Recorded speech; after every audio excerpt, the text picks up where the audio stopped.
13. Shall CPC 13 carry? Chair. We have the opportunity to comment on this. I believe that's the way this process is supposed to work there. Like, literally, there was a gap of maybe a second. Well, you could have raised your hand, Philip. Yeah, right. Well, I'm not that quick there. You know, it's morning. I'm not, Well, I mean, it's 10 a.m. Here's my hand. Yeah, it's plenty of time. Okay, I'll allow it this time, but next time be more on the ball, please. Mr. Lawrence? Yeah. So I believe we, please no crosstalk as that affects the interpreter, Mr. Turnbull. I believe I was talking to Mr. Countryman as we left off there. Could Mr. Countryman return? Is Mr. Countryman here? No, he has somebody else replacing him this morning, so we'll the invite new you Mr. up. Countryman. Yeah, thank you. And oui, Monsieur Garon? Yes, Mr. Garon. I don't want to uselessly use the committee's time, but there's an issue with decorum. Today it's our Green Party colleague's birthday, and I believe we started the committee before wishing him a happy birthday, so I wish for unanimous consent. Monsieur Garon, alors au nom du comité. Thank you, Mr. Garon. So, in the committee's name, happy birthday, Ms. Me, and welcome once again to our committee. Questions, thank you. Sure. Justin Stewart, I'm the Senior Director of Income Security at the Department of Finance. Pleasure to be here. Thank you. I just wanted to go over some of the changes, and of course we have an amendment which is requiring additional disclosure. I left off with Mr. Countryman, while certainly understanding the fact that there are triennial and then the most recent actuarial evaluation. A difference in the amendment is that it requires a 5-year review looking at the impact. And I just wanted to, for the benefit of Canadians, to go over the financial impact. And the member opposite quite rightfully pointed out that Conservatives have been calling for a reduction in the withholding taxes that Canadian workers has faced as after 10 years of the worst economy since the Great Depression, basically zero growth GDP per capita. We are now in 3 quarters out of 4 of a recession that it is hurting people. But I think it's also important that we are good stewards of the financially. So one of the things that, of course, the recent actuarial report said that it was sustainable.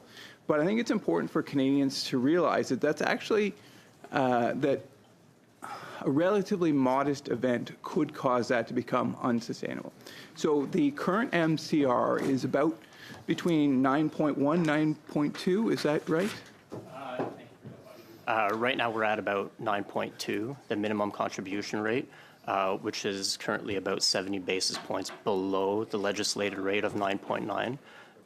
The proposed bill, or the proposed change in Bill C-30 would bring that base contribution rate down from 9.9 to 9.5. So after Bill C-30, we would be left with about 30 basis points of a buffer.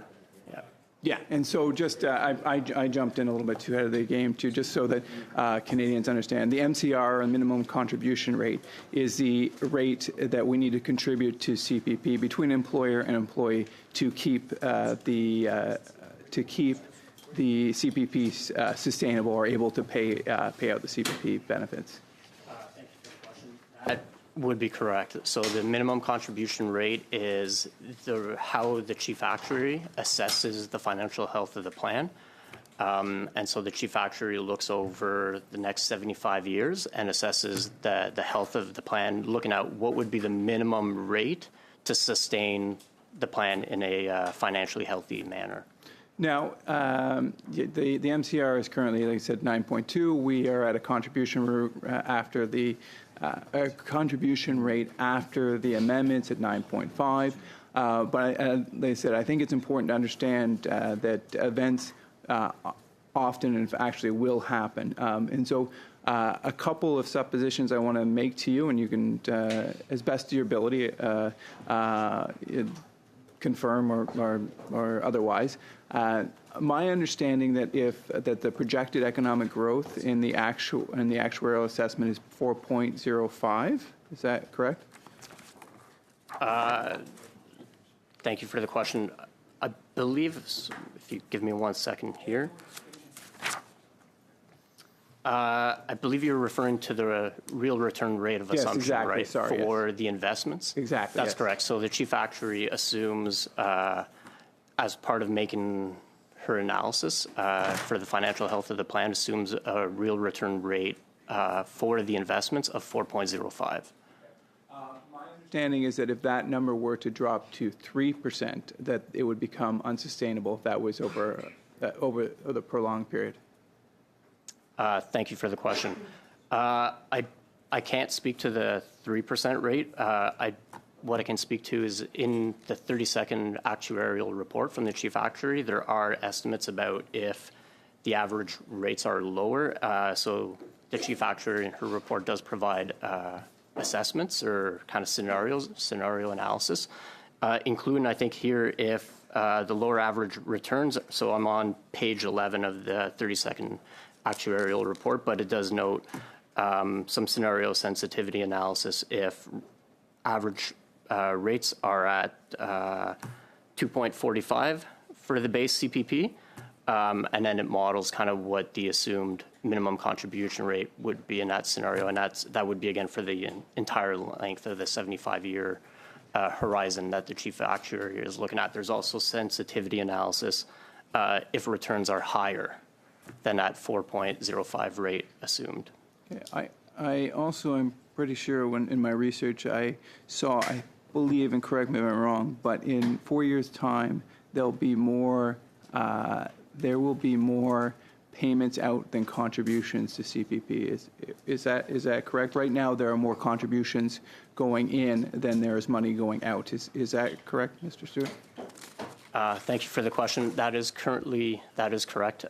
So the current state of the plan is that there are more contributions coming in to the plan than benefits going out, but in the near term, that will flip, and so contributions will be slightly lower than benefit payments, but we also have the investment income that will supplement the contributions. Yeah, and so at 4.05, which I agree is a relatively conservative projection, it is sustainable for the next 75 years. But it gets back to my point that if it were to drop, it could become unsustainable. That is not. I'm going to guess what your response is going to be. That is not the historical record of the CPP. I believe your investment rate is more like 9-10%. Is your or what would be the historical rate of return on the CPP? Thank you for the question. Just broad strokes is fine. I think. Average, I've got in my notes here, but I think average we're at about 8% for the investments from the Canada Pension Plan Investment Board. Speaking to your question about contributions, I will note in the 33rd actuarial report that was tabled yesterday by the Minister of Finance and prepared by the Office of the Chief Actuary, contributions are projected to be 4% lower if Bill C-30 is approved or the rate reduction is put forward and approved. It would mean, my apologies, contributions, yeah, sorry, I was just looking for it. So in the 33rd report, contributions would be lower from benefits 4 years sooner with the proposed rate reduction. Sorry. I'll retake that and make it a bit clearer. In the 33rd actuarial report that was tabled and published yesterday, contributions with Bill C-30, if it is approved, contributions are projected to be lower than expenditures 4 years sooner than if the plan would not have been made. I'll just restate, with this change, again, we would have about 30 basis points of a buffer between the minimum contribution rate and the legislated rate, which would be higher than what we've had over the last 25 years, where the buffer has averaged about 10 to 15 basis points. Okay. And let me be clear about something. I don't think, and I don't think any right-thinking person thinks that there is a crisis in the payments in CPP in the near term. But I do think it merits a little bit, at least discussion. I'm not even saying it is necessarily an issue, but I think Canadians should be aware that the cushion has been reduced. And I just would like to go over a couple of their numbers, just so Canadians can be aware of the impact of the reduction. So. In my research, I became aware of a concept called assets to expenditures. In other words, saying how many years could the assets of the CPP fund its liabilities going, underneath the previous with the 9.9s to the 9.5, in 2050 it was predicted to be. It was predicted to be 14.1. That comes down to 13, and by 2100, I certainly won't be around to see that, but hopefully my children will be. It was predicted to be 20.7, and that moves down to 14.5. Significantly reducing the cushion, like I said, not in the near term, and this is more for other folks' children. But as Chief Carr told me, the chief of the Hiawatha people, a leader should always be looking 7 generations ahead. So, are my numbers correct there in terms of the impact there, or are they just broad strokes? Thank you for the question. Your numbers would be correct. These are laid out in the 33rd actuarial report on page 14 here I'm looking at. And it does provide kind of a chart showing the projected or where the asset over expenditures ratio would have been, and then where it would be projected to proceed if Bill C-30 is approved. Yeah.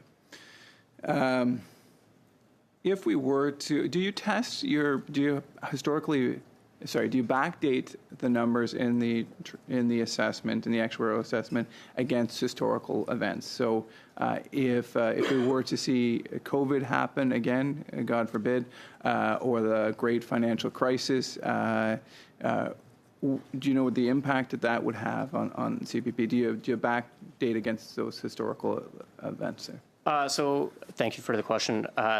I would say that in fulfilling the chief actuary's duties to assess the financial health of the plan, the chief actuary does look at events and models different scenarios and analysis to give a sense as to what the impacts would be on financial health of the plan. So in the 32nd actuarial report, there are sensitivity analysis provided that would show different modeling scenarios or what, an adverse economic effect could happen on the plan. Okay. And my understanding is that a prolonged recession, which would granted be out of the norm, say a 4-year recession, but we've basically been in a per capita recession for the last decade, and with immigration levels slowing, that could just be a straight recession if the last 10 years are any example. If you go more than 4 years of an economic contraction, and we're out of 3 out of the last 4 quarters, of course, this economy has contracted. And so I don't think it's completely out of the realm of possibilities that would actually put us to an MCR of 9.56, which would put us then to the point where we're unsustainable. I'm not asking you to do that math right in front of us, but I just want, in broad strokes, Mr. Stewart. And by the way, you've been great. Your testimony has been awesome, and I think it shows you very well. But just in broad strokes, if you could answer, that's my final question. Thank you for the question. I would just refer again to the 32nd actuarial report, which does have different scenario analysis for economic growth. Again, I'm looking at this summary highlight page here on page 11 of the 32nd actuarial report. There is a scenario being presented that if economic growth is assumed to be lower, and then what would be the impact on the MCR? The figure I've got here is 9.58. I believe that's the same modeling scenario that you're referring to. At this point, I'd like to move a sub-amendment, and so as hopefully my questions would have demonstrated, there although the work by the chief actuary has been excellent, and they have an excellent representative here, I think it does merit a review to see the impact of the impact of the reduction from 9.9 to 9.5. But I don't think it needs to be done necessarily. And so where I would put a sub-amendment, I'm willing, and I will, of course, put this in writing, Chair, is if, in fact, there is a recession, a technical recession of 2 or more years, that would trigger an automatic review of the impact of the reduction from 9.9 to 9.5. Thank you, Mr. Lawrence. And so you'll be sending that in? I will, yes. Okay. Do we have UC to stand this? Following Mr. Turnbull's example, we will not be giving UC there. Okay, we will briefly suspend while we await that written sub-amendment. And once we have it translated, we'll send that to everyone. Thank you very much.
text of the motion, it is actually outside the scope of the amendment currently.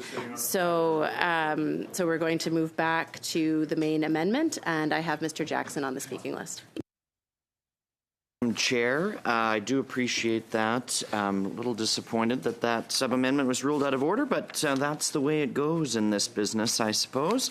I noticed last night when I was here, Mr. Turnbull mentioned that much of his opposition to some of the important amendments we thought we were moving was based on the 33rd actuarial report, which I think he couldn't remember what date was tabled, but it was in fact tabled yesterday. And so I just wanted to provide what I see as the reason we feel that there are some amendments that should be made to this bill because, well, as some of the context maybe that isn't provided, in the actuarial report, which Mr. Turnbull referenced, is sufficient for the reporting requirements that we don't agree with. So, in terms of the report itself, on page 5, it sort of highlights things at the beginning and then gets into more details. But even something as simple as, I think Canadians concerned about the long-term health of the pension plan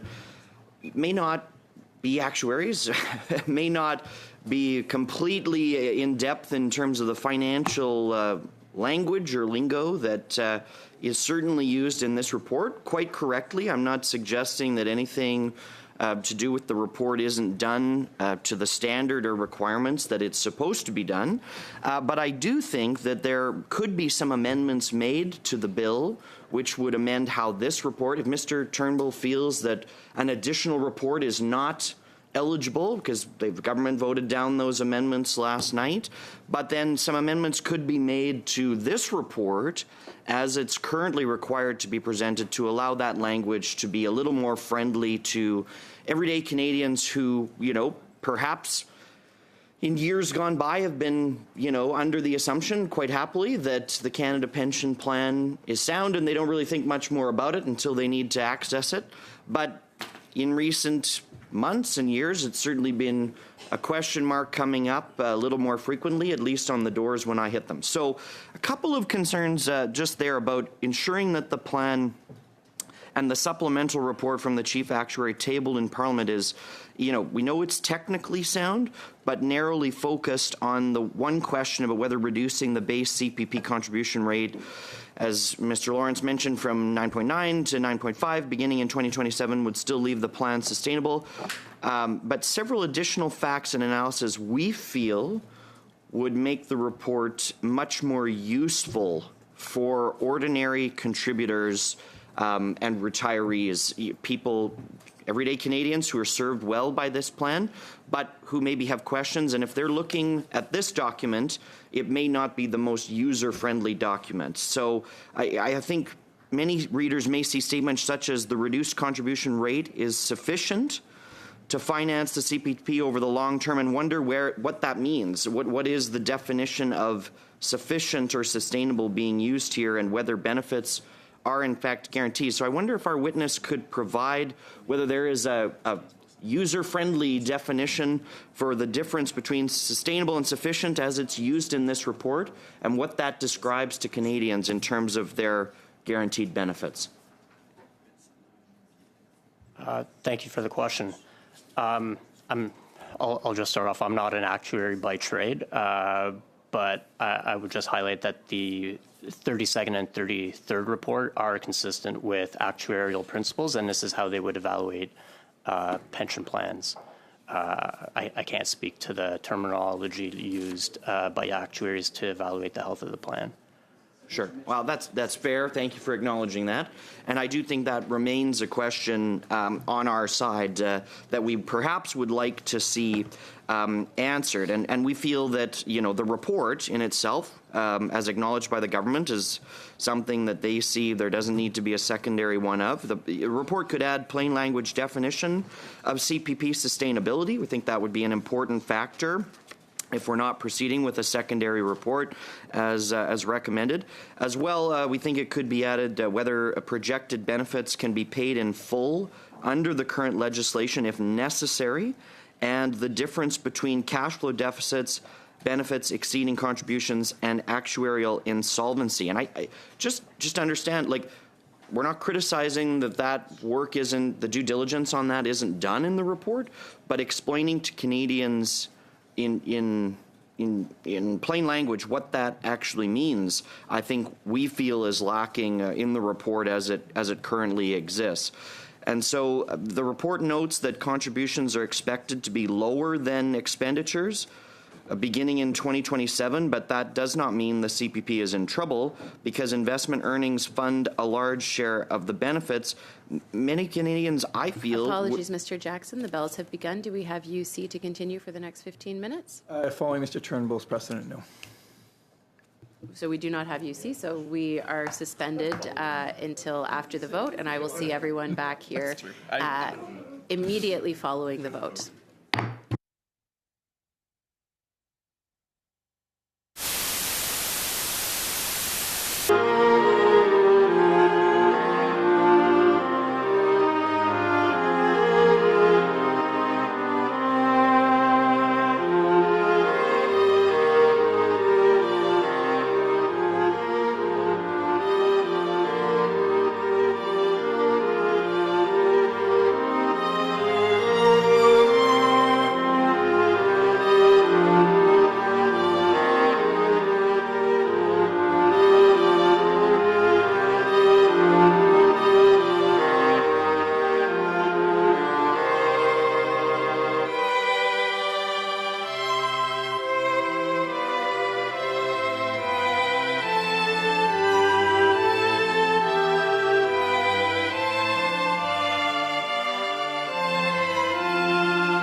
Madam Chair, can I just, on a point of order, ask for the if you could share the current speaking list, because I had my hand up earlier. I just want a sense of where I'm Yep, at. you're on it. Can you share what the list shows, though? Yeah, you will be second. So there's After two more Mr. people. Jackson. No, Mr. Gajon and then you. So Okay, thank you.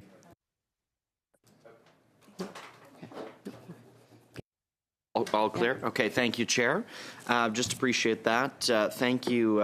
And I believe we left off just discussing the provisions about CPC Amendment 13 regarding to the reporting requirements that we're seeking to add to the legislation as it currently exists, and ensuring that you know, if the government's going to continue to vote down our asks for further transparency and reporting amongst the bill's provisions, that the existing reporting requirements, which they've argued are sufficient, could be amended certainly to provide greater clarity, particularly around plain language for Canadians that they can understand.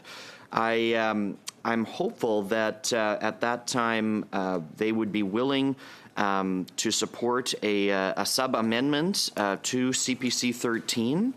And so I would move the sub-amendment as follows: that the amendment be amended by adding, after the proposed subsection 43.11, the following.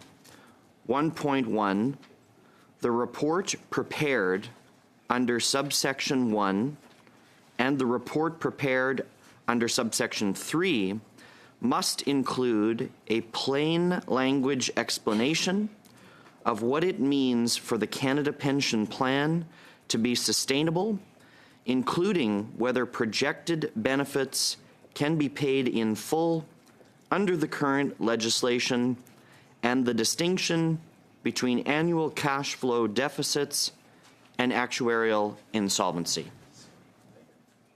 thank you, Mr. Jackson. Can you please send that in writing, and we will take a brief suspension.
languages. Mr. Jackson, you have the floor.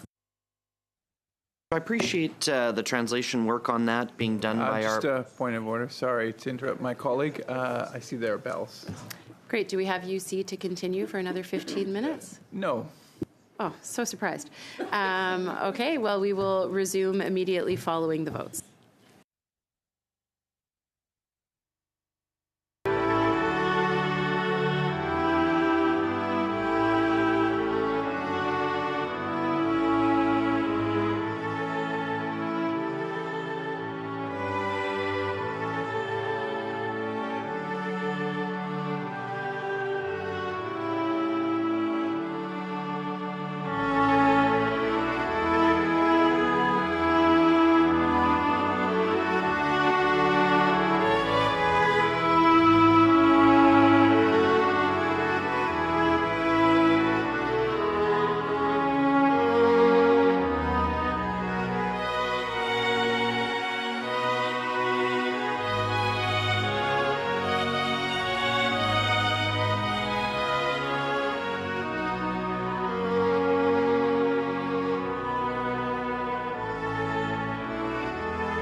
Mr. Jackson, you have the floor.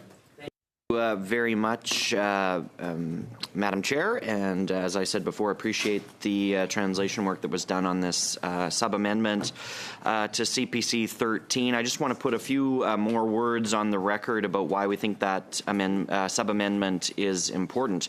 You know, I think we've heard from Canadians that they would appreciate some more plain language regarding the explanation about what it means for the Canada Pension Plan to be sustainable, including a plain language definition of that to be spelled out in the Act. I think that would be an important step to ensure that the Minister their department and the chief actuary take those steps when they are presenting these reports. Hopefully, Amendment 13 passes, and so then therefore we would have this amended in there, and that would become a requirement as part of the new reporting requirements within the bill. So I can see, having moved this sub-amendment, that my colleagues are very eager to put a few additional words on the record about the sub-amendment before we get to the vote, and so I would be very glad for them to do so. Thank you. Mr. Lawton? Yeah, thank you very much, Madam Chair. It's good to be back, as always, on the Finance Committee. I think that what Mr. Jackson has pointed out in his sub-amendment here to CPC 13 is quite valuable. When we're talking about reporting requirements, which I know took up a fair chunk of our time yesterday, and I actually thought we were just beginning to make ground, and then we sadly had to suspend for the evening. We were talking about fundamentally what is a transparency measure here. Reporting requirements to the House of Commons, more transparency on, among other things, changes to CPP, questions a great many Canadians have. So I mean, that's the context behind it, but when we're talking about the sub-amendment here, really, we're looking at sustainability. We're looking at explaining what sustainability actually means, a plain language definition of that. Does sustainability mean that the CPP fund will be there for the next 5 years, 10 years? Does it mean in perpetuity?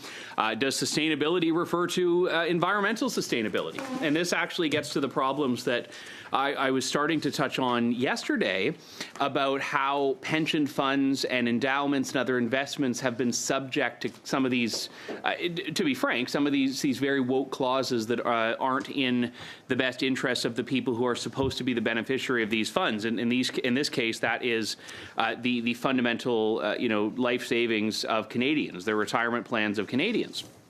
So we're trying to look at here plain language explanations, and this would include whether projected benefits can be paid in full under the current legislation, as well as the distinction between annual cash flow deficits and actuarial insolvency.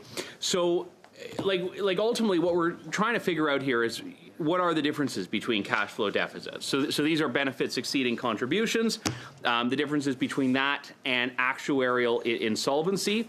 The report is noting that contributions are, in fact, expected to be lower than expenditures beginning in 2027. So we already have, I think, exactly one of these things here that would warrant such a level of scrutiny. But again, this does not mean CPP is in trouble, because investment earnings fund a large share of benefits. So I think Canadians would benefit. I mean, look, Canadians would always benefit from transparency. We should always want to be transparent for Canadians. I think that we always want to make sure Canadians have the accurate information they need.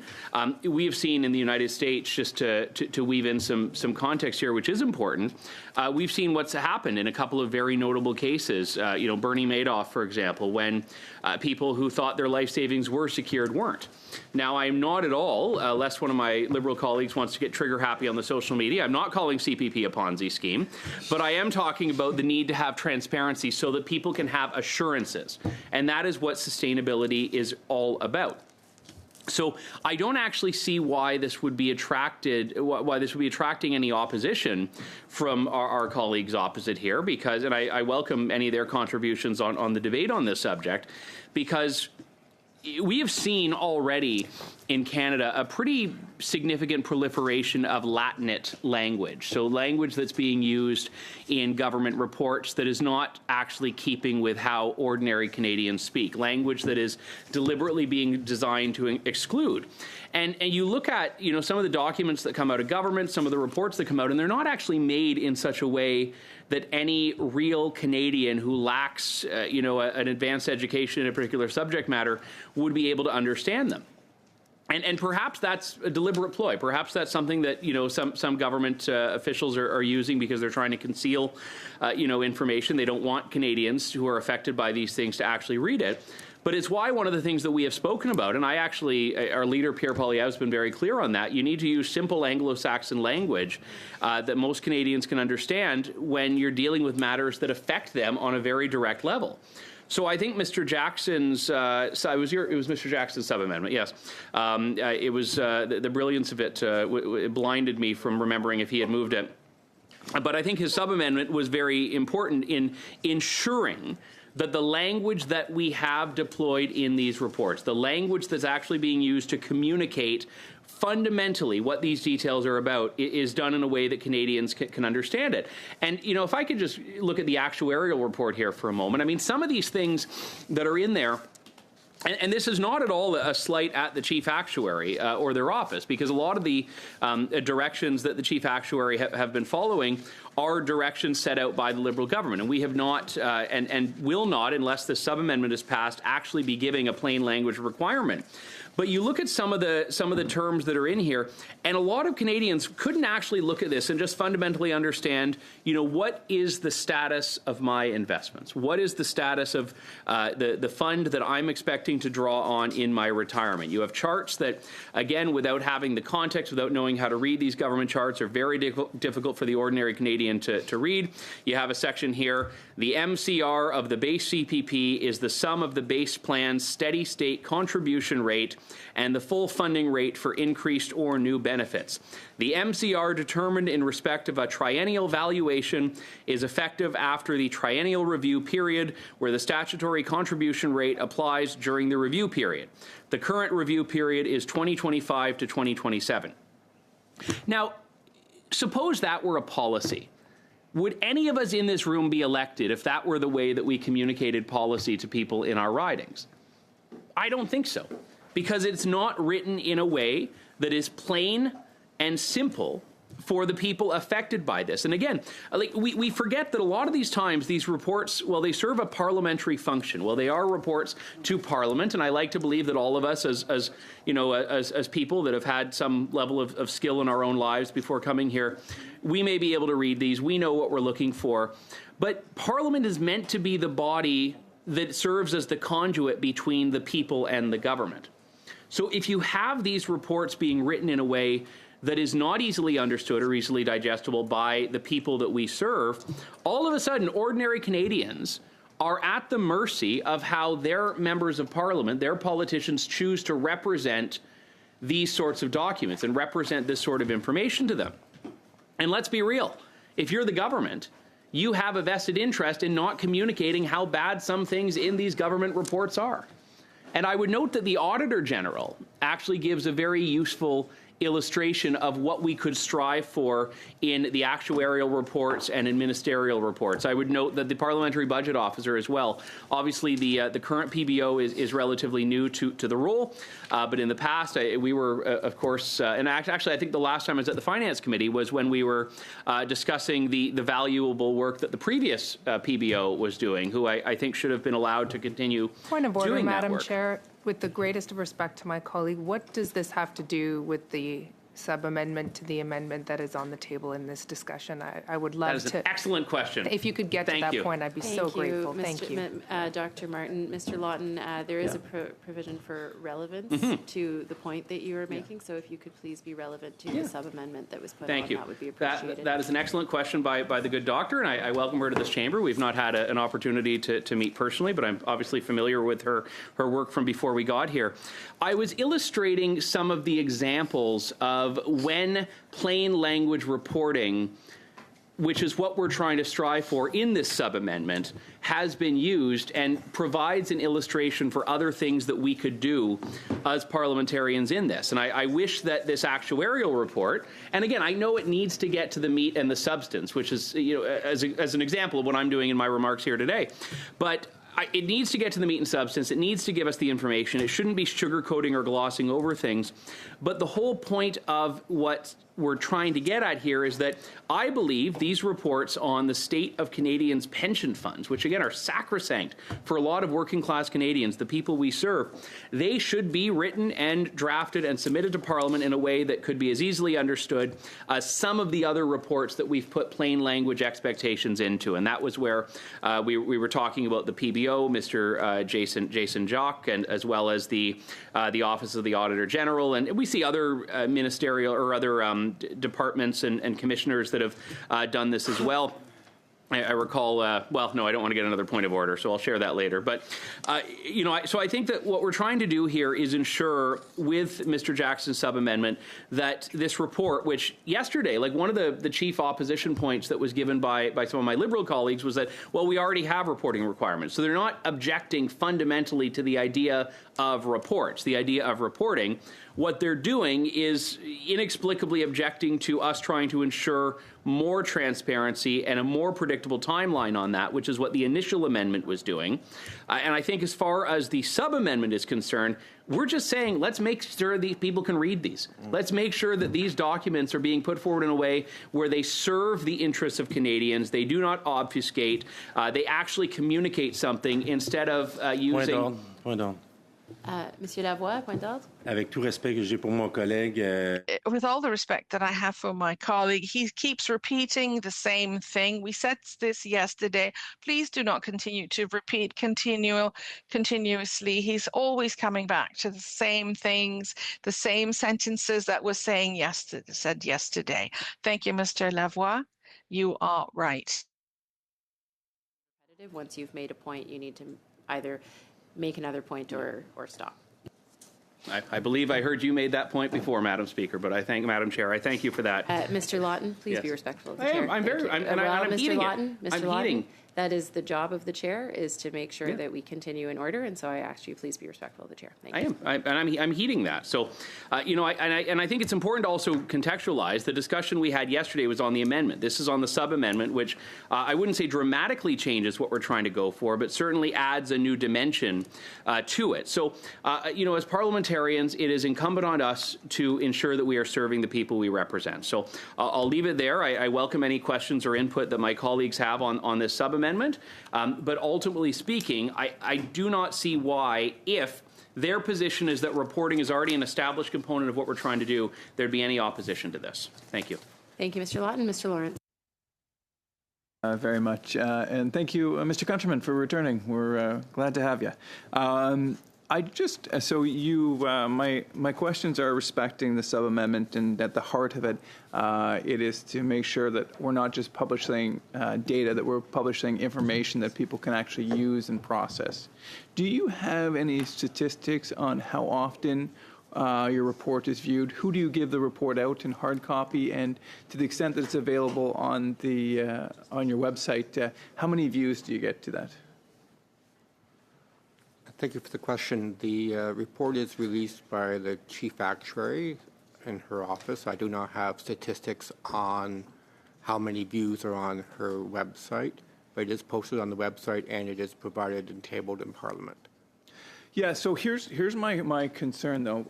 In a multimedia world, in a place where there is so much coming at Canadians, especially the struggles that Canadians face every day, I suspect that very few, and by very few I probably mean less than 1% of 1%, ever go to your website to review that. And I think part of the reason is, and I enjoy the actuarial language. I'm a tax lawyer by trade, so like I could talk to you all day. This is my excitement. This is my excitement. But for most normal human beings, most well-adjusted people, the idea of going onto your website and looking at an actuarial report, I think, has limited appeal. And I think what this amendment gets at is that not only, I think in today's world, government doesn't just have an obligation to vomit out information and numbers, but to actually not only make it understandable, but also to make it a little bit interesting, if not compelling, to individuals. So just the publication of the information, in 2026, I don't think is enough. I think we need to, as much as possible, make it easy enough for people to understand that when they're going from working all day to making dinner to taking their kids to dance or to hockey, or that they're compelled to look at this. And so, can you understand in my colleagues' in my colleague's amendment here, it talks about talking about in plain language about whether the CPP is sustainable.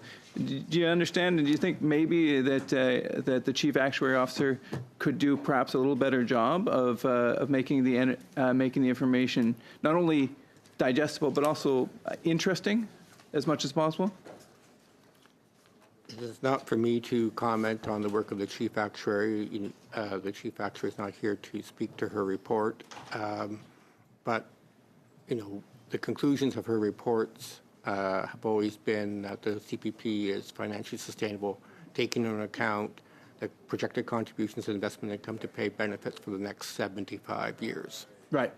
I understand that. I get that. And like I said, we can talk about MCRs and we can talk about the balance and we can talk about what it'll look like in 2100, the fact that it'll have 30% less funds in it because of the reduction in funding right now in 2100. And I get all that, right? And I'm happy to nerd out all day. I am saying that for people who are well-adjusted, unlike me, that don't have the time to do this, and that maybe we could make that more bite-sized and actually get people to review it. Who do you hand out the hard? Is there a hard copy of it? I've only seen the soft copy of it, and who do you distribute that to?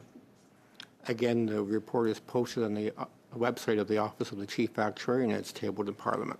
Yeah, so it's tabled in Parliament, but do you have a distribution list that the hard copy goes to, or no? I'm not. I think Mr. Lawrence has clarified that report. it's not the Department of Finance, it's the chief actuary who does this. So just, Okay. yeah. Okay. Who does the chief actuary report to? The chief actuary reports to the superintendent of the Office of Financial Institutions. Okay. And who does the who's the superintendent of financial services report to? That I believe they report to the Minister of Finance. It's the Minister of Finance who is required to table the chief actuary's reports in Parliament. Okay. And who publishes it? It's the chief actuary officer that publishes the report on their website? Yes. Okay. And what we don't know is the missing piece is how many people actually view it. That I do not have that information. Because you get my point that if a tree falls in a forest and no one's here, does it really make a noise? Again, it's. And I understand everyone can have a little laugh. We can have a little bit of fun there. But to me, that's actually an issue because if I went to 40 million Canadians, how many of them would be able to identify what's in the triannual evaluation? I guess it depends whether they look at the that's available. And I quite frankly, and this is serious, like when I'm knocking doors, people will say to me, because based on where CPP was in the 90s, and because the information hasn't been communicated, I don't think effectively. They'll go, well, I will never see CPP because it's insolvent. That's true. And that happens on the regular basis. And these are people who are concerned about the retirements. This is a very serious issue. So I do want to get across to you that it is not just the obligation of government and your role in that to create accurate numbers. Yes, you have to do that. But it's also your obligation to make sure that those are communicated effectively. Mr. Lawrence, with all due respect, Mr. Countryman is here to answer technical questions. He's not, it's political decisions that come up with that. So if you just keep your comments technical, please. Sure. So in the year 2050, because of the reduction from 9.9 to 9.5, how many billions of dollars less will the total CPP fund be? Here, just a moment, please.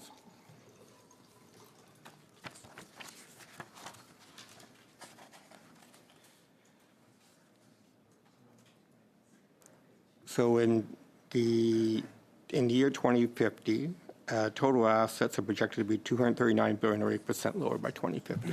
It'll be how much? $239 billion. That's post-amendment, right? Post-amendment. And how much would it have been if it had not been amended? If it had not been amended, what to do the math here? So it was to be 2.7 trillion post-amendment. So it would be 2.9 trillion before the amendment. So it'll be $200 billion less because of that. And as I was talking a little bit to your colleague, Mr. Stewart, if we have, my understanding is that if, first of all, in the near term, and I want to make sure that all the folks who are out there who I'm door knocking Canadians talk to, the CPP is solvent for the for the short term. There is no concern. However, this does have an impact over the longer term. If, in fact, for example, we had a recession that extended to 4 years, or we had a confluence of events such as a lower incomes, higher unemployment, we could erode it and get to less to get above. The MCR could go above the current rate of withdrawals. Is that not correct? So contribution, sorry. So the MCR. In the 32nd report, I believe you're referring now to the 32nd report, the chief actuary included some sensitivity analysis. I did indicate various scenarios, one of those being an economic shock of about 4 years that could increase the minimum contribution rate. Yeah, which means it effectively becomes unsustainable. In other words, it doesn't, if that were to happen, it's not guaranteed that in 75 years that we would have enough money to pay out the CPP. It's always a sensitivity analysis. The buffer that we had between the minimum contribution rate and the statutory rate was, in 2019, 15 basis points, and we went through COVID.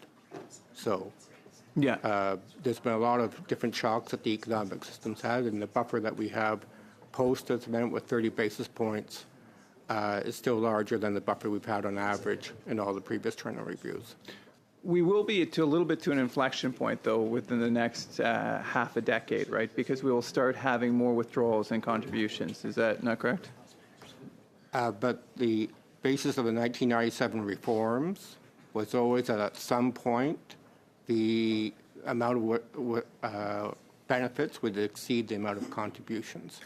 The 1997 reforms, the idea was to build up a fund that would stabilize the contribution rate, and then there would be some withdrawals from that fund to help pay for benefits. And prior and to that date has been in previous actual reports has always been pushed back.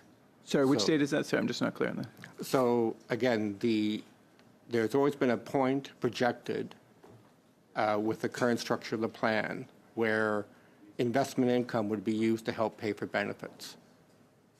Right, exactly. But and that date has been pushed back, but that date is coming, which is a little bit of an inflection point because logically the investment income becomes more important or critical going forward. So it's very important that the CPP plan perform well. As I talked to your colleague, I won't repeat it, but the 4.05 was the number of which you're relying on, which I think is a reasonable assessment.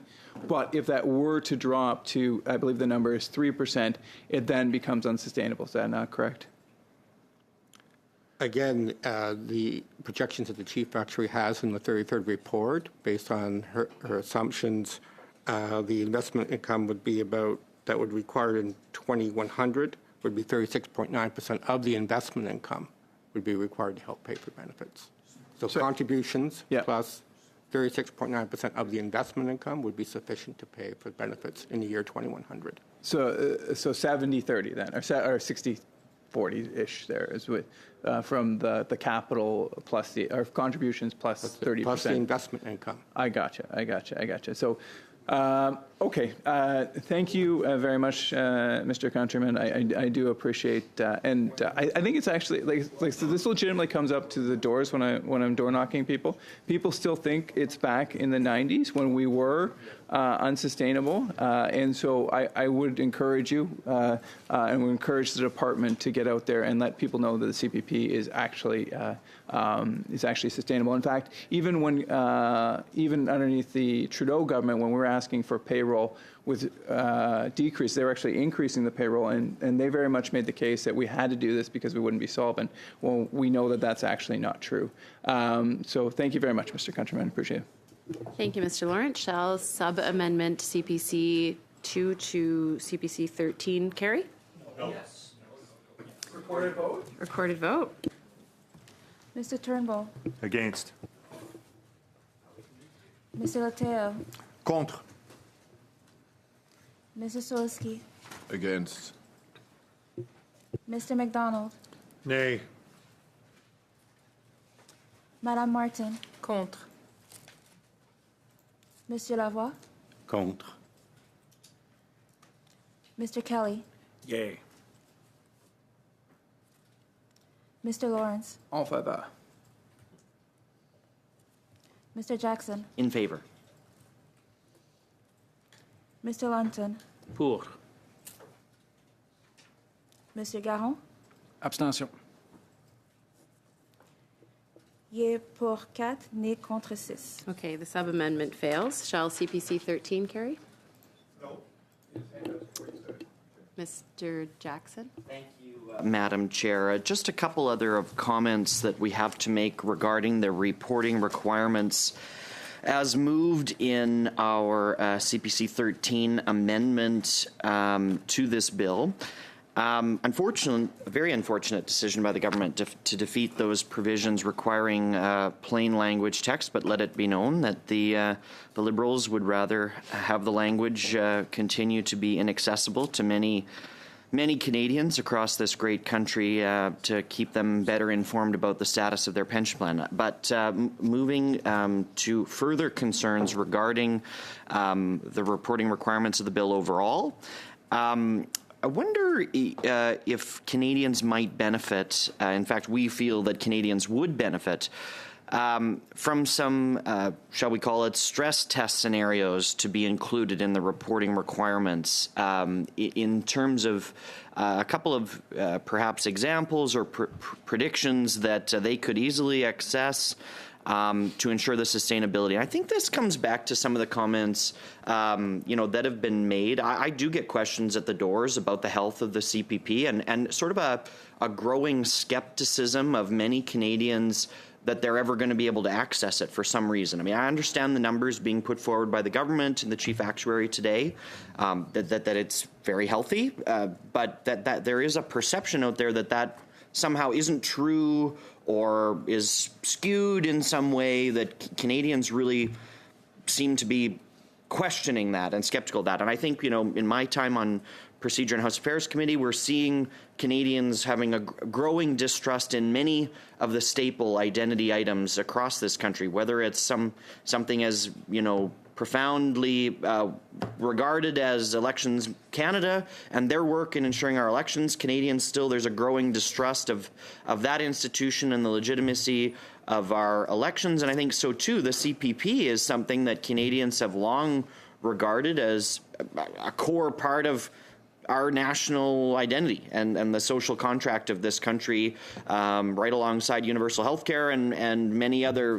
things that Canadians control as part of their identity, but also that are known around the world as part of who we are. So anyway, this growing distrust, we are, concerned about that. And I do think it's important that, unfortunately, the government defeated the previous sub-amendment that would require plain language, but perhaps they'll accept our feedback that if they're not going to agree to our amendment, which their comments last night suggest they won't, that the bill at least be amended to allow some stress test scenarios in the bill, which would describe sort of the what-if factors that I've gotten at the door. If this happens, what happens to the CPP if this happens, etc. And so if we can show our work with the very intelligent people at the Chief Actuary's team, they can show their work as to what those impacts would be, I think it would give Canadians, in my opinion anyway, greater certainty as to there is a plan, right? If any of these economic tragedies happen, like Mr. Lawrence described, a prolonged recession, for example, what's the impact exactly and where those things go? So whether that's, as the scenario is lower investment returns, lower immigration, lower productivity growth, longer life expectancy, these things are changing. We know things are changing in that front, or a severe recession. As mentioned, the Chief Actuary regularly perform sensitivity analysis in broader CPP reports, but this sub-amendment or a supplement here would contain little, discussion of the downside cases. So I think we need to add some factors into the bill to ensure that that would take place. And again, I think that would give Canadians greater certainty that there is a plan, that their pension funds are well looked after, and to dispel this myth that we deal with at the doors that, well, it's just not going to be there when I get to retirement age. There'll be no funds left for me. It's going to be emptied out and hollowed out. I've heard that. I've only been elected for a year. I've heard that at the door many different times, actually. And so Canadians are more stressed about trying to put their money elsewhere because they don't believe, despite all the numbers, but unfortunately inaccessibly in some ways communicated, that's true, and that that fund is going to be there to support them after they've done their time, worked hard, contributed back to society, and now are looking forward to enjoying their retirement. So we have to find a way to make this work for Canadians a little better, for them to be able to consume the information that the government and the Chief Actuary are providing. And we feel that there are a couple of ways that we could do that. And so, I would just urge the government members to support this initiative. I don't think it hurts the government. It's really not going to be much more work for them to simply rework the way some of these things are worded, add in some very brief, I'm not talking about pages long, very brief scenarios and what the outcomes could possibly be, what a particular given incident, shall we call it, would do to the fund and Canadians' investments therein. So I think my colleagues have a few more comments to make on this topic. And I would like to add myself back to the speaking list following completion. Have you moved it? Do you want me to? Oh, Thank you, Mr. Jackson. Mr. Lawton? you go ahead. Oh, do you want me to move it? Yeah. Thank you very much. I don't want to repeat what Mr. Jackson has said because I kind of agree with it, but I would like to put something to this effect into a bit firmer a sense here, just so we actually account for what he's talking about. So I would like to move a sub-amendment to CBC 13 to achieve what Mr. Jackson is talking about there with the need for stress testing. And the sub-amendment is as follows, that the amendment be amended by adding after proposed subsection 43.11 the following: 1.1, the report prepared under subsection 1 and the report prepared under subsection 3 must include stress test scenarios showing the projected financial state of the Canada Pension Plan if investment returns are lower than expected, immigration levels are lower than expected, productivity and wage growth are lower than expected, life expectancy is higher than expected, or Canada experiences a prolonged economic downturn. That is the sub-amendment, and once it's accepted, I wish to speak to it as well. Point of order, Mr. Garon? C'est juste une suggestion comme ça. Just a suggestion. It's 3:15. Question period is in some 45 minutes. Given the time that will probably be required for translation, Laissez la traduction. maybe we can suspend, allow a translation to be done, and come back after a question period. Consent to do that? No.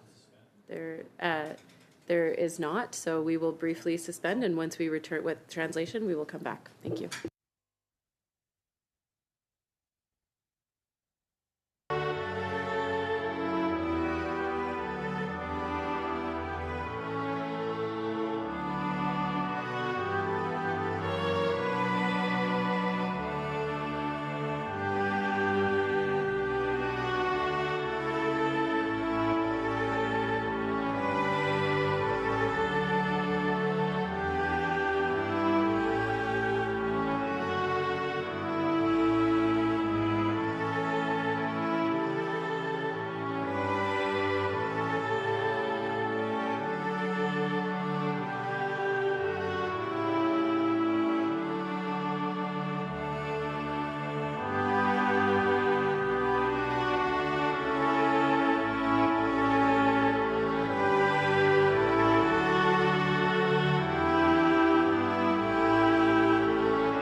In both official languages to Clause 13. I believe this is their third sub-amendment to this clause.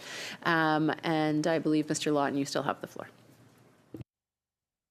Thank you very much, Madam Chair. I'm just reviewing the sub-amendment here. And I would hope if any of our Francophone, I'm still learning French, so if any of our Francophone colleagues see any issues in the translations, please let us know. But I certainly trust the tremendous House of Commons team we have tasked with doing that work. Just to further expand on why this sub-amendment, I think, is necessary is because, as Mr. Lawrence was talking about earlier, we do have, and I'm very glad about this, a situation in which our CPP system is solvent, and Canadians don't need to worry.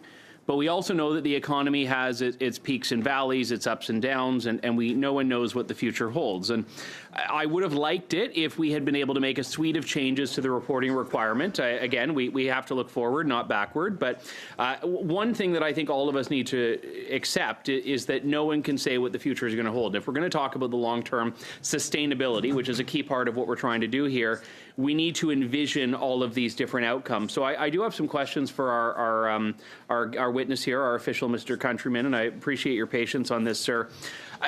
Just to set the stage here for these things, like, do you agree that all of the things that are mentioned in this sub-amendment are scenarios that affect the overall health and sustainability of the pension program, or the pension fund?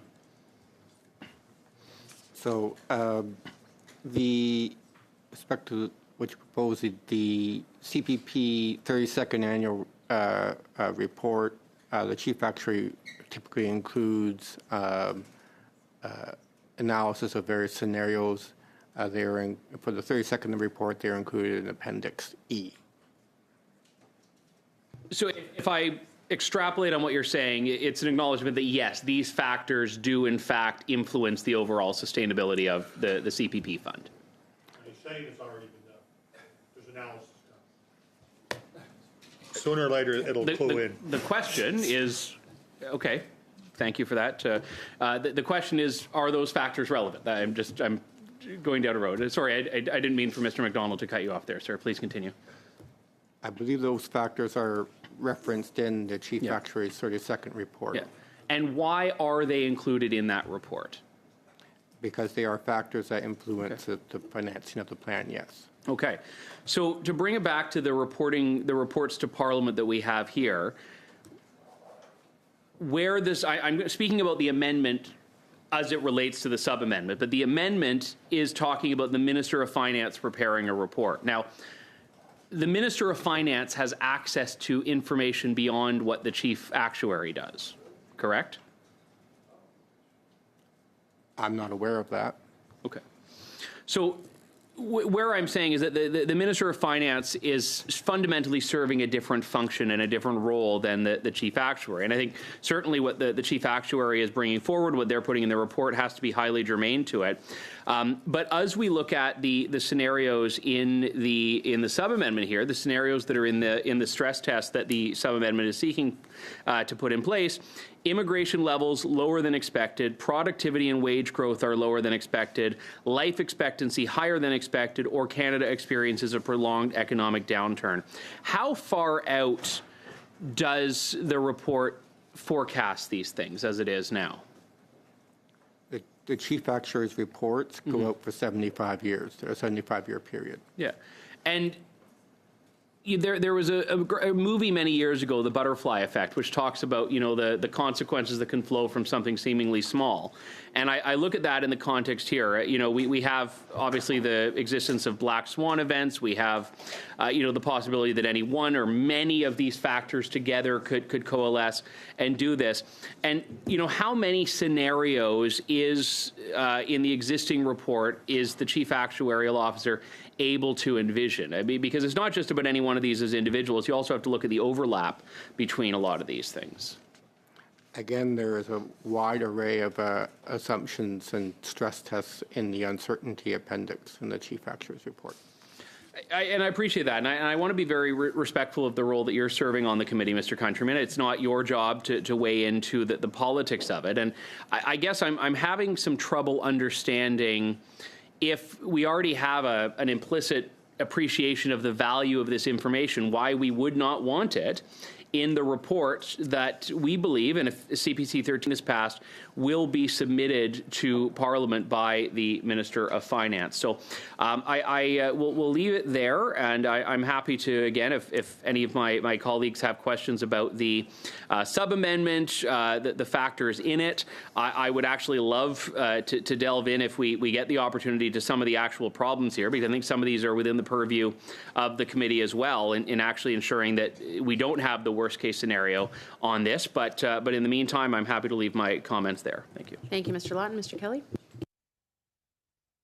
Chair, thank you. Good to be back here at the Finance Committee. And Mr.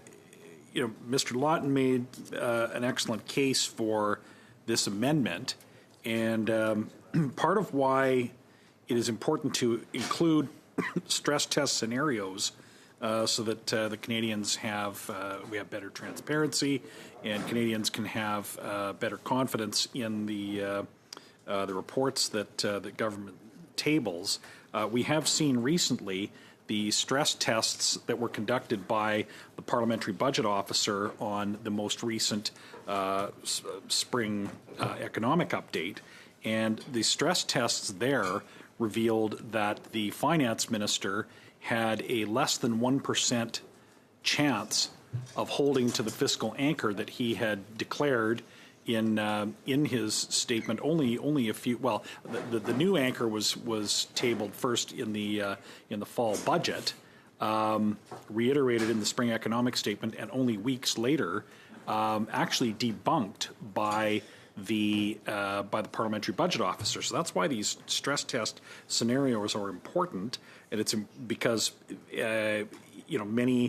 many scenarios could significantly affect the state of the Canada Pension Plan. The items that we've listed here are some very clear ones about immigration levels, which will immediately affect contribution levels and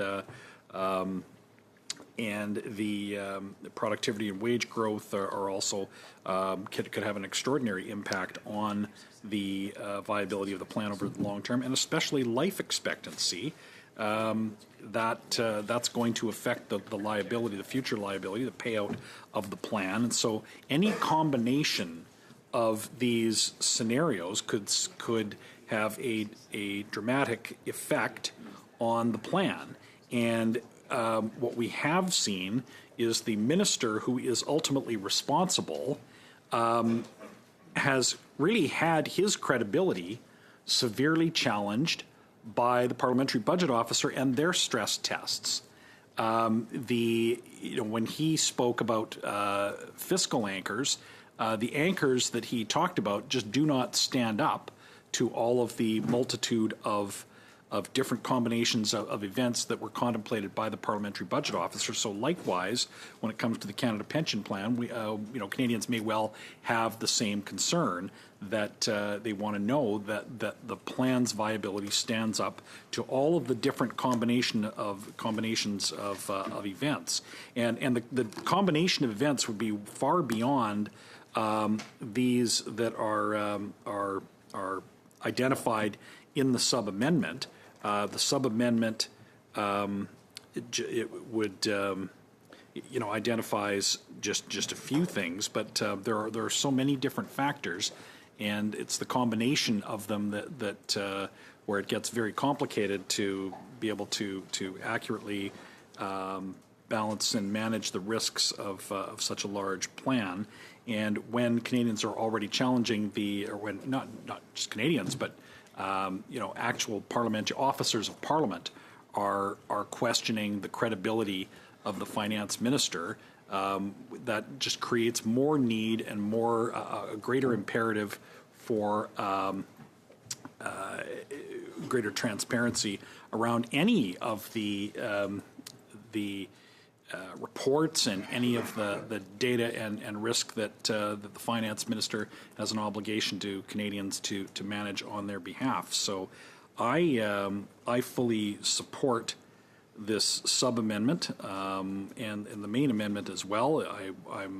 I see this, that overnight we have not seen it doesn't appear that there is any further indication from the government they will support the amendment itself, and so we hope that this sub-amendment might allow them to consider the merits of greater transparency, better reporting, better data for policymakers, and better data so that Canadians can have confidence in their institutions. And I saw that Mr. Lawrence had his hand up, so I don't want to delay him weighing in on this, so I'll leave my comments at that. And I'm not sure if anybody else was in the speaking order before him, but if not, I'll defer to Mr. Lawrence.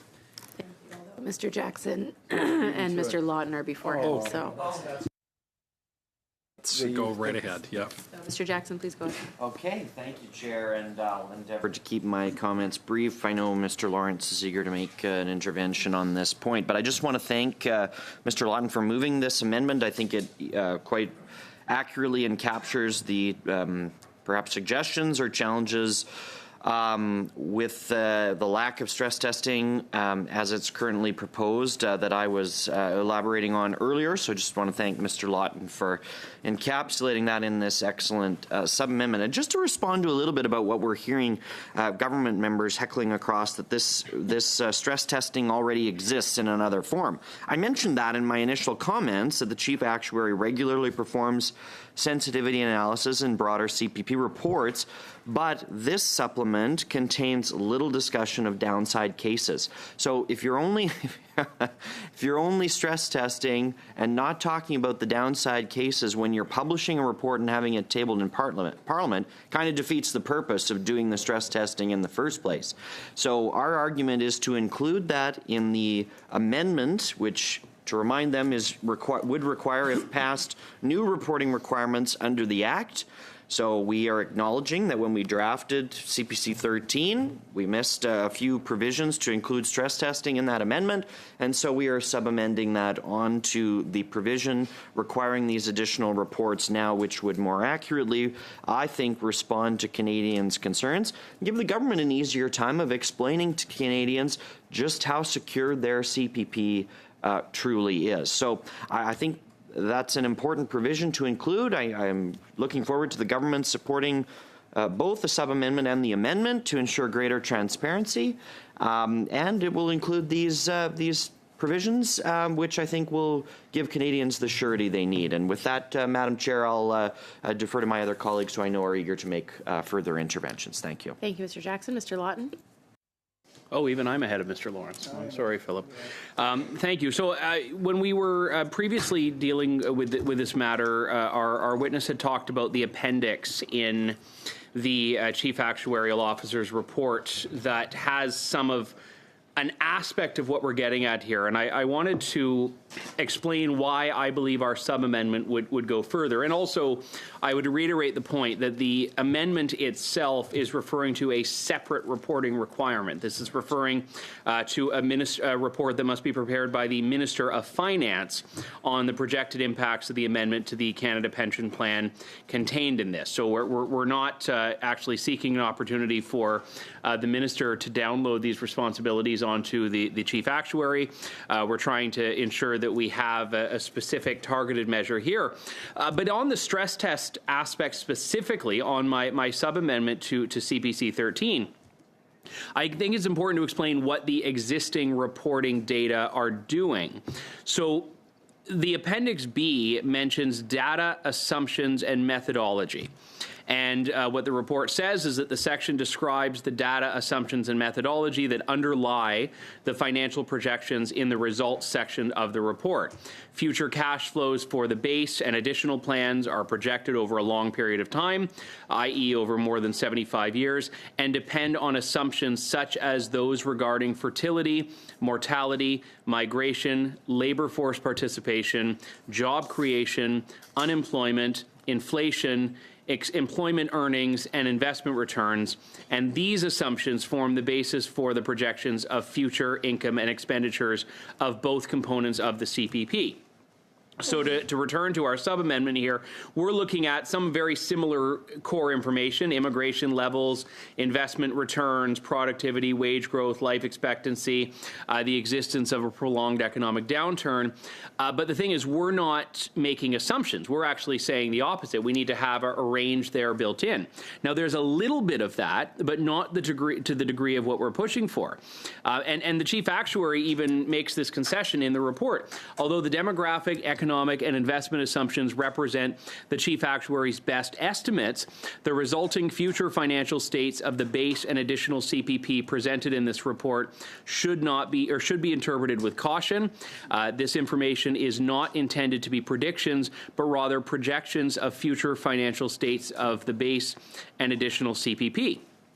So we all understand, and I would believe even my Liberal colleagues would concede, I certainly hope they would, that the future revenues and expenditures of the CPP depend on a range of economic factors. We need to look at what the Canadian economy is going through, what the global economy is going through. We understand that one change to one policy at the federal level can have long-ranging implications for other things. You know, anti-development laws from the Liberals affect investment in our energy sector long-term down the road. You know, the proliferation and expansion of the temporary foreign worker program over the last 10 years affects youth unemployment, driving it up to nearly 15%. There are just a couple of the myriad examples of how it isn't even just things that we are a passenger on as a country, but policy decisions made by this government will have effects. And, you know, when we look at a report that goes out 75 years, Mr. Countryman said, that's 75 years. That is many governments. That is many policy decisions along the way. Each one is pulling and pushing levers, irrespective of the externalities of it, that are going to have significant implications of this. And I don't see in the report an accounting for the range of options that could really establish the crux of what we're trying to do in our sub-amendment here. And even the Chief Actuarial report says here Furthermore, the projected continued aging, and this is in Appendix B of the report for those wanting to follow along. I don't have the French version, but it is published, as it should be, in both official languages, so people can find that published on the government website if they so desire. The projected continued aging of the population in the future, albeit at a slower pace than observed in the past, combined with the continued retirement of the baby boom generation, will certainly create significant social and economic changes. It is possible that the evolution of the working age population, especially the active population, will be quite different from what has historically been observed and what has been assumed for the purpose of this report. So again, the chief actuary is doing the best with the information available.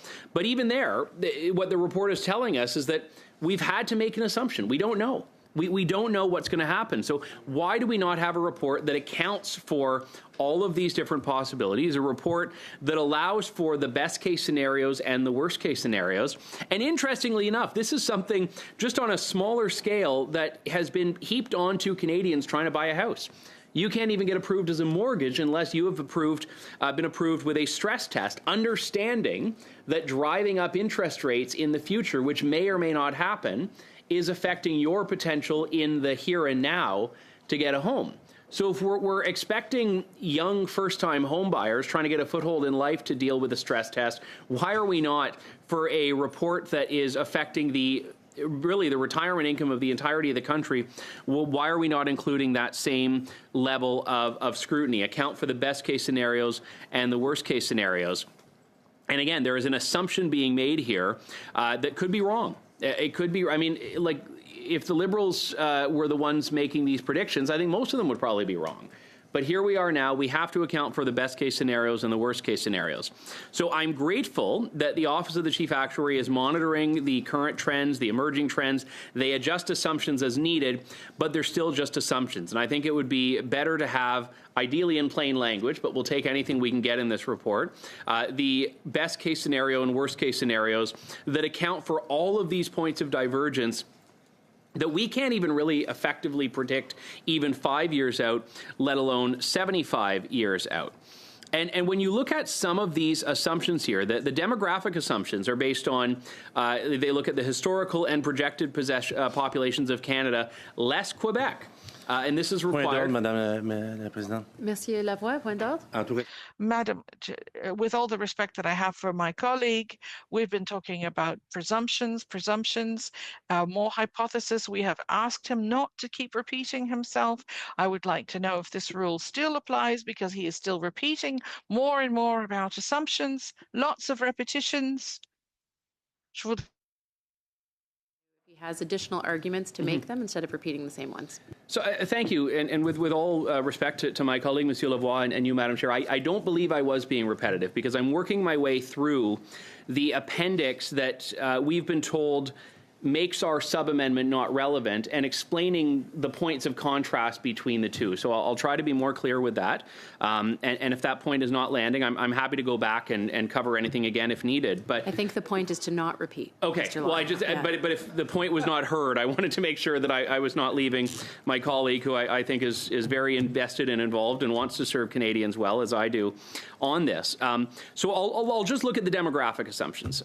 Given the nature of the pension system in Canada here, the populations of Canada and Quebec, July 24, are used as a starting point.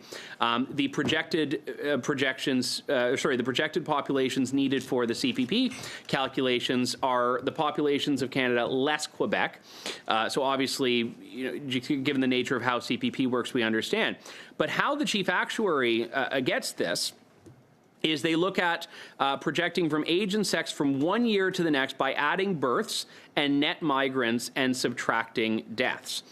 The annual numbers of births, net migrants, other than for temporary residents, who obviously are not factored into this, and deaths, they're determined by applying the fertility, migration, and mortality assumptions to the starting population.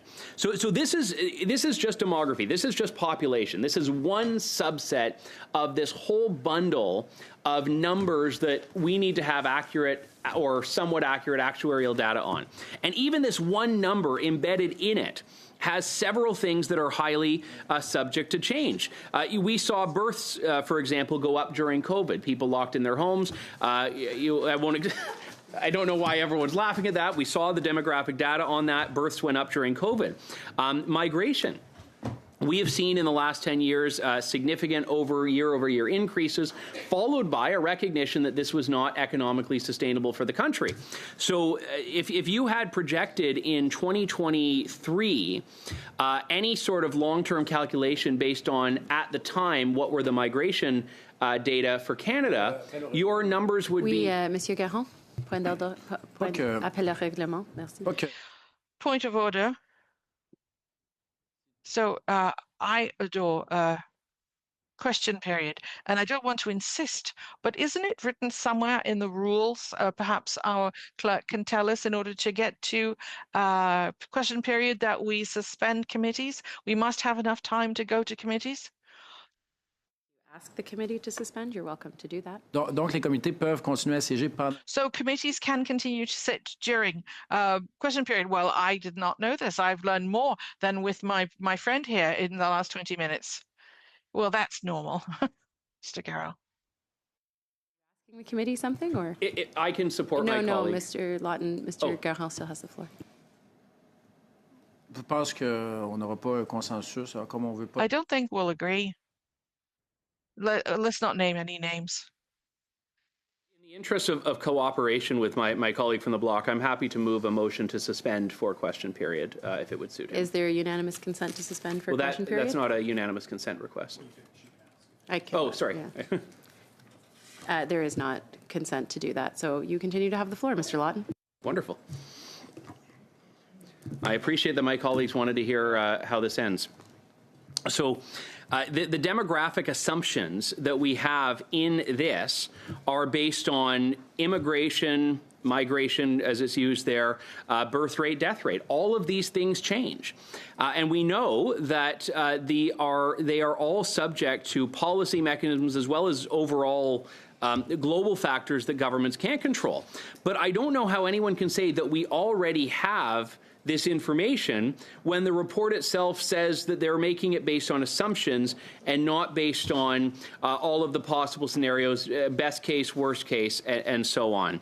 And that's just on the demography of it. They're using as a starting point for the calculation in the Appendix B initial population as of July 1st, 2024. These are estimates based on the 2021 census. Many people may know there is currently a census process underway. It's formally concluded, but we know that people are still working to get access Sorry, to... Mr. Lawton. Mr. Kelly has a point of order. Yes.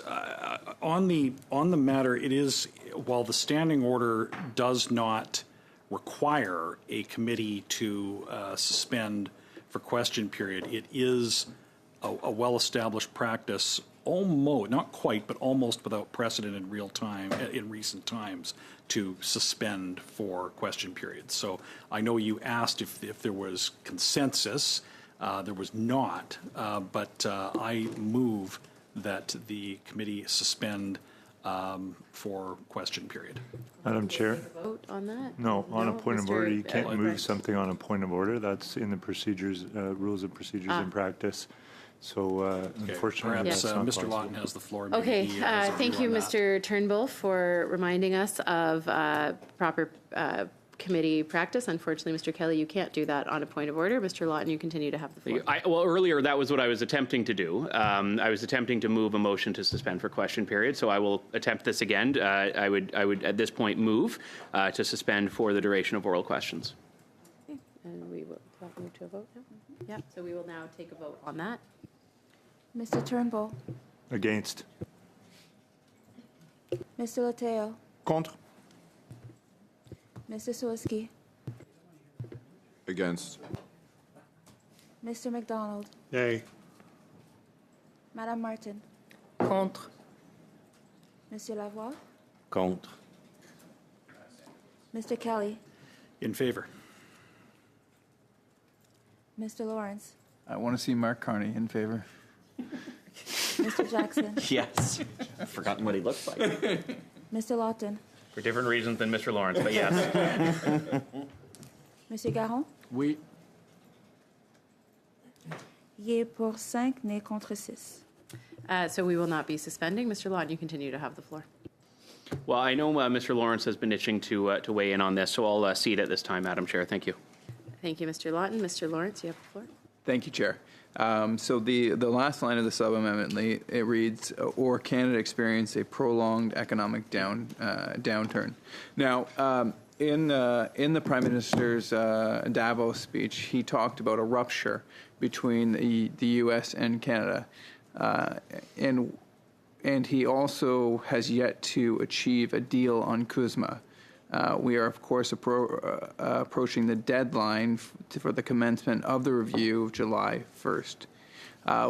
We, of course, as Conservatives, have worked hard and will support the government as part of Team Canada to get a deal that is so critical. But just to outline some of the impact, and I will work back to the impact as CPP, just in case my colleagues are curious as to where I'm going with this. But the scale of the shock if we did not achieve a deal on CUSMA, and like I said, Conservatives are here to support the government anyway to get a deal because we desperately need one. And we're hoping for not a rupture with the United States, because 73 to 75% of Canadian goods exported go to the United States. Exports to the U.S. represent 20 to 25% of the GDP. That's fully a quarter. Integrated sectors such as autos, energy, agriculture, manufacturing, lumber would face an immediate tariff uncertainty or higher duties if CUSMA lapsed, with a 6-month withdrawal notice under the agreement. And of course, the United States, just as we are, is a sovereign country, and so there is no overarching body. There's just an agreement between the two parties. And so the U.S., although in the agreement it requires 6 months' notice, there is nothing really in realpolitik stopping the U.S., if they so chose, to have an immediate cessation of access to their markets tariff-free. Here are some of the things that would happen. You would have sharp short-term GDP contraction, higher unemployment, lower employment earnings, reduced business investment, consumer confidence. The Canadian dollar would be depreciated, supply chain chaos in the autos. Mr. Countryman, what have you stress tested for the impact of a failure of this government to achieve a successful renegotiation or review of the CUSMA deal? So it's not for me to do the stress testing. We leave that to the Office of the Chief Actuary to do. So has the Chief Actuary taken this into consideration in his report? So the Chief Actuary had mentioned that did her analysis as of December 31st, 2024. She did not record any subsequent event to that. Okay. So in none of the evaluations as they currently stand, whether the 32nd or 33rd would have taken into place the failure of the continuance of the CUSMA treaty. It's the Chief Actuary that prepares the report, so I cannot comment what she has or has not taken into account. Yeah. So, quickly doing some math here, my estimate, with the aid of some artificial intelligence, is that it would push the MCR up to 9.8 or 10.2, which is well above the contribution rate of 9.5.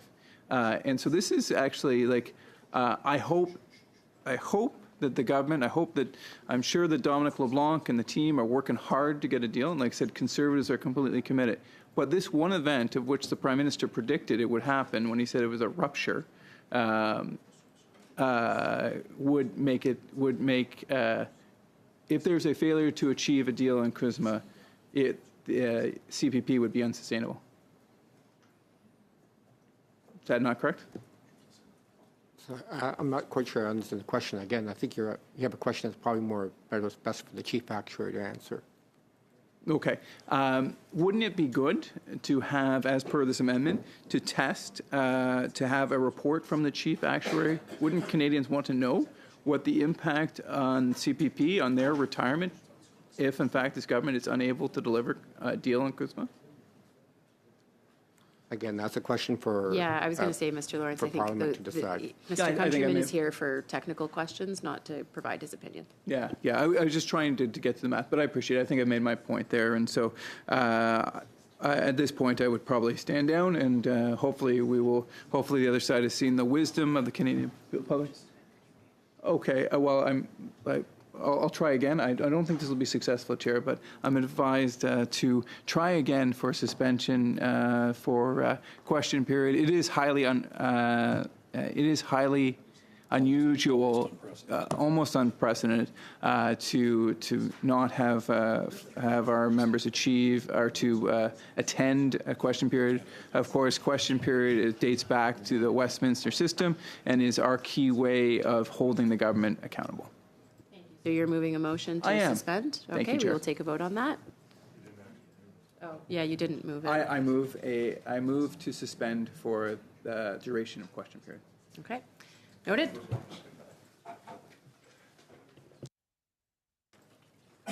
Mr. Turnbull, Oppose. Mr. Lateo, Contre. Mr. Soski, Opposed. Mr. McDonald, Nay. Madame Martin, Contre. Monsieur Lavoie, Contre. Mr. Kelly, Yes. Mr. Lawrence, Yes. Mr. Jackson, In favor. Mr. Lawton, Oui pour. Monsieur Garon, Oui. il est pour 5, né contre 6. Thank you. The motion fails. The committee continues. Mr. Jackson? Well, thank you, Madam Chair, and I'm shocked that the members opposite don't want to go to question period. I guess maybe some of the Prime Minister's habits are rubbing off on them, but I digress and apologize for that. We will keep focused on CPC 13 and our amendment to try to focus some Mr. Jackson, we're transparency actually measures. still on the sub-amendment. Oh, I apologize. So unless we would like to take a vote We are still on the sub-amendment. now. Well, that's good. That's good. It is a good sub-amendment that my colleague Mr. Lawton moved, and I do think it is important that we add these provisions into it, and I think the officials have answered. It is unfortunate that the actuary isn't here to answer some of Mr. Lawrence's questions, but nonetheless, I do think it's a good amendment. I hope the government members will support it. I think I'll leave it at that, and we can call the question on the sub-amendment, Madam Chair. Unless there's intervention from the government. Okay, benches. shall CPC sub-amendment 3 on CPC 13 carry? Okay, recorded division. Mr. Turnbull, Opposed. Mr. Lateo, Contre. Mr. Soski, Opposed. Mr. McDonald, Nay. Madame Martin, Contre. Monsieur Lavoie, Contre. Mr. Kelly, In favor. Mr. Lawrence, In favor. Mr. Jackson, In favor. Mr. Lawton, Yes, for. Monsieur Garon, Abstention. il est pour 4, né contre 6. Okay, the sub-amendment fails. Mr. Jackson, back on CPC 13. Now, just for your information, so you know where we are. I know it's Madam hard Chair. to follow. It is hard to follow. So many government heckles just distracting me. But no, I appreciate your guidance, Madam Chair, very much. And I do want to put a few more words on the record. You see, I'm telling you, it's very, very distracting.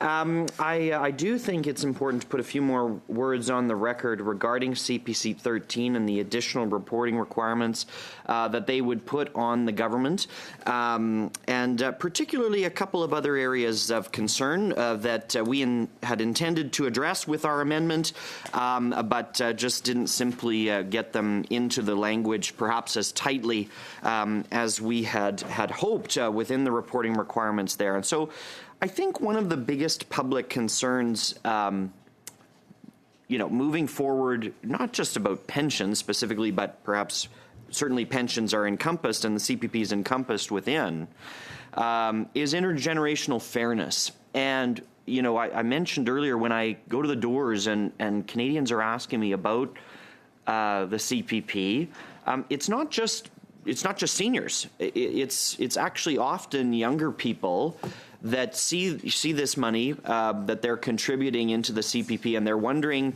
given the status of our population, the demographics of it, it's kind of an upside down, pyramid, should I say, that they are concerned about the health of the fund and whether there's going to be anything left for them by the time that they get to retirement age, as opposed to the sandwich generation, that's supporting both the youth and also seniors in this country at the moment, and whether or not the CPP is designed appropriately to ensure that there is funds there that they're contributing still there when they get to retirement age, and I think in reporting on the health of the plan, it should be incumbent on government.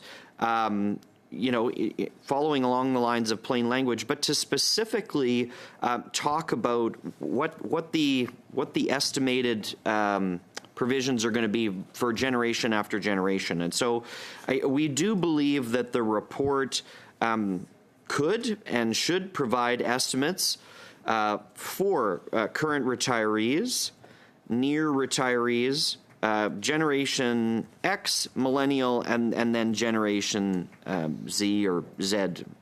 The Deputy Government House Leader often criticizes me about Z versus Z at Proc. I don't know why, but anyway, that's a digression. I do think it is important that, people could then see themselves in the reporting that's being given onto the health of the plan based on their age demographic. And examples of that could be expected lifetime contributions, and expected lifetime benefits post-retirement, the internal rate of return by birth cohort, or the impact of the 2027 contribution rate reduction in each cohort by generational gap, if that's what the government would choose to do, or they could find some other way to group ages if they chose. But I do think that would be a couple of important provisions so that people can understand, based on where they're at in the work until you get to retirement age cycle, about the health of the plan and what the impacts for them are going to be, what the benefits will be when they get to retirement age. Without that information, I think we're concerned and perhaps not convinced, about the accessibility or the consumability of the information. We feel readers cannot easily judge who gains most from lower contributions by age demographic, and who bears the long-term, who bears the brunt of the long-term trade-off versus the benefit. So by requiring that to be included in our amendment, and then hopefully which subsequently will pass and become part of the bill, these are things that the government would have to report on to Parliament, accessible to Canadians, and we could then use on the doors as we're discussing this issue with constituents, door knocking across the country. Again, it's about ensuring that the CPP, as one of our many long-standing foundational pieces of our social security net in this country, that Canadians have confidence in it. And with growing public distrust, we've got disinformation, deepfakes, you got all kinds of stuff going on social media that could certainly call into question these types of longstanding government programs if the information isn't readily accessible and consumable. I think this sub-amendment would bring some clarity in some very consumable language. So I am going to move a sub-amendment. I know that my colleagues will have some words to put on the record about that as well. But the sub-amendment, which I believe you've counted, Madam Chair, would be number 4, would be that the amendment be amended by adding after proposed subsection 43.11 the following. 1.1, the report prepared under subsection 1 and the report prepared under subsection 3 must include, to the extent that the information is available, an assessment of the impact of the amendments to the Canada Pension Plan contained in this division on current retirees, near retirees, Generation X, Millennials, and Generation Z or Z, including estimated lifetime contributions, estimated lifetime benefits, and the impact of the reduction in contribution rates beginning in 2027. And that is the end of the sub-amendment as follows. We will take a brief suspension while we get that in writing and circulate the translation to everyone. Thank you.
nous sommes de retour. Vous aurez reçu The opportunity is always to talk about vous aurez reçu le sous-amendement très important. Alors, comme nous l'avons vu, it's fair to say that c'est juste de dire que la génération alpha et la génération O. en français? Ah, elle vient dit qu'elle vient d'arriver. Elle vient d'arriver. Okay, thank you, Mr. Lawrence. Tu peux continuer en français, bien sûr, si tu veux. Non, en anglais, c'est. I should speak French, but my French is still a work in progress. Je sais très fort et pas bien. So, Gen Alpha and Gen Z will face some unique challenges, I think, going forward. With the our national debt is at 1.3 trillion. Is that right, Ben? 1.3 trillion dollars or so. We have a productivity crisis, which makes it that much more challenging for Gen Alpha or Gen Z to pay off the debt of which previous generations have rung up the credit card. And so I think it is incumbent on us in order to show Gen Z and Gen Alpha what they will be inheriting going forward, to show them what it looks like, whether that be debt or in this case CPP, and we're of course hopeful that it will remain solvent and the CPP will be there for the next 500 years for Canadians. But what this sub-amendment says is that the report prepared on sub 3 shall include, to the extent of the information available, an assessment of the impact of the amendments contained in this division on current retirees, near retirees, Gen X, millennials, Gen Z. And so I think having a generational breakdown, because as we've said, I think it's fair, and I think we should be reassuring those who are in retirement or those who are near retirement that the plan is solvent. But we also owe it to generations that may not receive CPP for another 40, 50, or even 60 years from now, to show them what the snapshot looks like for them. As we've seen with the recent reduction, while it is still sustainable, the cushion has been reduced. And so we want to make sure for intergenerational fairness that all generations have a view to what the CPP would look like for their generation going forward. So those are my comments on this. I think it's a great sub-amendment, and I remain optimistic. What are we now, Chair? We're 10 hours in or so. Maybe that's overstating a little bit, 8 hours. 10 hours, that we can work with the government to get some sub-amendments in, to get some amendments in to improve this legislation so that we can be the constructive opposition that we attempt to be. Thank you. Hope springs eternal, Mr. Lawrence. Mr. Lawton, you have the floor. Thank you very much, Madam Chair. I think this was brilliant work by my colleague, Mr. Jackson, as he and I came in the same class, and I would expect no less from him as we look at a sub-amendment to CPC 13 to look at the intergenerational impact of the changes to CPP. And I mean, this ties into the stress testing in the sense that if we're looking at sustainability for the program as a whole, what it means is that we need to have a level of respect for the subsequent generations that are going to come in. And I won't get ahead of ourselves. I know the next sub-amendment that I suspect may need to be moved just to ensure that we're capturing all these problems. We'll look at some comparisons with other countries. And I think some others have done something that has actually made it quite effective for this particular aspect, which is the intergenerational impact. Now, I just want to understand, when we talk about generations, or I guess I want my Liberal colleagues to understand, when we talk about generations, this isn't a political frame. This is actually an actuarial necessity. Like you see, the CPP is not a savings account. This is effectively a mechanism where every change to contribution rates or benefit structures, it produces winners and losers. This is true of all policy. These are distributed across age cohorts. When the government tables a report on the impact on contribution rates and financial state, as the amendment suggests, without a generational lens, we're actually only answering half the question. The financial state of the plan in aggregate can be perfectly healthy while simultaneously being unfair to a specific cohort. Those two facts are not in tension.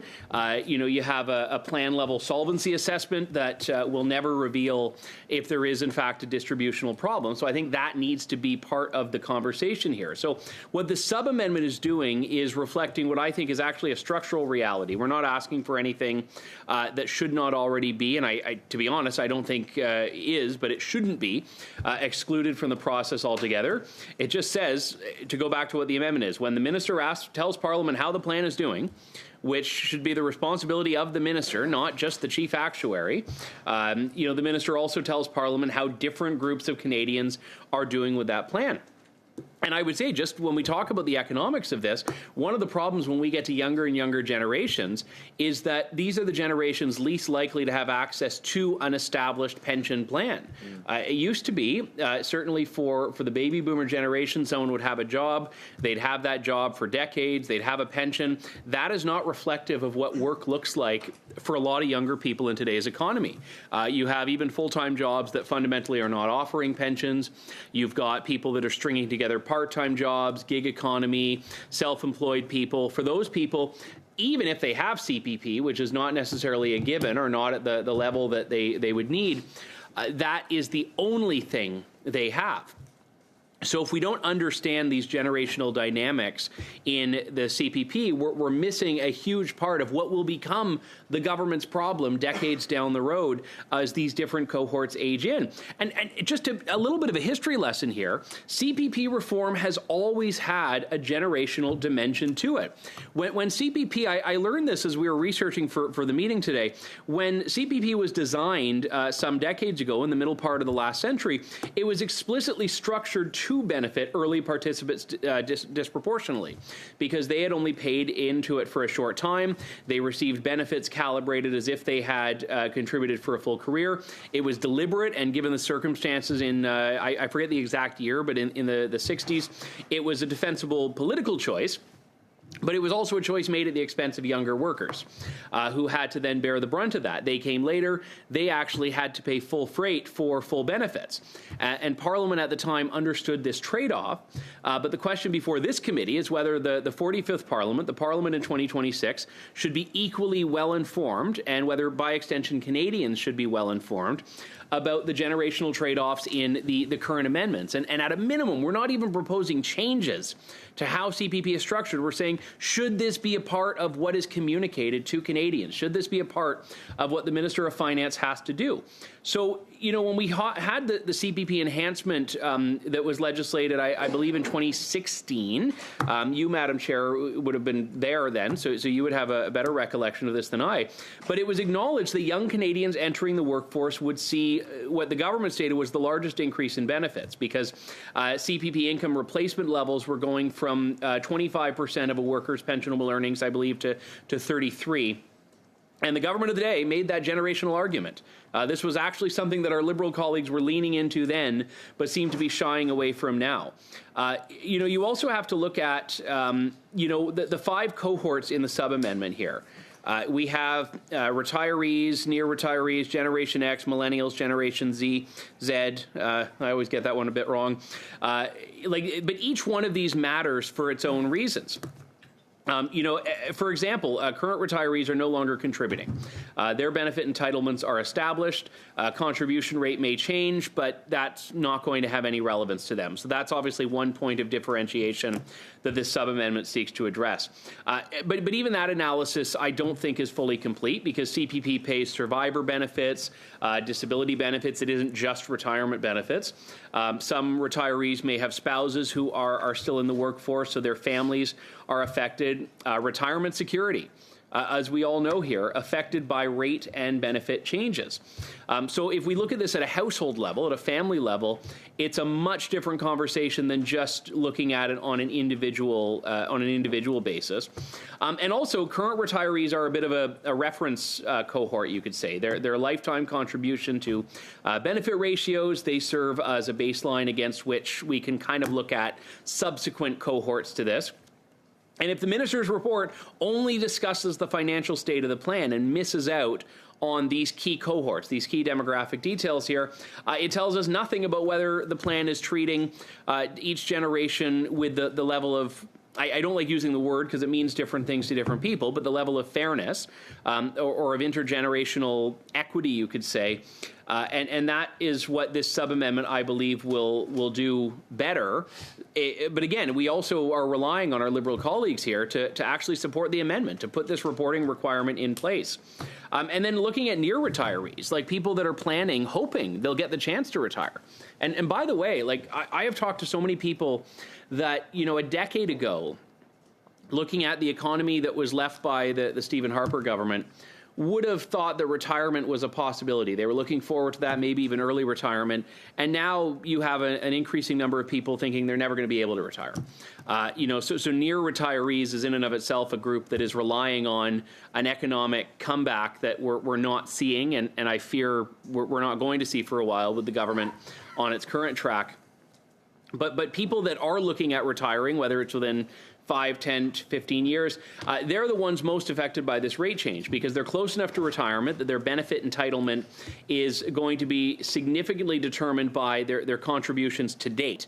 So up to this point, they'll benefit from having payroll reductions reduced for the remaining years of their working life, but they will not have had a materially lower contribution rate for long enough to affect their benefits in either direction. So, you know, so we're looking here, if just conceivably a contribution rate reduction is basically reduced payroll costs with no corresponding reduction in benefits. Like, what is the value transfer? Where is that money coming from? Like, it's easy for younger people to fear, and this is why it needs to be included in the report from the minister, to fear that they're going to be the ones paying in to this seemingly increased benefit at the older end of the scale for near retirees. So I think this is, again, one thing that we're missing out on by not having the generational impact addressed here. You know, another point when we look at Generation X, this is this is like the Friends generation, people born with the mid 60s to the early 80s. They're in a really precarious situation because this is the generation that started to see working dynamics changing from what I described earlier as the boomer and above or boomer and earlier approach to the more gig economy approach. They were very much in a transitional period. And again, like, this is why I think the generation-specific CPP analysis is rather important, because Generation Xers are old enough to have seen the decline of defined benefit employer pension plans over the course of their careers. But they're young enough that the enhancements we've seen in the past, are basically the primary source of retirement security beyond, other programs like old age security.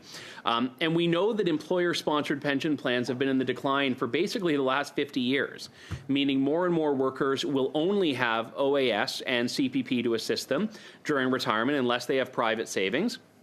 One thing we also know is that generational wealth transfers are becoming harder and harder. If people are living longer and people are struggling more with the rising cost of fuel, of food, of housing, both of these factors mean they have less to hand over to their children or grandchildren.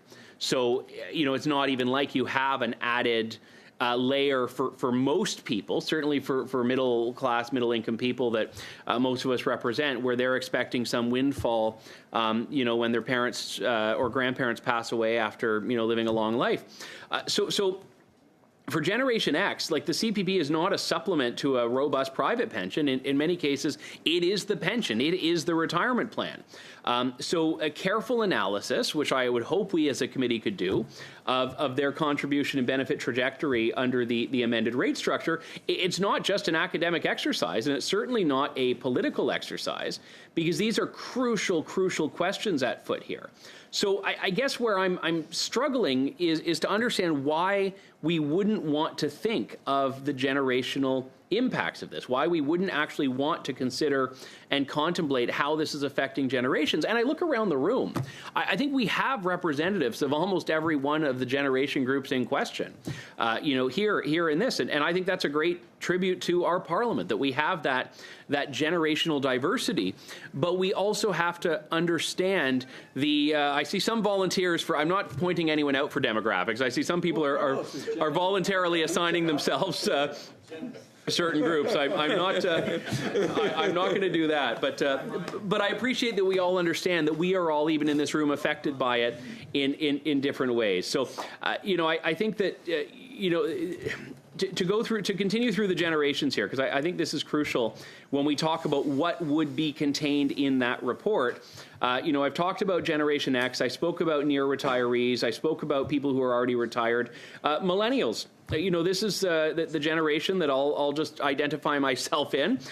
This is the cohort most often invoked in political debates about economic fairness, and for good reason. I mean, many of my millennial colleagues entered the workforce around or after the 2008 financial crisis. Again, I'm so grateful we had the leadership of Stephen Harper to shepherd us through that time. I think the crisis would still be underway if we had Justin Trudeau's spending and financial track record at that time. But, young people in my age group, not that I classify as young anymore, sadly, but, people in this generation saw a housing market that was closed off, and to some of them still is closed off to them. And the wealth... Mr. Lawton, we're going to have to take a brief suspension as the interpreters change over, so the committee will be suspended for 30 minutes. Yeah.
on sub-amendment 4 to CPC 13. Thank you very much, Madam Chair. I won't, it's been a little bit of time. I won't do a full recap on where we are at this point. But I believe, just for context, we were talking about the stressed or the generational impacts of the reporting requirement that we believe is crucial to be in this bill from the Minister of Finance about the health and vitality and sustainability of CPP. And on the sub-amendments, I was talking about why the generational effects of CPP are important enough to acknowledge separately and independently, and why there is, in fact, an actuarial reason that it would be valuable, not just a political reason, but certainly the policy implications are very important. And I was talking about the way that the changes in the bill, the way the changes in Bill C-30 are actually affecting different generations. And I had talked about people who are already retired, people who are near retirement. I talked about Generation X. I believe when we had to suspend for the vote, I was discussing millennials. And I know there was some disagreement on the suspension about what constitutes a millennial. Some of the data that I've looked at when we're analyzing the effects of Bill C-30 are generally 1981 to 1996. And again, these are not hard and fast rules. Someone born in 1996 is going to have more in common with someone born in 97 than in 81. But we have to just, from a demography standpoint, come up with as close as we can to these discrete categories. But, as far as the CPP enhancement that we've seen previously, this will, when fully in place, increase the maximum CPP retirement benefit by about 50%. So this is going from replacing 25% of a worker's pensionable earnings to 33%.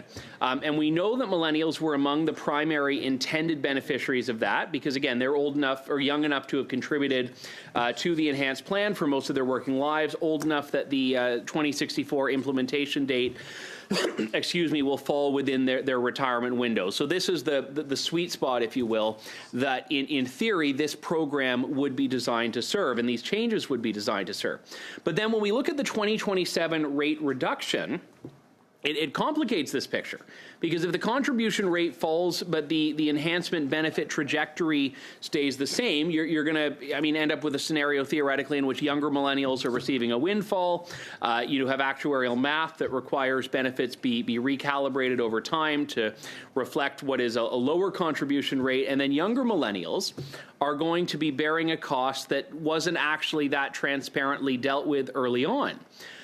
So this is, I think, just one example of a huge generational difference. We've already talked about, even just between Generation X and millennials, why there is a fundamental difference here in how this is affecting people and what the implications are. And this is precisely why the amendment requires that we show the impacts by generation, that we actually acknowledge that these changes are, by virtue of someone's place in life, their age, affecting them differently, and the consequences and implications are very different.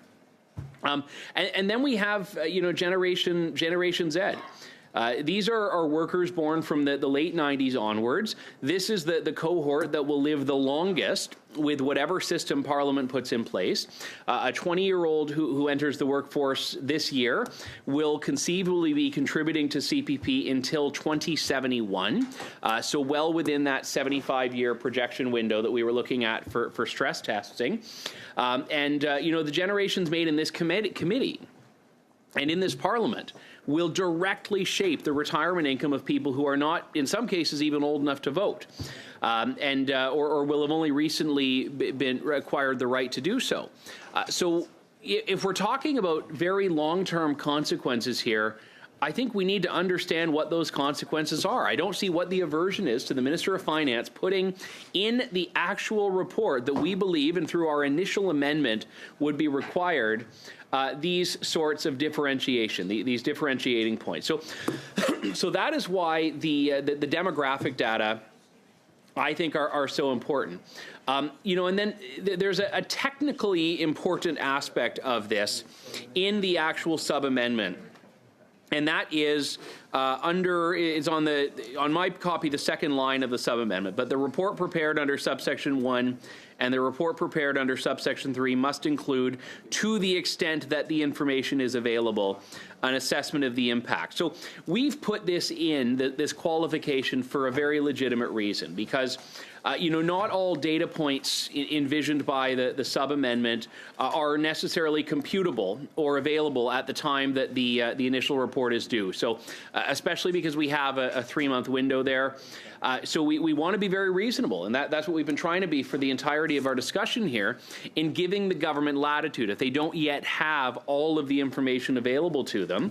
Now, I'll be perfectly frank, this qualification creates a bit of a safety valve, if you will, an escape valve if not properly managed, because, it's the government that ultimately may decide it doesn't have adequate information, and we don't want them to use that as an opportunity to not provide relevant information that the committee needs.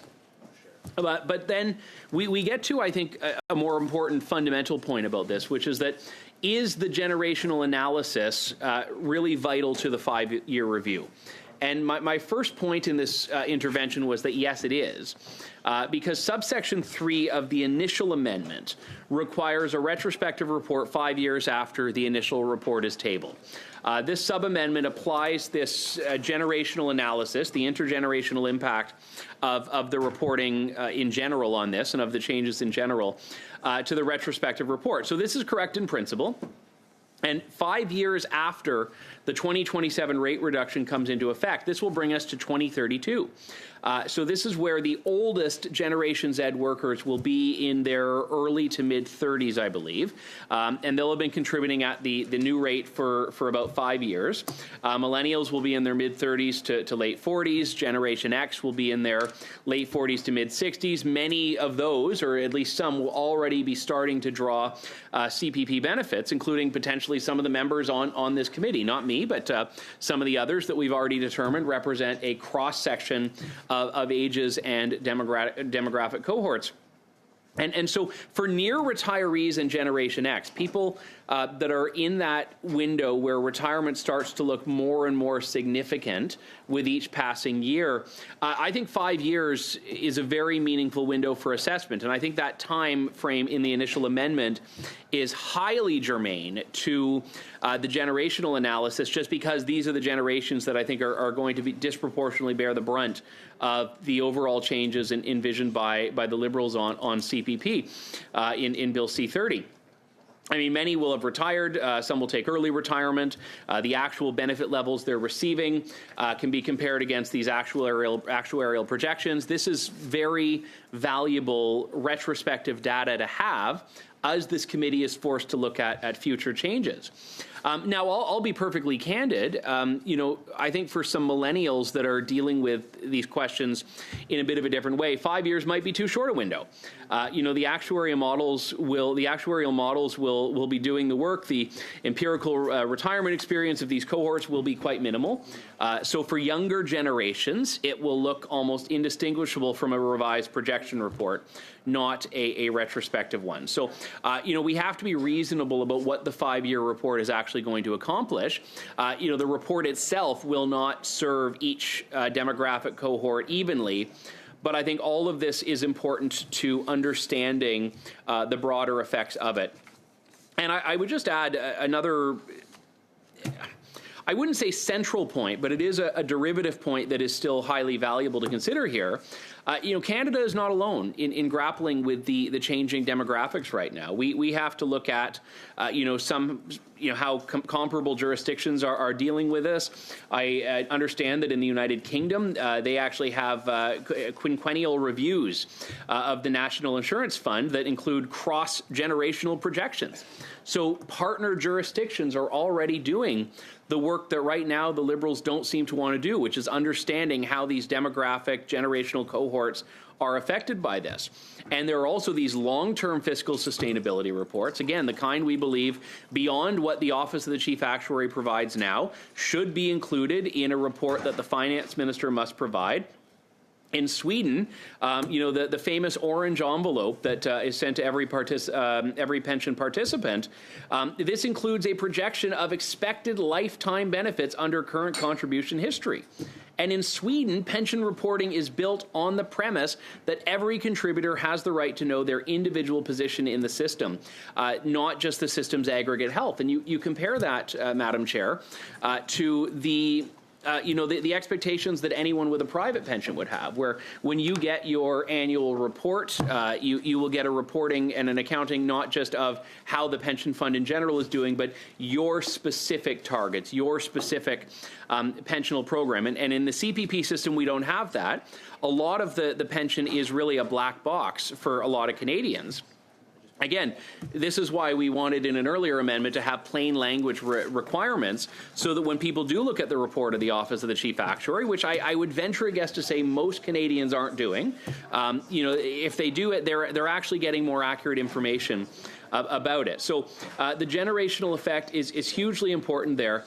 And I think one important aspect of this, and I may be losing some of my colleagues because I noticed they're speaking a lot more now, but they might be wanting to dig into the points, and I'm happy to hear their contributions when they intervene later on this. But I want to explain how the sub-amendment and the sub-amendment are kind of engaged on this right now, because the sub-amendment is being debated in the context of the amendment itself, and that's an amendment that I hope the committee will support. It's certainly an amendment that my Conservative colleagues and I support. The amendment requires a projected impact report within 3 months and then a 5-year retrospective. That's it. It's very simple. And this is a substantial improvement to a bill that really doesn't require any ministerial reporting at all on the CPP rate reduction. And I don't want to just outsource all the heavy lifting to the Office of the Chief Actuary, who serves a fundamentally different function to Parliament and to the Canadian people than the Minister of Finance does. So in this piece of legislation, which has effects extending like decades into the future, it has no requirement for the minister to report on what it expects to happen, on whether what happened matches the expectation. Mr. Lawton, I just remind you about being repetitive. You've said that a number of times. Thank you. Which part? The no reporting requirement. Yeah. So if you could just remember not to be repetitive. Understood. Right? Thank you. Understood. Thank you, Madam Chair. I was trying to relate the sub-amendment to the amendment in particular. But I guess this committee by now is relatively well versed on the amendment itself, I hope. But so what the sub-amendment is, thank you. Emma might be clear. Okay. I'm glad that it takes that long to understand things. We get it fast. Well, look, we can't afford to shortchange Canadians when we're talking about their life savings or their retirement plans, the totality of their retirement plans. But so if you accept the amendment, which I'm sure after this debate our Liberal colleagues will have to do because it makes no sense to oppose it. If you accept the amendment, there is no reason to oppose the sub-amendment because then what's basically being said is, yes, we want a report, but we don't want the report to say anything useful about the people whose retirement security is at stake. And I don't find that to be a particularly defensible position. I mean, if they oppose both the amendment and the sub-amendment, that would be highly illustrative because they're saying the government should be able to reduce CPP contribution rates, report to Parliament the impact only if and when it chooses. And this is, again, fundamentally a lack of transparency and accountability that I don't see how my Liberal colleagues could ultimately support. So, and then we get to the practical drafting points here. I mean, we have listed in our sub-amendment the differentiations on which demographic cohorts we believe are valuable to explore here. You have current retirees, near retirees, Generation X, Millennials, and Generation Mr. Lawton, Z. you've repeated this point a number of times. If you could try something new. Okay, so I'm aware that in listing those, we are leaving out subsequent generations that will be defined to come, but will still fall within the 75-year projection and in general the decades to come of this. So it may be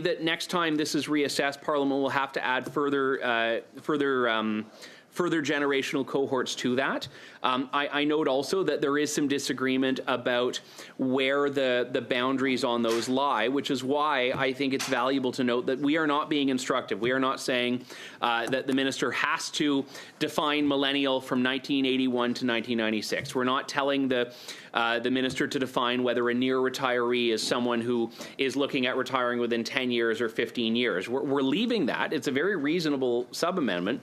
We're leaving that to, in some ways, the discretion of the minister and the resources that they rely on to formulate this report, but it's crucial that the report itself is formulated. So the committee could, theoretically, and if my Liberal colleagues want to propose an amendment to this effect, we could actually spell this out. We could spell out birth year ranges in the legislation. I don't think that's necessary. Statistics Canada has also done, as many of my colleagues would know, some work on this and incorporated by reference. Or the minister may wish to just determine himself or herself what those terms would be in the report. Now, again, I don't want this to be in isolation from the work being done by the chief actuary. Because, the technical capacity for generational modeling and all of that, I know that exists within the office of the superintendent of financial institutions. So the sub-amendment is really requiring implicitly, I think, that the consultation be done by the minister. But the minister has to be able to draw in this information and ultimately make these determinations. So all of this, I think, is part and parcel of why these two sections, the sub-amendment and the amendment, speak more broadly. I have some further thoughts that I think get more to the amendment itself, so I'm happy to share those once we've dispatched with a sub-amendment, but I do not believe fundamentally that we should be passing any legislation that does not understand how and why certain groups are affected differently. And the government already has this approach through the gender-based analysis. They already have this through other things. I don't know why we wouldn't look at, for pensions and retirement, which fundamentally are about reaching a particular place in life, why we would exclude the differentiations that exist between people at different stages of life who will have very different interactions with CPP, face very different economic realities right now that affect the value and role that CPP play in their life. So happy to take any questions on this, but I would strongly encourage support of this sub-amendment. Thank you, Mr. Lawton. Mr. Lawrence. Thank you very much. And I have had the opportunity to comment already on this, so I will make my comments fairly brief, as I know that there are other people on the list here that want to talk about the idea of intergenerational disclosure of the impact. It actually was, I'm actually old enough to remember that CPP used to send out statements as to where you were for each individual. Believe this or not, it was actually in paper. I know the folks around here are too young, but as an old man, I can actually remember getting paper statements. Yeah, I know, it's crazy. It's crazy. But it gave you an idea as to where your CPP is, because obviously, the solvency of CPP 75 years out will have a different impact on, say, me at 47 than someone who is 20 years old. I have a much shorter runway to collect my CPP and a shorter runway to pay that out. And so the idea is to provide in a way that's hopefully easily understood by all Canadians, is that if I am 25, here is a likely solvency of CPP, which obviously with the longer runway, you have a longer time when things could go bad or good, as opposed to if you've got a little bit shorter runway, what that might look like as well. And as I promised, I would be brief, and I will be brief. And I'm hopeful. You know what? We've got some great members on the other side that we can get a deal and improve this bill working together. Team Canada. Thank you, Mr. Lawrence. Ms. Goodrich. Thank you, Madam Chair. And I think this is such a critically important sub-amendment. And I remember when I was first entering the job market and Apologies, talking... Ms. Goodrich. Please don't crinkle your snacks near the microphone. So if you are going to eat snacks out of a package, please go do it away from the table. Thank you very much. for the interpreters. Ms. Goodrich, you can continue. Thank you, Madam Chair. I don't have snacks, so I appreciate that. But when I was first entering the job market, I remember having many conversations with my dad about specifically what was the whole, like, what does the world look like and how have things changed? And my dad used to talk about inflation all the time. That was something that was really important to him. And he used to often take us to the store and say, when I was a kid, this, what you know as a 5-cent candy was a 1-cent candy, and what you guys know as a 1-cent candy, we could get like 5 of them for that. And part of why he stressed this was the fact that the generations do not experience things the same. And I think this is something that is incumbent on us as legislators to acknowledge that reality and look at that. When you look at what my dad bought his first home in Fort McMurray for well under $100,000 and had a fair salary that made it so that he could afford to have a good life and raise a family. Many of my friends, their parents had one parent that worked, and that was something that was doable. When I went to buy my first house in Fort McMurray, had I wanted to buy that same house of my dad's, it would have been, at the time I was looking to buy when I graduated from university, it would have been over $600,000 for the exact same 1,100 square foot starter home. And so the reason why Point d'ordre, oui, Monsieur Lavoie, un appel au règlement. Juste rappeler à mon honorable collègue qui vient de se joindre à nous, je suis content de l'avoir parmi nous, de rester sur le sujet de l'amendement. Pas que ce n'est pas intéressant, sa famille, je suis convaincu qu'on pourrait en parler une soirée de temps, mais ça serait bien de revenir sur l'amendement plutôt que sur sa famille et l'achat de première maison. Merci, Madame la Présidente. Merci, Monsieur Lavoie. Sur le même appel au règlement, Monsieur Laurence? Je m'excuse, pas de translation. Okay, I am not hearing the translation. Is the translation working now? Yes. Perfect, thank you. Point of order for your... I wouldn't mind. Yeah, sure, go ahead. Monsieur Lavoie? Alors, je dis... I was telling to my honorable colleague who just joined us to get back to the subject of the amendment. It's not that it's not interesting. Her family, her life, I do find that interesting, but perhaps not in this current context. We're talking about an amendment, so please get back to the amendment. Thank you. Thank you, Mr. Lavoie. Reminder, we're on sub-amendment 4 of CPC 13, and so if you can stick to the particular sub-amendment, that would be appreciated. Well, part of the reason why I was bringing this up is to show some of the difference in the different generational pieces, because it's incredibly important when we're having these conversations as to why these amendments and sub-amendments are important and why we're bringing these forward is precisely because there are massive shifts and changes in between different generations. And this is one of those pieces where, frankly, if we're not looking at what has gone wrong in the past and we're just going to continue on, any changes to the CPP will have a lasting impact on the future of Canadians. And so as we currently sit and see, any change to CPP, our inboxes are not typically filled with 18-year-olds that are just entering the workforce, but they're filled with people that are either at retirement or about to retire. And so the reason why I was bringing that up is to highlight in the same little community for the same house, the change is remarkable.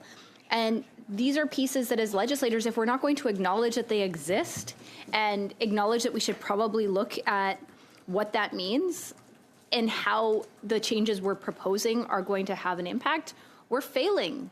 We're not just failing as legislators today, but we're failing the generations to come. And this is something that I know the Liberals are quick to point out if something is deviating from the sub-amendment, but the reality is I don't think they're listening.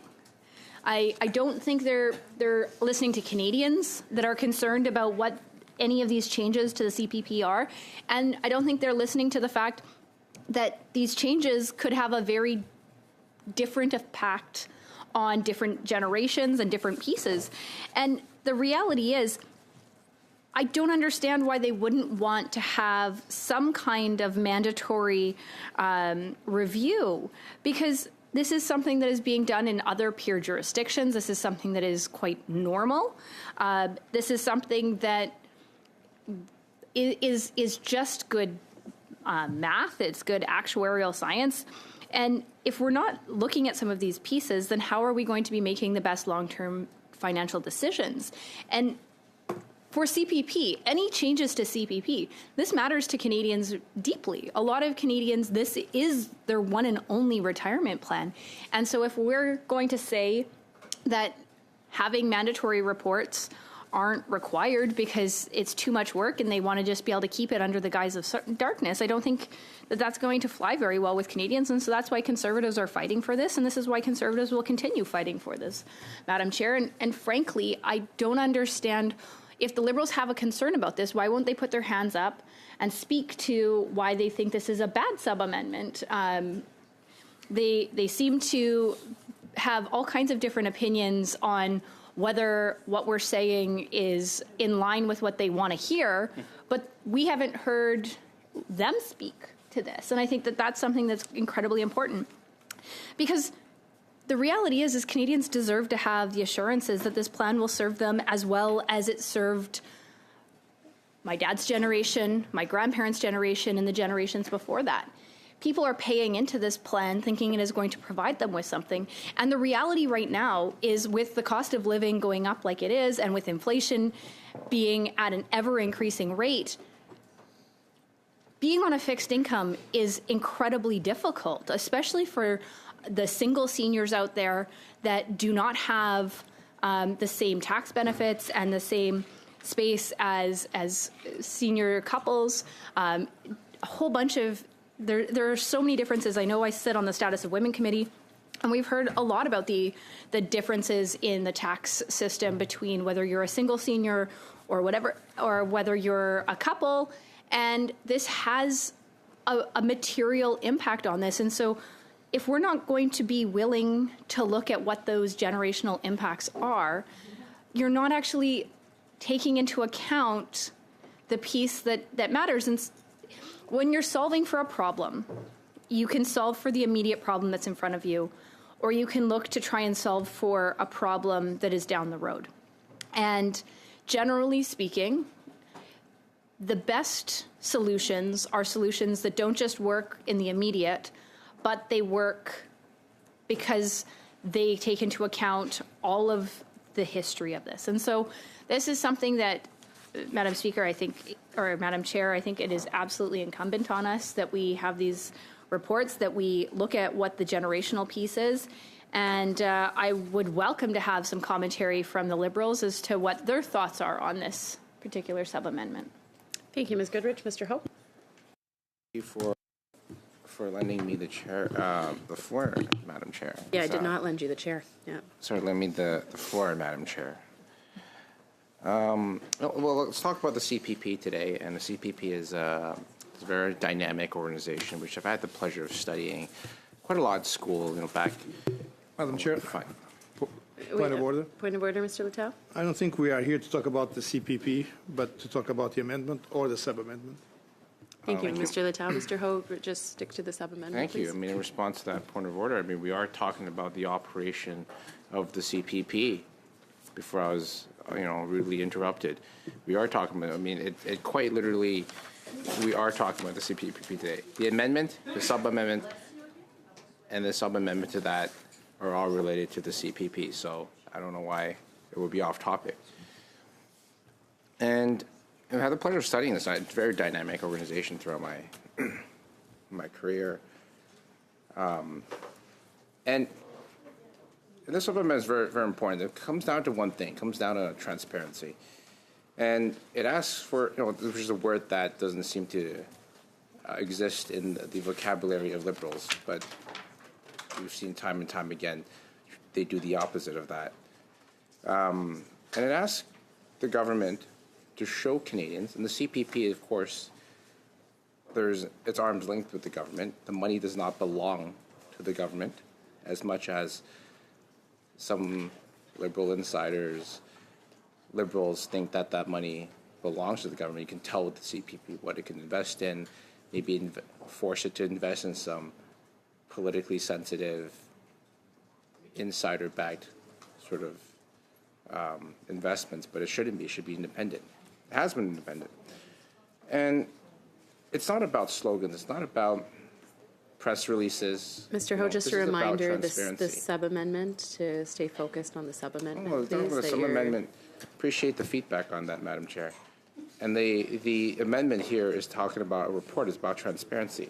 So my argument is just to submit that these transparency measures are important, and who's going to benefit from these transparency measures. So it's not a rehashing of existing information that could be readily available. This is about disclosing additional information. Again, information that already the CPP should have already and should collect already, but just presenting it so that each generation can see the impact of the fund, the solvency of the fund, and its viability moving forward. And this is in the backdrop of today's liberal recession. Right? Graduates now are graduating school this year in 2026 into a recession, much like in in other recessions. It is, but this is a made by liberal recession because it's not like it's a global financial crisis where every country is impacted and governments are struggling to get a handle of it and provide relief to families, to workers, to businesses. But we're living in a recession that is a made by a liberal, made in Ottawa recession because we're the only country in the G20 in a recession. So it's more important than ever. Madam Speaker, Madam Chair, sorry. Yeah, Mr. Letao? Point of order. Point of order, go ahead. Back to the sub-amendment, please. I mean, we are talking about recessions and G20 and yes. Wow, you're admitting that there's a recession. Thank you, Mr. Letao. Mr. Ho, I would just same point of order, Mr. Lawrence? Yes, just on that point of order. One of the important things that we've talked about is that there are a series of macroeconomic issues that could impede or impact the financial sustainability of the CPP. The minister, being a former minister of finance in Quebec, Mr. Lawrence. This is entering that. Into debate. Mr. Ho, if there's another point of order. There. Mr. Levois, point of order. Yes. As my colleague Mr. Lawrence says, it's important to know the context. What Mr. Ho said was already said by Mr. Lawton. We were talking about being repetitive, Chair, in what we say, but also what our colleagues said. If it's already been said, is it repetitive or not? I'm asking the question because everything that being said was already said. Thank you, Mr. Levois. Alors, yes, Madam Chair. This is not a point of order. What Mr. Levois said is not a... So, Mr. Ho, you continue to have the floor. I would just like to remind you to continue with relevance to the sub-amendment that is on the floor. And you can repeat something someone else has said, but please don't repeat it yourself again and again and again, which I think people would like to hear something new after closing in on 11 hours of committee testimony at this moment. So very important. It's a very important bill, and you just got there. Yeah, wow. Those points of order lasted several minutes already. So, anyways, before I was interrupted by those points of order, I want to link it back to the why recession matters, because recession means negative GDP growth. It usually means fewer jobs, and it's workers who have those jobs that pay into the CPP. So it's, of course, a generation now graduating into a liberal, made by a liberal, made in Ottawa recession. It's very important that we study the intergenerational effects, or at least have some data on the intergenerational effects of the CPP, and of course the sustainability of the CPP, because as it pays out those pension obligations, because it's dependent on the growth of those assets is dependent on the contributions of current generations. So, and this is all about the different generations, right? We got Gen X, we got Gen Y, we got Gen Z. I have the pleasure of being Gen Y. Although some people, when they first look at me, they may say I look like I'm in Gen Z, but well, I digress. And it's not an unreasonable request. I mean, this is a bare minimum that we expect parliamentarians to be looking at, right? This is, of course, not an issue that is on the top of everyone's mind, but it's also a very important one that would affect almost everyone who works for a paycheck or would deal with the CPP. This also, even small businesses, medium-sized businesses, they have to make employer contributions as well, and they have to deal with the CPP. So Canadians, every Canadian worker deserves to know who pays the CPP, deserves to know and more about the viability of the CPP being that. And of course, a lot of the assets that, of course, CPP is invested in traditionally has a lot of been illiquid assets, right? You've got a lot of real estate, infrastructure assets, private equity, venture capital. Of course, those returns have now no longer have the, which generally have created, better risk-adjusted returns than public equities, and therefore it is better. You can generate better returns than, hypothetically, than investing in the public market, like buying a stock index passively, like the S&P 500 or the TSX 60. But those assumptions have changed recently, and those sort of alternative assets classes are no longer generating the same level of risk-adjusted returns. So, of course, when you look at CPP and its viability on the next generation is, if it's still continuing using that sort of investment mandate, that has been a recipe for success for many decades, that the next generation, the youngest generation, which may not withdraw from the CPP until 40, 50 years from now, needs to know that perhaps maybe there are assets that are not generating the same sort of risk-adjusted return as previous generations. And so what has worked, the contribution rates that has worked before to get the same sort of withdrawals might not be the same, because we're living in a low-growth environment, a liberal low-growth environment. So, of course, you're not going to expect asset returns to have the same returns as previous generations. So it's very important that we study the intergenerational impacts of when we're in a liberal, low-growth recession. Yeah, we just heard recession. That's breaking news right there. It's breaking news right there. And it's a reasonable request. I don't see why this is something that is we would oppose this. I mean, it's a pretty. I mean, again, it's specific, this amendment, but not so prescriptive that if we get exactly what the minister or the CPP to produce the information and present in a way that works for them, but also producing more information that contributes. There's a lot of side conversations happening right now. Okay, all right. Can't really. Well, there's several parties talking, actually. Several conversations. Yeah, no, just make sure it happens, right? So, right? So it's about predictability. So it's like, to many people, CPP might not be enough. That, they look at their OAS, if applicable GIS, and if they get their CPP, that might not be enough to sustain their lifestyle. We know, for example, the younger generation now, home ownership is lower than before.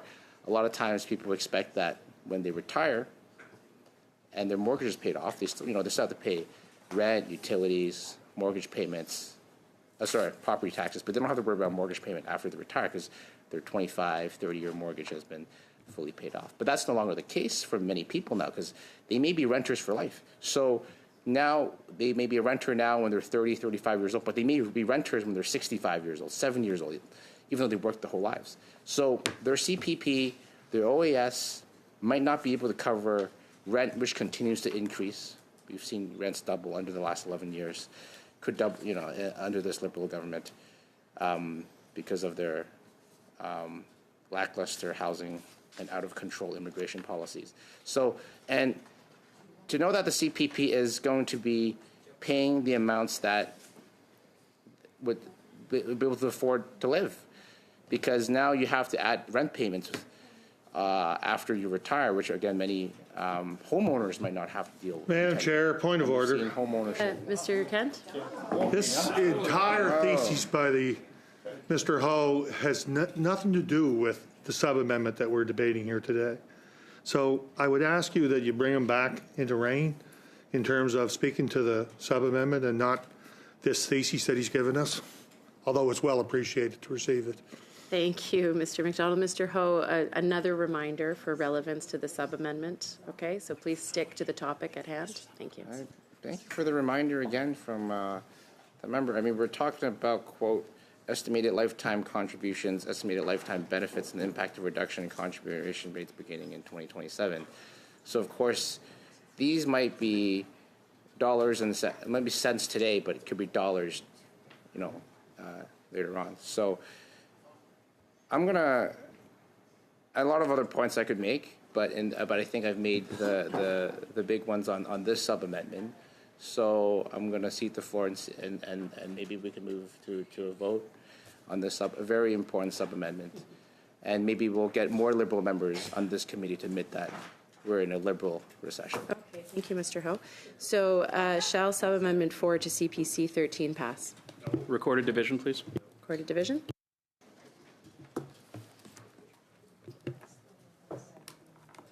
Mr. Lateo.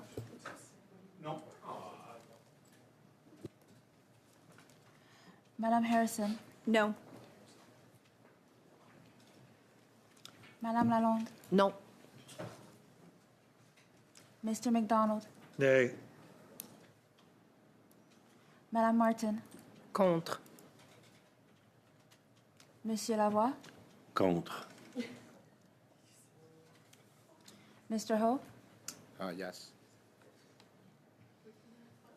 Mr. Lawrence. En faveur.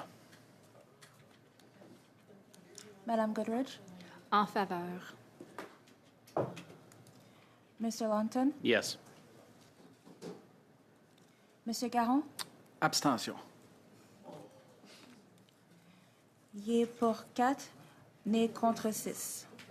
Returning to CPC 13, Mr. Lawton.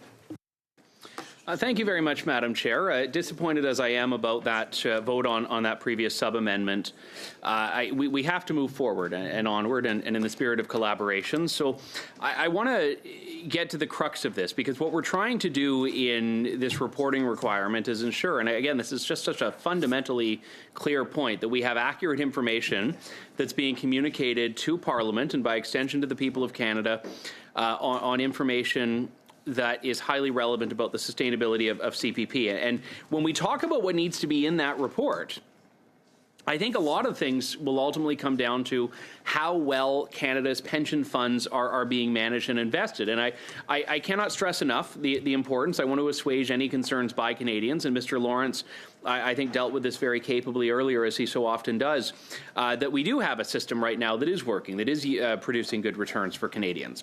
And I think it's important to know, and one of the best ways to understand how that system is faring for Canadians is by understanding how other systems are faring and what some of the differences are between them.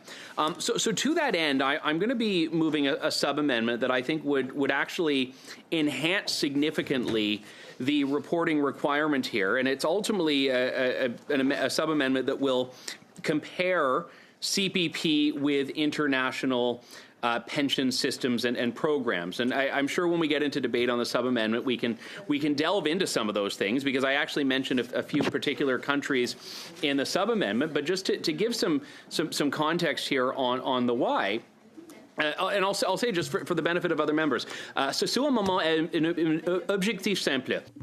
We have a clear goal. When the minister presents a report with the changes to the pension, this report ought to also show Parliament that how our public pension plan compares with that of the United States, of Australia, of Sweden, notably concerning the level of capitalization, their dependence upon revenue, and the extent to which each can see long-term planning. You know, the CPP does not exist in isolation.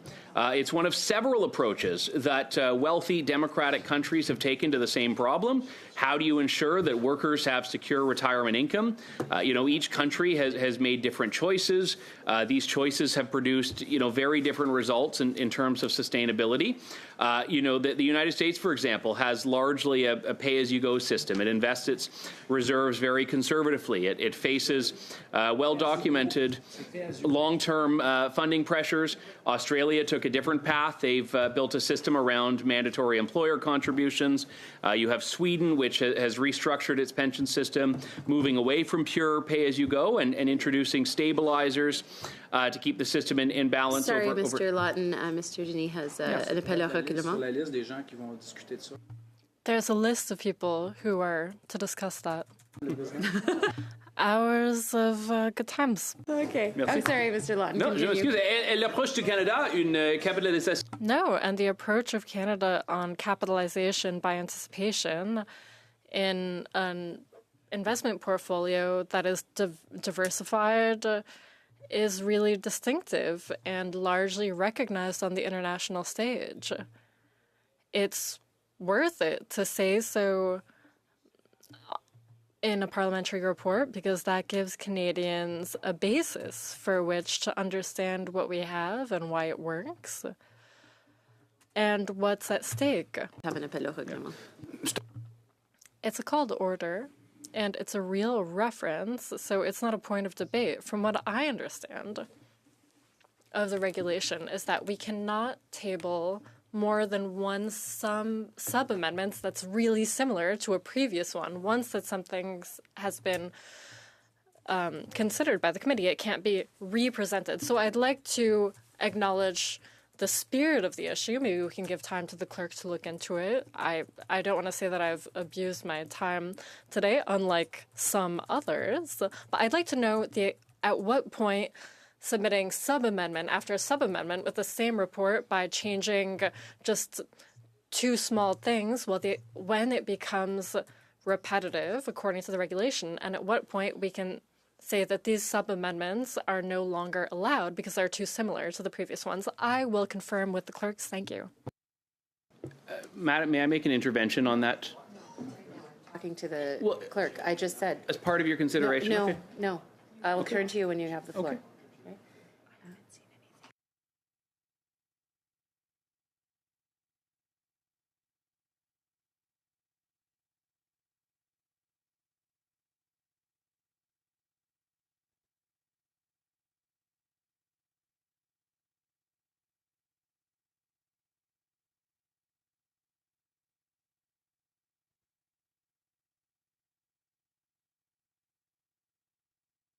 Merci, Monsieur Garon.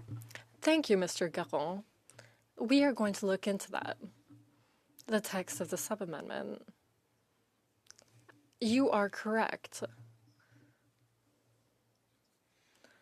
One cannot introduce an amendment or a sub-amendment which is too similar to one that has already been submitted if the committee has already taken a decision related to that.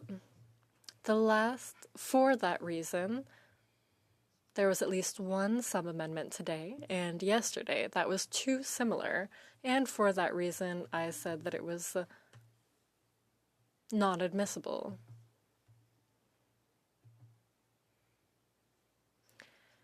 And we will consider the form of this sub-amendment, but I really appreciate the intention, and we will consider that. Thank you. Let me continue.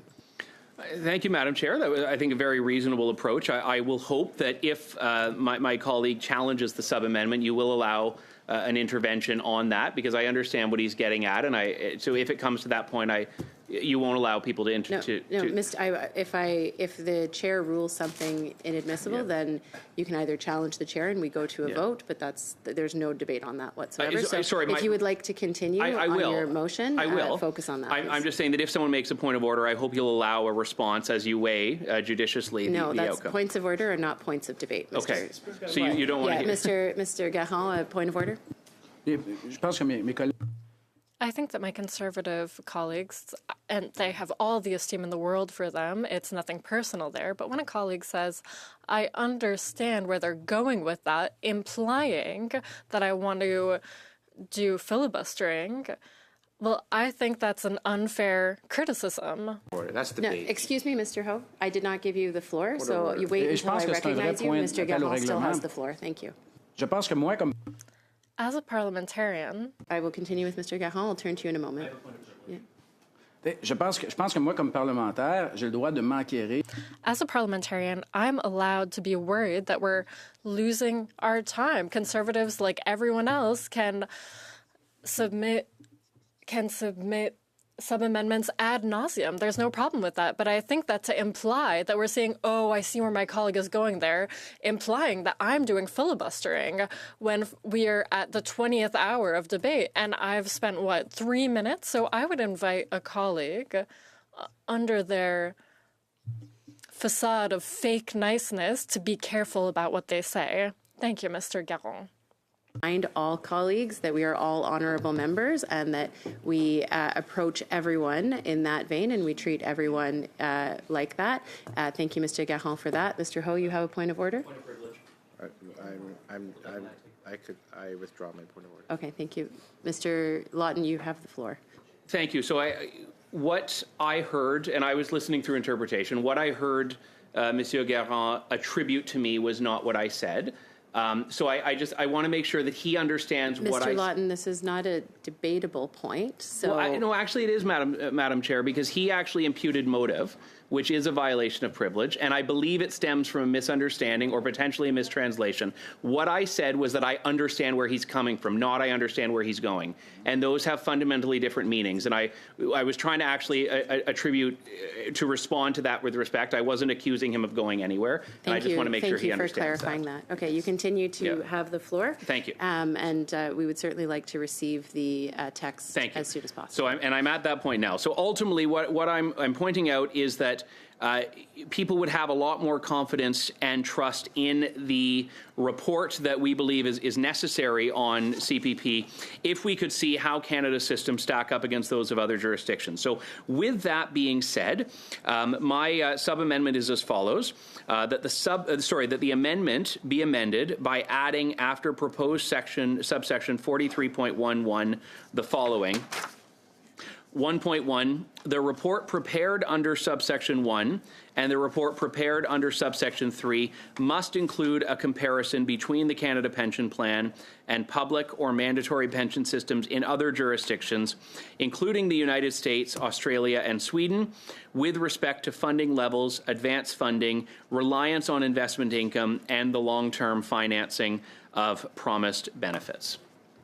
Thank you, Mr. Lawton. We will take a brief suspension while you send that in and circulate for translation. Thank you.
Monsieur Garon?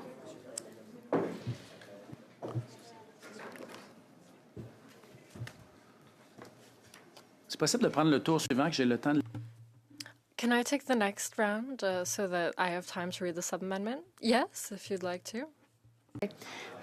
We'll continue with Ms. Goodrich.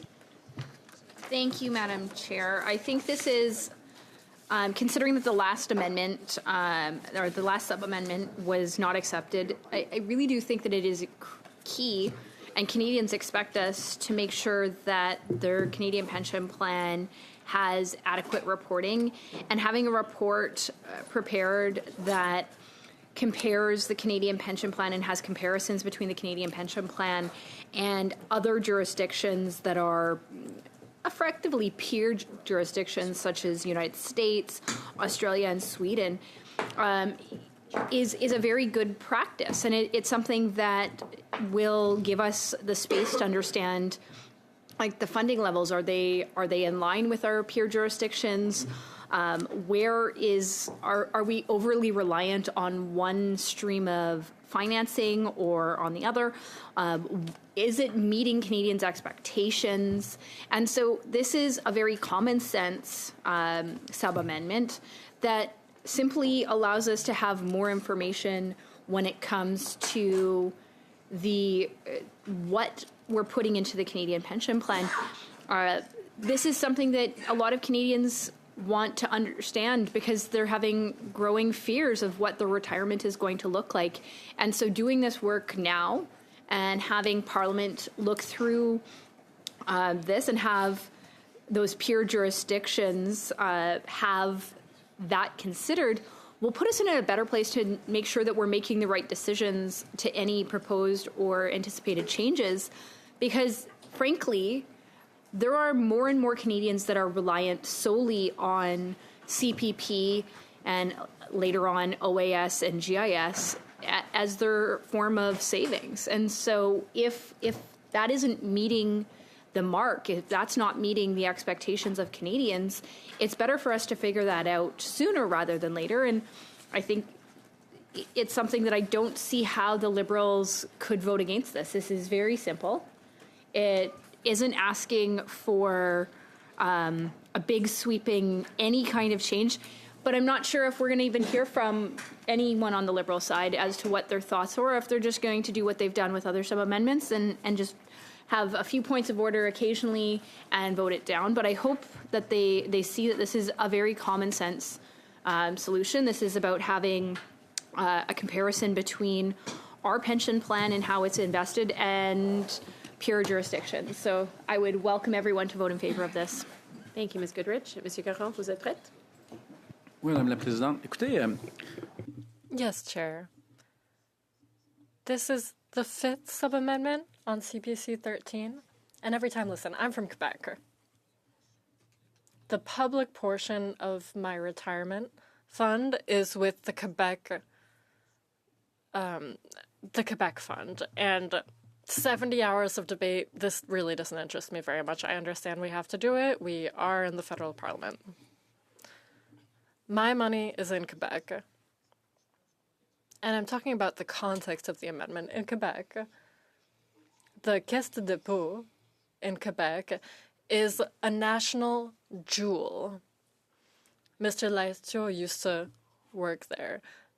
There are similarities with the federal regime, and the rates are different, but there are similarities. Here's one thing. We are proud of our Caisse de dépôt. It's an important development in Quebec. It's a wonderful development, and we take care of it. This is what I think is weird. I have a hard time seeing Quebecers in the Quebec Parliament spending 40 hours denigrating the Caisse de dépôt. We think it's so important as a structural thing, as a social safety net to allow people to save. We would never think. I mean, I don't know, Mr. Letaillot, and I'll ask him the question. He was in Quebec. Has he seen that? Dozens of hours denigrating the Quebec pension plan. We're too proud of that in Quebec. And I think it's a problem in Quebec. And now they're saying, oh, report after report, conservatives are saying, oh, people will knock on our doors. People are so afraid about losing their pension. They're wondering if it's going to be sent or not. I don't want to put words in their mouth. But if it's true that people are telling them that, and related to the amendment, people are terrified at not getting their pension because there's no report.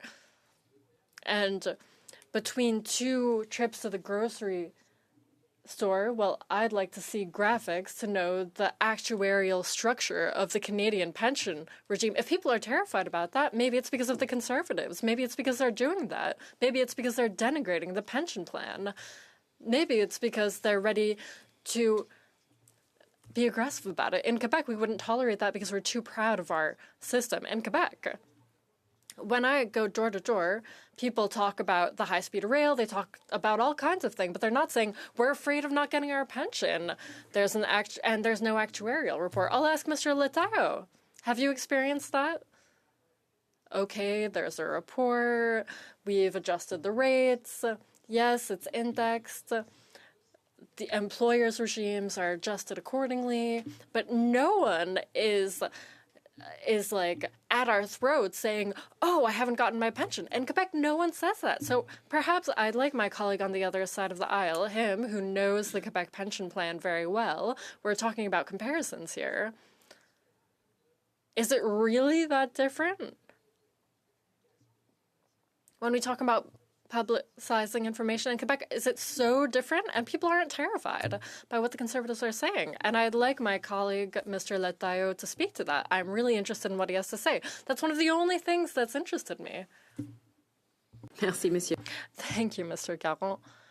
Mr. Ho. Madam Chair.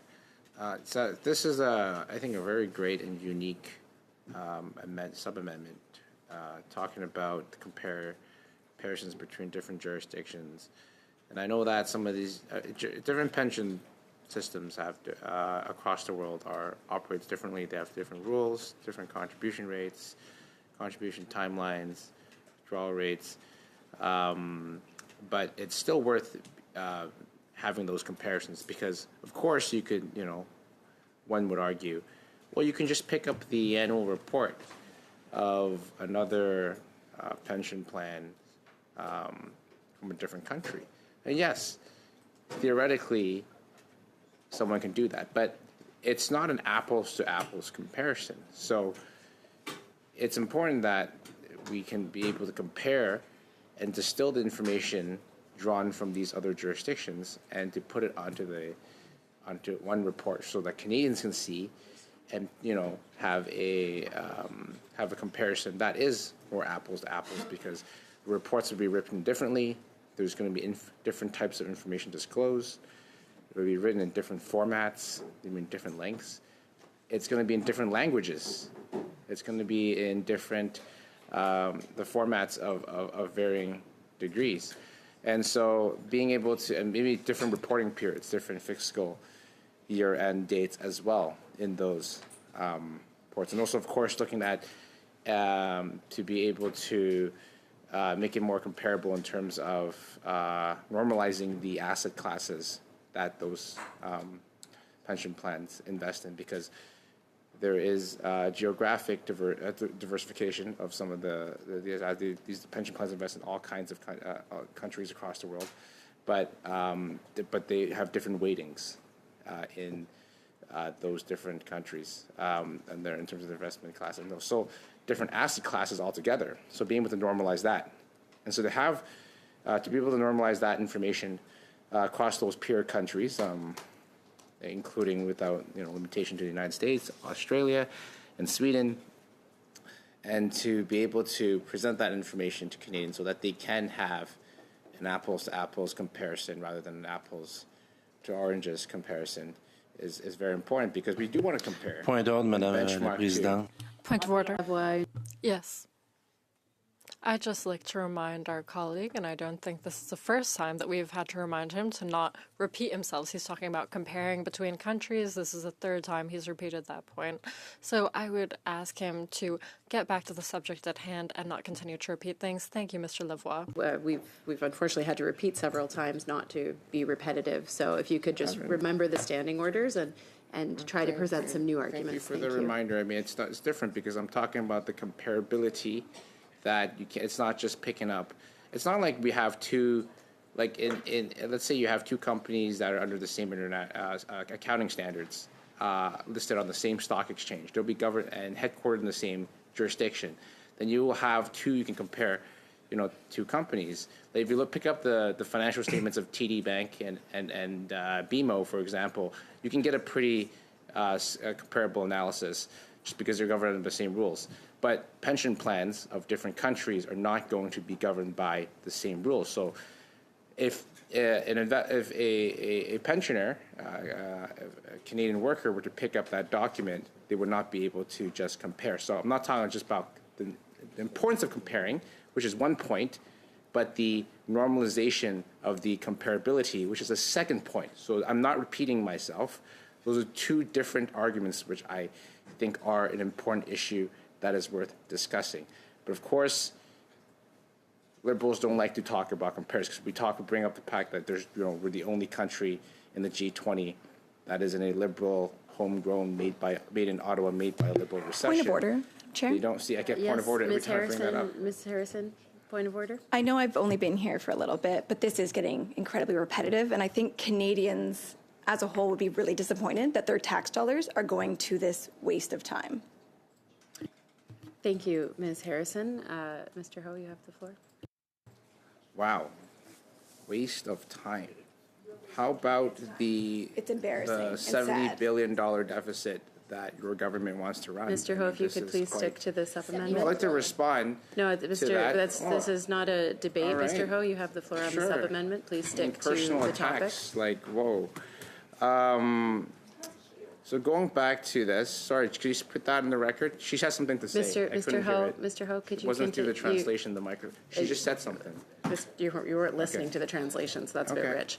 I But didn't know if she you, spoke- said it in French. Mr. Ho, Okay. please stick to the sub-amendment. I'd like to maintain order in this committee. Thank you. So getting back to, I'm trying to finish my point, and it just like keeps getting interrupted. So again, the comparability between jurisdictions need to be normalized so that the reader, the user of that information, can actually find usefulness in the information across years, across asset classes, across contribution rates, and of course the fund's overall performance, and also the pensioner themselves, their own statements that they would receive based on their own individual position. So, yeah, these are all very important in aspects because we are talking about a regime change when it comes, a paradigm change. Sorry, and when it comes to some of the assumptions in the asset class, in the pension industry, of going to be lower returns, higher, different levels of inflation. Interest rates are different, and people living longer life expectancies, working longer, but not, perhaps not, but not taking a sort of phased retirement rather than just retiring, at whatever age that may be, and of course having higher costs because, for example, food costs, which are not factored in CPI, which the inflation numbers that might be referenced, are outpacing the rate of inflation. So, but of course, retirees that depend on the CPP still need to. Mr. Ho, can you please stick to the sub-amendment that has been proposed? Of course, because food inflation is different in different countries, and we have the highest food inflation in the G7, and so of course, retirees now, more and more of them are no longer homeowners because of the liberal housing crisis that we live in. Point of order. Yeah, Mr. Solotsky, point of order. Thank you, Chair. So we're on Clause 43 right now, correct? So we've been on Clause 43 for how long? It's been several hours. About 7 hours. Yeah. That's about 7 hours on the clause. This could have been done in 3 hours. We are at, I believe, 14 hours now, right? Okay, we've talked about trees falling in the forest. We've talked about I'm curious what's going to come up next. Like, is Sisyphus really happy? Like, what's the answer to the trolley problem? There's so many random tangents that are being taken. Nothing is getting done here. Taxpayer money is going into the resources here, into being extended. We're legislating on the fly. Random amendments are being created. It's being put into translation. We're waiting. Nothing's getting done here. Can we just please stick to the topic at hand, be concise, stop repeating things, and actually maybe get some stuff done, please? Thank you. Okay, thank you, Mr. Sawatsky. Mr. Ho, you continue to have the floor. If you could please stick to the sub-amendment topic. The floor. I mean, we're running a $70 billion deficit. You divided it up. It's like a lot of money. Mr. Ho, please stick to the sub-amendment. That's being divided. And I never said anything about trees falling in the forest. So I mean, so maybe you should just quote yourself, Jake. And I was getting back to my point. Again, retirees used to be that you could pay your basic necessities like food, transportation, fuel, clothing, all that kind of stuff. And then you had your housing costs, which is much lower because you just have to pay for property taxes, maintenance fees, maintenance of the property, utilities. But you didn't have to pay, you would hypothetically have paid off your mortgage within 25, 30, or 35 years. Mr. Ho, can you bring this back to the sub-amendment, please, specifically, and what the sub-amendment number 5 for CPC 13 is? What we're talking about specifically, I'll read the words of the sub-amendment that relate to the argument I'm making at hand. It is with respect to funding levels, advanced funding, reliance on investment income, and the long-term financing of promised benefits. And well, sorry, that was the, right, of the 3 countries, right? United States, Australia. I'm reading the correct one, actually. I don't know why you say I'm not reading the right one. I'm just reading the last portion of that sub-amendment. I'm reading the correct one. So I'll read the whole sub-amendment for you if you want me to, but I'll read the second half, starting on the beginning. Between Canada Pension Plan and public or mandatory pension systems in other jurisdictions, including the U.S., Australia, and Sweden, with respect to funding levels. Sorry, Mr. Ho, point of order from Mr. Garon. Je sais pas si vous avez dans les... I don't know if you have it in the notes that the sub-amendment was already read before. Maybe I missed it, but was it already read out? Yes, Mr. Garon, you are correct. We do have the sub-amendment on the record, so once again, Mr. Ho, please, it's very important to not be repetitive. So if you have new arguments or new things to say, please proceed, but please do not be repetitive and focus on the sub-amendment that we are dealing with here. For the kind reminders from Chair and all the colleagues, but I was accused of not being relating my points to the sub-amendment, so that's why I am reading the parts of the sub-amendment that's relevant to the argument I'm making at hand. So I'm not even reading the whole sub-amendment because I don't want to put the committee through reading the entire sub-amendment word for word. I'm just reading the portion of this. And then I got accused I'm reading the wrong sub-amendment. No, I'm reading the correct sub-amendment. Focus but I'll on go the back to the sub-amendment? argument I'm making again. Now we have retirees who, have to continue paying rent even though because their home ownership rates are Mr. Ho, you've repeated this point several times. If you could please so these start with something new. I keep being interrupted every time I make this point. I can't get to the Mr. Ho, it's because it's being incredibly repetitive. Point of order. Is that members are not supposed to be repetitive. But I haven't gotten to my point. We are on clause by clause. Mr. Ho, if you could please, you have the floor, but you need to say something new on this. All right, point of order from Mr. Lavoie. Let's clear those. Madame la Présidente. Chair, from what I understand, is there a limit of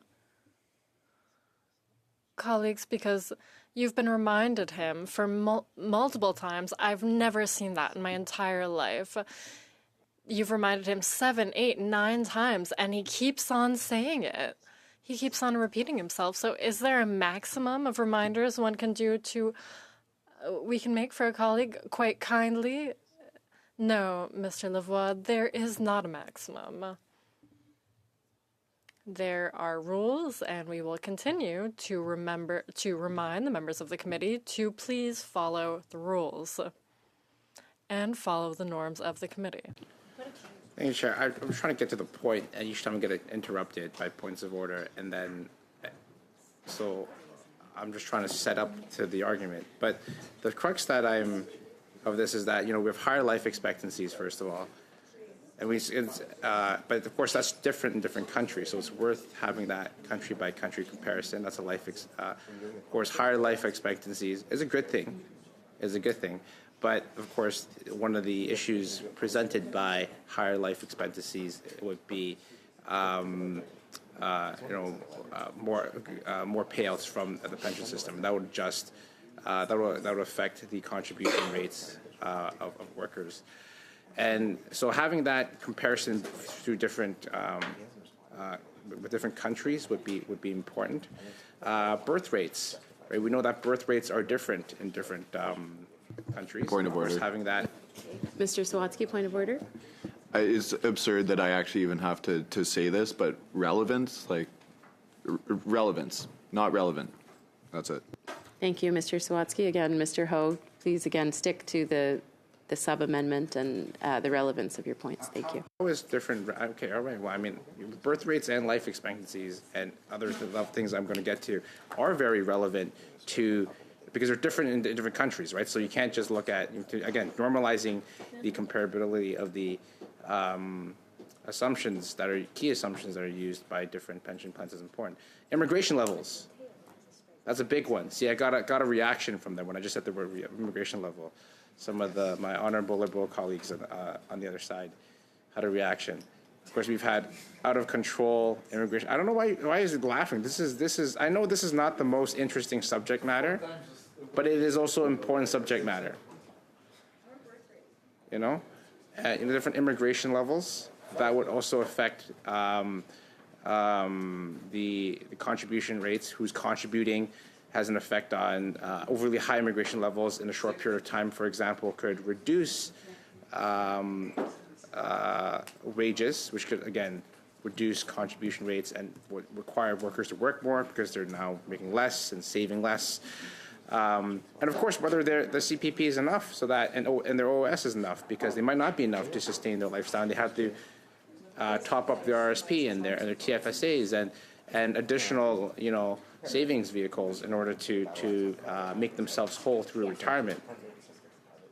And of course, things like workforce growth, the demographics of the workforce, the distribution of the age. It's not just the median age or the average age of the population, which are different in different countries, but it's also the distribution of seniors to young people to middle-aged people. And wage growth, right? Of course, productivity growth, and we know that we have the lowest investment per worker in the G7. Mr. Ho, the sub-amendment is with regards to the pension plans in different countries, and so if you could please stick to the actual topic at hand, that would be much appreciated by the committee members. Thank you, Chair. Yeah, we are. We want it because we're comparing. The sub-amendment talks about. Okay, I'm not going to read the sub-amendment because I'm going to be accused of not reading this, but it talks about comparing the reporting of pension plans in different countries, and of course. Again, pension plans have use different assumptions and different ways of displaying that information.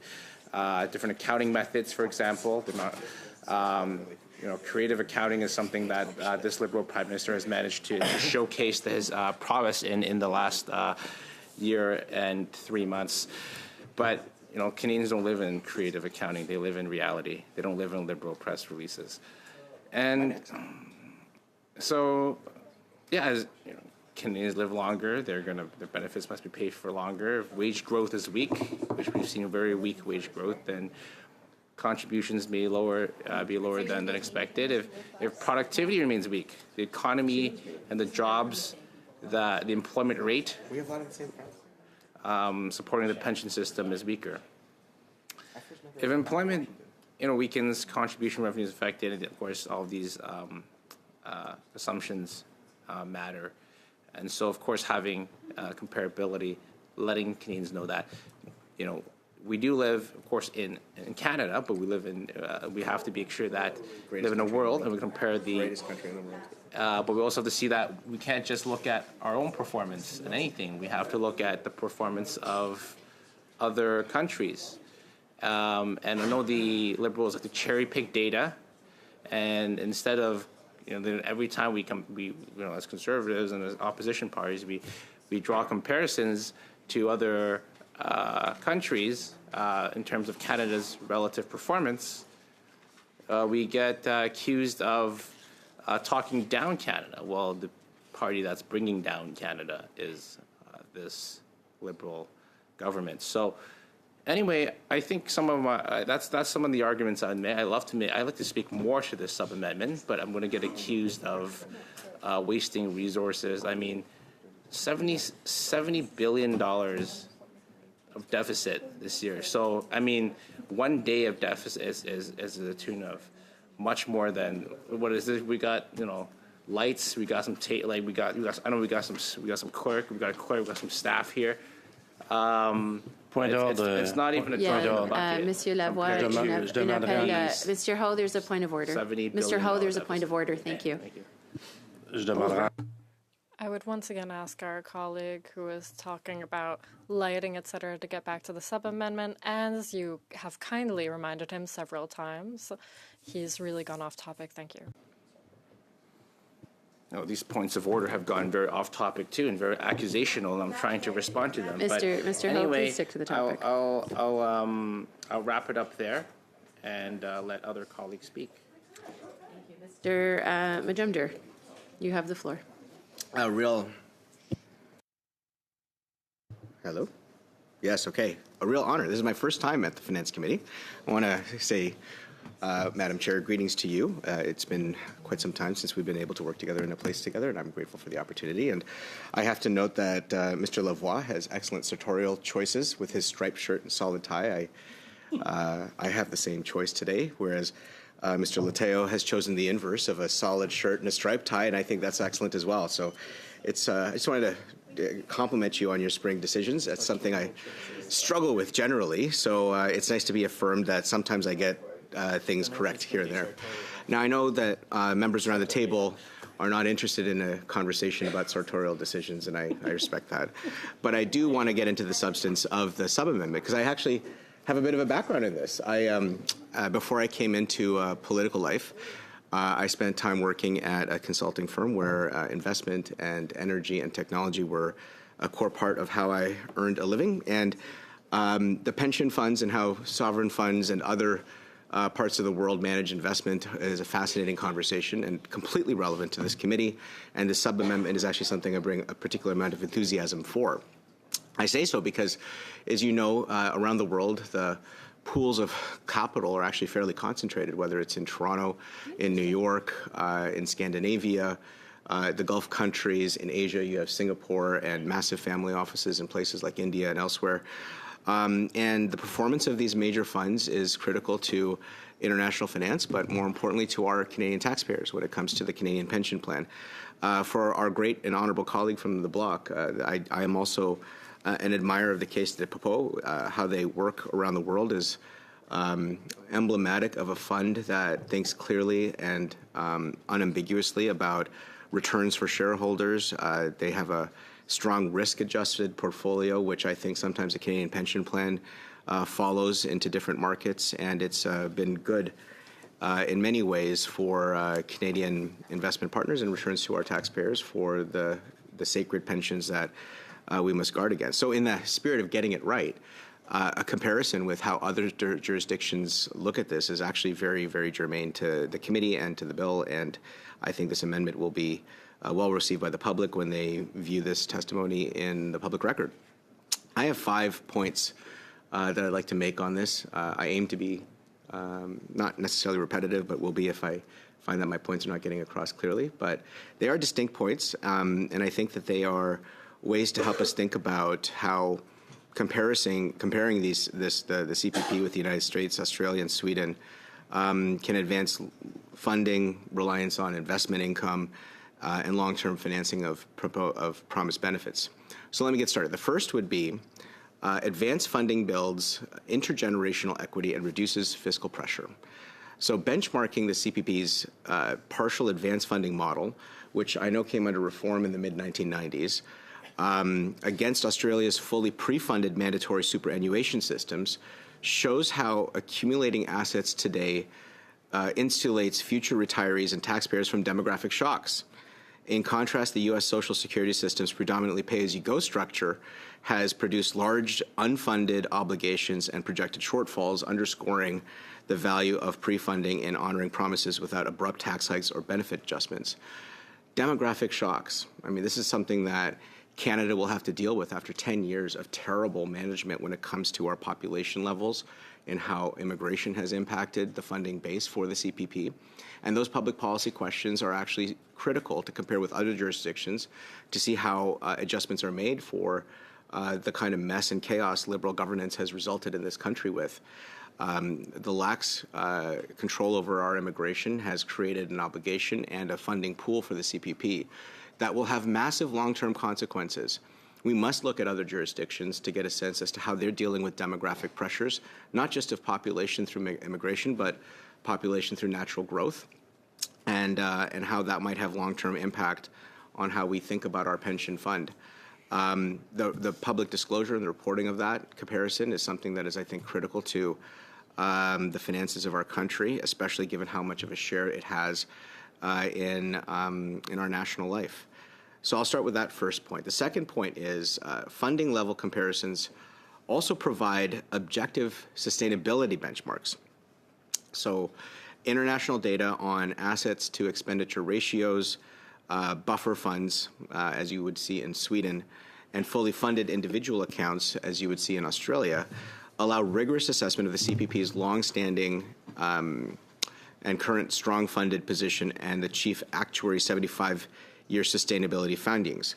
This helps the committee distinguish between systems that have built credible reserves and those facing growing actuarial deficits, informing evidence-based calibration of contribution rates and benefit promises. It might sound like accounting gobbledygook, but at the end of the day, really being able to understand how to establish a sustainable pension fund and comparing the performance of our pension fund is critical to be able to do so. You may have discovered, Madam Chair, whenever members of Parliament through OPQs, order paper questions, and others try and get some transparency on these types of questions on sustainability for pensions, we never get any answers. They stand apart from government, and Parliament does not have the ability to draw from the pensions the kind of transparency that Canadians demand on key decisions on the long-term sustainability of it. We're talking about 75-year benchmark bandwidths. Pensions around the world that are obligatory for populations have similar actuarial disclosures, and being able to really get into the guts of understanding how the pension plan safeguards the long-term interests of Canadians, mom-and-pop people that need to make sure that they can plan their retirement comfortably, including with inflation and currency changes. It's all something that I think the public would benefit from, and the sub-amendment speaks to through the proposal to have that comparison disclosed. My third point, reliance on professional investment returns enhances resilience. So contrasting the CPP Investment Board's diversified global portfolio and growing contribution of investment income, which I believe is projected to represent a rising share of revenues, with Australia's privately managed superannuation funds and the U.S. trust funds' more constrained returns, demonstrates how well-governed investment strategies can meaningfully supplement contributions, lowering long-term dependence on payroll taxes while managing market risk through independent professional oversight. One of the key parts of professional benchmarking with these funds is really critical to the future of these funds. You hear rumors in different jurisdictions about the government, maybe even Liberals, looking at cordoning off or mandating by law a portion of CPP to be invested into Canadian projects versus international projects, and how the mix of global and domestic investment structures should be managed. There's a reason there's a separation between that, between partisan interest and political interest and long-term sustainability thinking. One of the successes of the Canadian pension funds, even if their returns are compared to major indices, not entirely that different, one of the successes is that it has largely been devoid of the kind of corruption you might imagine happen in other jurisdictions. And so safeguarding against that by making sure that professional investment returns are actually scrutinized appropriately in a way that safeguards against the political interests of the party of the day is a critical issue to examine when we look at other jurisdictions. Okay, my fourth point. Long-term financing lessons protect promised benefits from political and demographic risk. So comparisons reveal how Sweden's notional defined contribution framework with automatic balancing framework mechanisms and buffer funds, alongside Australia's explicit funded accounts, provide clearer pathways to sustainable financing than a pure pay-as-you-go models that risk sudden adjustments. As you see from U.S. benefits upon trust fund depletion, this equips the committee to evaluate whether CPP enhancements maintain the plan's ability to deliver promised benefits across generations and under realistic economic and demographic scenarios. Political and demographic risk. That is the chief risk that the pension funds in Canada have to guard against. And increasingly, it's a point that I'd raised a little earlier. I mentioned I didn't want to be redundant, but it does string together.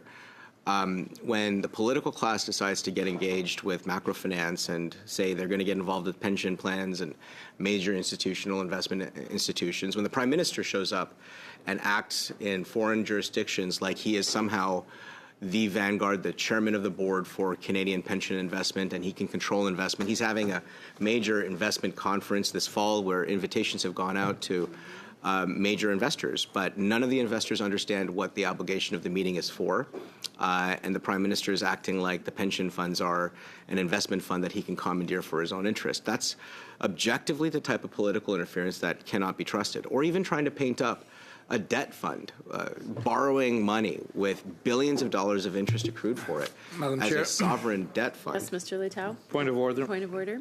I'm making my points, man. I'm sorry, but we are talking about the sub-amendment. We're not talking about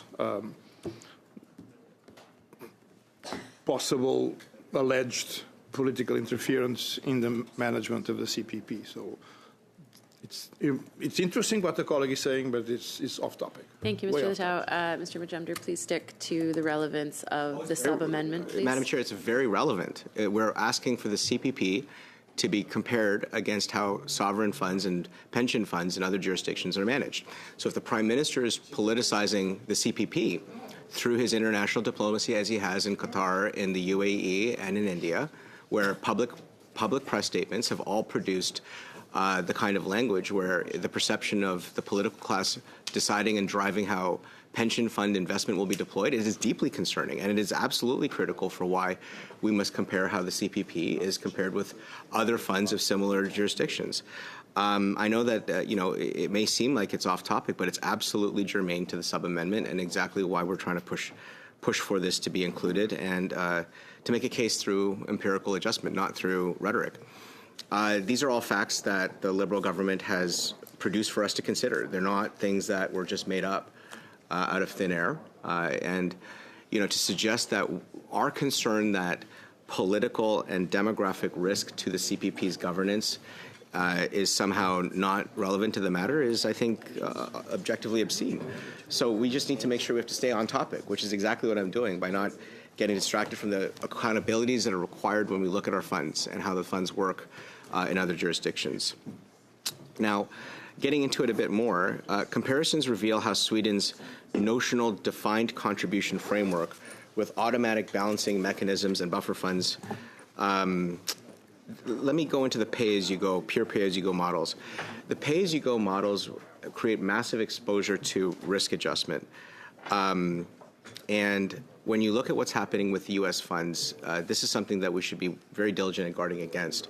So looking at positive and success and negative examples in other jurisdictions, I think is quite relevant to this. My final point, my fifth point. Global best practices strengthens governance, transparency, and fiscal discipline. These are all key ideas that I wish I could carve onto the desk of every Liberal legislator. The idea of strengthening governance, transparency, and fiscal discipline. Examining independent investment governance, which is a CPP model, clear individual account structures, which is the Australia model, and regular public reporting, which is the Swedish model, alongside expert analysis, such as that of my dear friend and the giant economic brain that Canada has, Dr. Jack Mintz. His emphasis on keeping pension funds healthy through undistorted, high risk-adjusted returns and sustainable retirement income reforms helps identify approaches that maximize returns for contributors. They minimize policy distortions, and they build public confidence in the long-term financing of Canada's public pension commitments. Understanding how that weighs against other pensions around the world is all really important for this committee to do, and these 5 points speak to the sub-amendment that's been offered up. So let me just repeat so the crowd back home understands what I've been going through. I can be a bit loquacious and verbose, and I apologize for doing that. The 5 major points that I wanted to suggest that were important for why this sub-amendment is worthy of committee consideration and for passing. The first is to passing this advances funding, advanced funding, which builds intergenerational equity and reduces future fiscal pressure. The second is funding level comparisons provide objective sustainability benchmarks. The third is reliance on professional investment returns enhances funds resilience. And the fifth is long-term financing lessons protect promised benefits from political and demographic risk. And global best practices strengthen governance, transparency, and fiscal discipline. These are all 5 key things that are essential in understanding how the report must include a comparison between the Canadian pension plan and public funding systems in other jurisdictions. I think that at the core of them is some empirical truths. They're not things that are necessarily what I would describe to be typically partisan. They are all fair points in international finance and the governance of pension funds. They're all things that would help our pension funds and our finance officials plan more judiciously and expeditiously for the benefit of Canadian taxpayers. They're all things that guard against the political risks of parties that choose to use funds as their own slush funds to direct on their own private projects, or the kind of demographic mistakes that Liberals have made that have created a real quandary for our country, our pensioners, in the long term, and are essential to the success of our national finance. So, I look forward to having a continued healthy discussion on all of these types of topics. I hope members found my intervention to be useful. It's something that I really enjoy getting an opportunity to do in committees like this, which are important to our nation's public finance. And I yield the floor to the chair. Great. Thank you very much, Mr. Majumdar. We'll now continue with Mr. Lawton.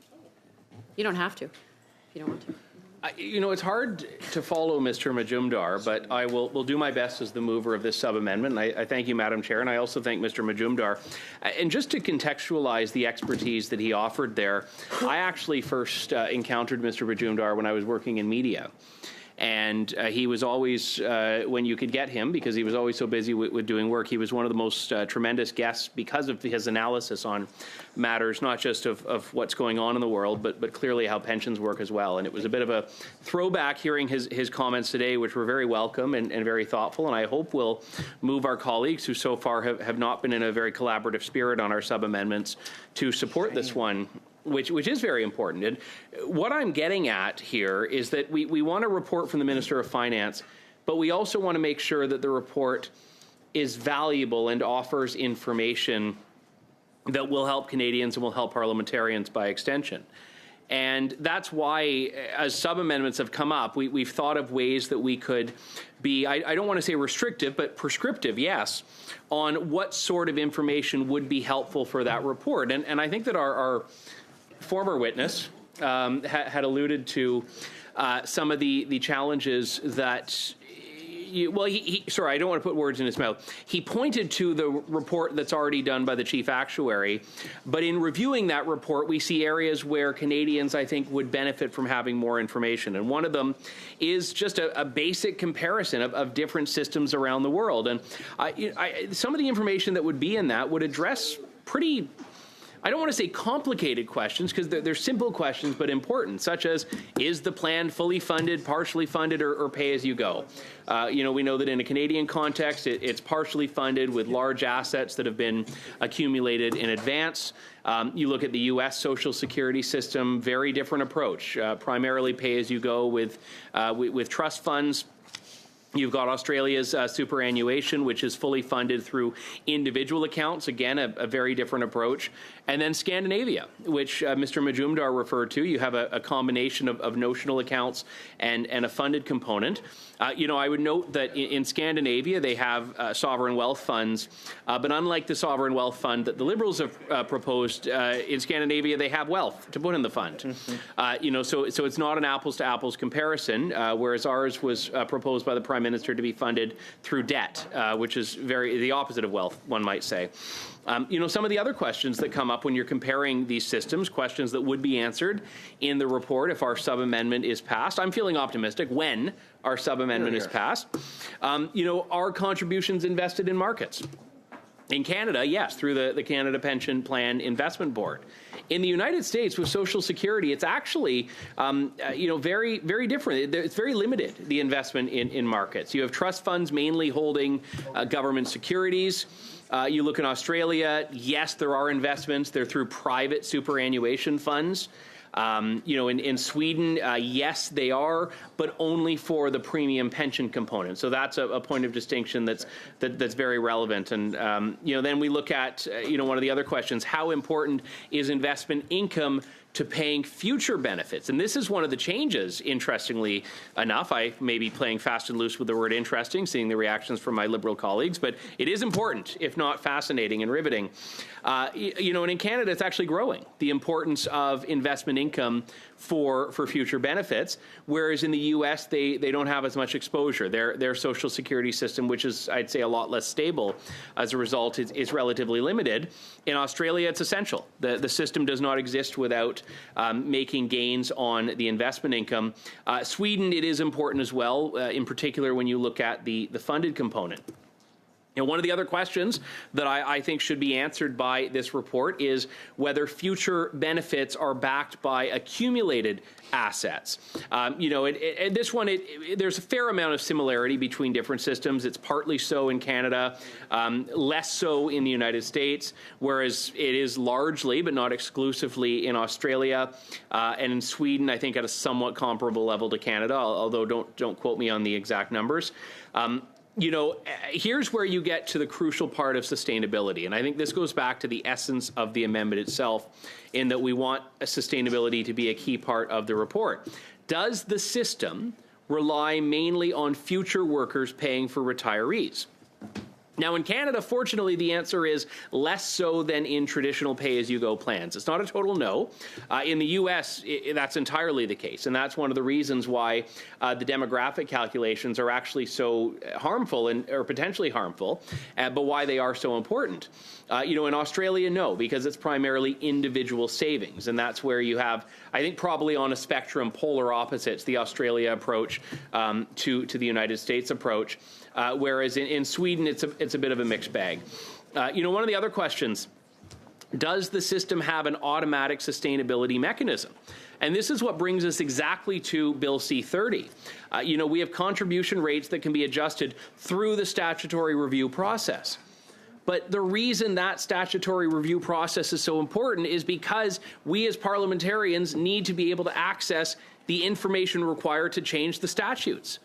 So I don't see why we would limit the amount of information we have available to us by not taking the opportunity to compel the Minister of Finance to produce a report in 3 months and also one in 5 years, a retrospective review that takes into consideration what we've learned, what we've seen, and how we go from there. In the U.S., there is no strong automatic mechanism. It's Congress that has to act, and that's why you have these very dramatic showdowns in the U.S. Congress over this issue. And it's always been described as the political third rail because of all that's implicated in that. In Australia, very much depends on contribution rules and account balances, again, more individualized, whereas in Sweden, it's actually automatic. They've managed to come up with an automatic balancing mechanism. So I think that when we look at, one of the other questions that should be addressed in this report, are benefits defined by statute or by accumulated savings?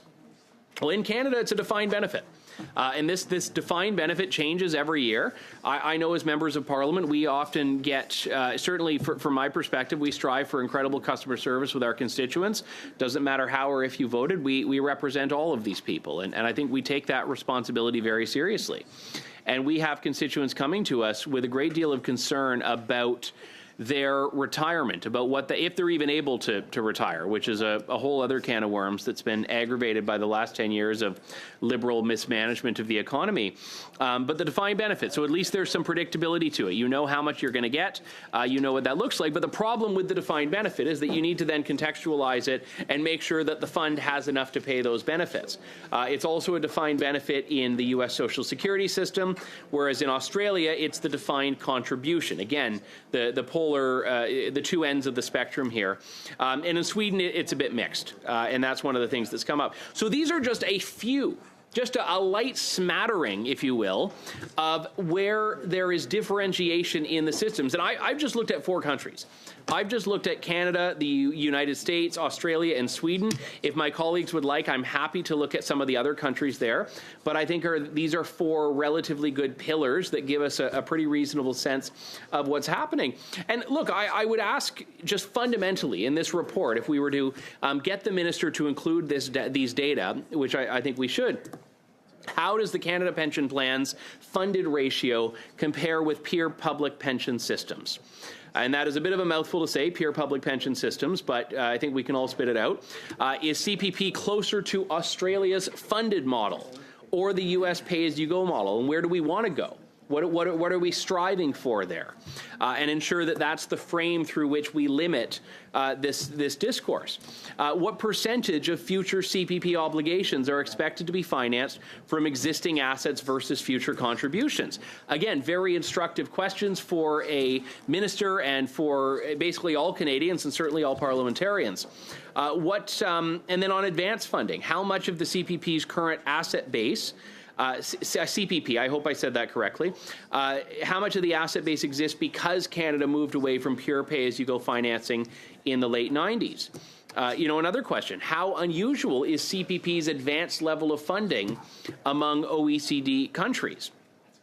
Which comparable countries have accumulated larger or smaller pension reserves relative to annual benefits? And, there are some questions we could ask on investment income as well for the countries that rely heavily on that, as Canada does. What proportion of future CPP benefits are expected to be financed by investment returns rather than contributions?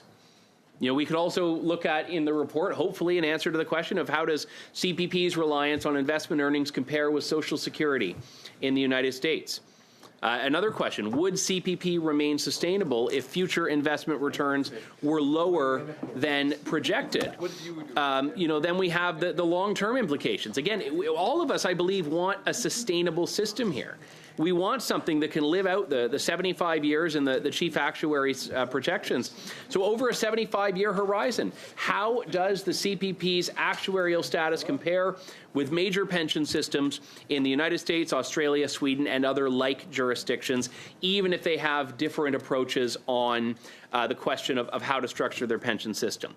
Which jurisdictions have automatic mechanisms to maintain sustainability, and does the Canada Pension Plan have comparable safeguards? And lastly, for now on this, what lesson can Canada draw, or what lessons can Canada draw from countries that have faced pension funding shortfalls? I like to think that, and I hope with Canada Day approaching in just a few weeks, all of us understand we live in the greatest country in the world. And we want to preserve everything great about this country and continue working and continue striving. And that should be a shared goal that all of us have. Whenever I talk to people from other countries, whether they live here or I've met them abroad, we all can celebrate and love Canada. And whatever policy disagreements and debates we have, we want our country to be better at doing all the things that we need to have a citizenry that are thriving. And we want to make sure that people have the dignity that comes with being able to retire, being able to enjoy spending time with your family, spending time with your grandkids. And to have a sustainable pension system is so crucial. So when we look at the structure and design of this, a design that is right now changing, or being recalibrated, I guess, through Bill C-30, we just want to make sure that we have the best information available. And if there are things we can learn from other countries, I think we should welcome that in the report that the Minister of Finance should have to do. If there are things that we should learn that other countries are doing that we need to run far away from, that is also just as useful. Just as I think it's important to run away from much of what the Liberal government has done in the last 10 years economically, which has got us into this mess where CPP is so disproportionately necessary for Canadians getting up in age relative to in the past when people had stronger pensions and savings to rely on. These are things that have been gutted by some of the Liberal colleagues across the way are new members, so their hands are cleaner. But for others in the Liberal government right now, they're not. So some of them have been here a while, but the reality is, this is why we're trying to safeguard for future generations, and we should all want that. So. We have a proposed report in this sub-amendment that would very simply force the minister, when they're drafting their report to Parliament, to compare Canada Pension Plan with the U.S., Australia, Sweden, other jurisdictions. Basically, we would want a pretty reasonable assessment, and I think it's a very reasonable requirement. So it gets at a key challenge with the sub-amendment. International comparisons are informative, even if there are fundamentally different philosophies behind these different systems. And this is not, to change the system in Canada. This is simply to ensure that we are proving the benefit to Canadians, proving the benefit to Canada, and learning what's working and what's not. And if we're going to go through the process, as I hope we will with the passage of our amendment, of having this report to Parliament, I want to make sure it has all of these key details in it to ensure Canadians have the greatest information available. Now, if you, Madam Chair, or any of my colleagues have any questions on it, I'm happy to answer those, but that was why I moved that sub-amendment, and I hope we'll find unanimous support from this committee. Thank you, Mr. Lawton. I don't have any questions for you, actually. Well, I'm glad I was exhaustive. Mr. Jackson. Thank you, Chair, and I'm glad that Mr. Lawton mentioned that at the end. Of course, I wasn't exactly sure who had moved this sub-amendment, and so I'm glad to know, so I can thank him for moving what I think is fairly reasonable. In a long list of reasonable sub-amendments to a very reasonable amendment that we have put forward here over the last short while in terms of the discussion regarding Bill C-30. Now, I really am struggling after hearing just the tail end of Mr. Lawton's speech to understand what Liberal opposition to this sub-amendment may in fact be. It reads pretty common sense to me that we just simply want the inclusion of other pension plans that exist across the globe in like-minded countries. I don't know why that would be a bad thing for Canadians to have that included in this regular reporting scheme that we're seeking to establish here under CPC 13. In terms of the reporting requirements that we would put forward for the Minister of Finance to prepare. And so including the comparative jurisdictions of the United States, Australia, Sweden makes sense, I think, to us and to most Canadians. We often are comparing ourselves to these countries in many other ways, whether it's our sports, our demographics, our health systems. I mean, you name it. These are countries that we often are comparing ourselves to. I think it's fair that we do that with our pension system as well. And so, in terms of advancing funding levels, advanced funding, reliance on investment income, you pick the topic in terms of how pension funds are set up and how they're invested and operated and managed by federal governments across sort of the Western world, if you will, Madam Chair. That's something I think that is important for Canadians to see. And it comes back to this principle of discussion that we've been having, I think, for most of the day about language that's accessible to Canadians. Most Canadians aren't actuaries. They're not pension fund managers. They just want to expect it. They want it to be there when they need it. and ensuring that this, as well as the demographic information that we were talking about when I last intervened at this committee, I think it's important for Canadians to see how that's managed and what our comparators are like across like-minded nations. If we're not comparing ourselves, we could be doing better. We could be doing much worse, but we could be doing better. We don't know. If that analysis isn't provided in language that's easily consumable to Canadians across this great country. So whether it's reliance on investment income, you can pick the topic, but I do think it is important that some of this language be included in the sub-amendment. Jackson, relevance. This is for the sub-amendment 5. Yeah. That is an amendment you've already dealt with, so if you could please stick to the topic. Thank you. Sub-amendment 5, including comparisons to the United States, Australia, and Sweden. That's correct, that's the sub-amendment we're Yeah, on? so stick to the topic. Yeah. No, I'm with you, Madam Chair. I'm with you. I do think it's important that this is included, and I do. I think it's an important sub-amendment. We're looking forward to Liberal support.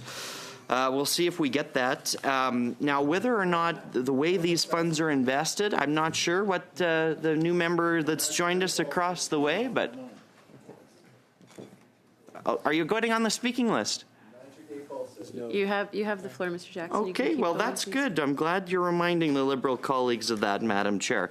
I'm not sure what the reference to the magic 8 ball that the member for Hamilton was bringing up there has to do with the sub-amendment or the discussion here to do with the CPC 13, but I digress. I'm sure we'll have lots more amendments and discussion on this sub-amendment from him in the time to come. And so I would just leave my comments at that. I think it's a great sub-amendment, Madam Chair. I look forward to interventions from colleagues across the way and look forward to unanimous support for it moving forward. Thank you, Mr. Jackson. Shall Amendment 5 to CPC 13 carry?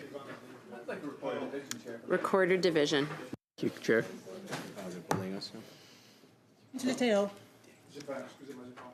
It's a recorded division for sub-amendment 5 to CPC 13. Contre. Contre. Mrs. Sawatsky. Contre. Mr. McDonald. Your accent a little bit. Got it. Try that again. Dr. Martin. Mr. Lavoie. Contre. See, he says it perfectly. Mr. Lawrence. Yes.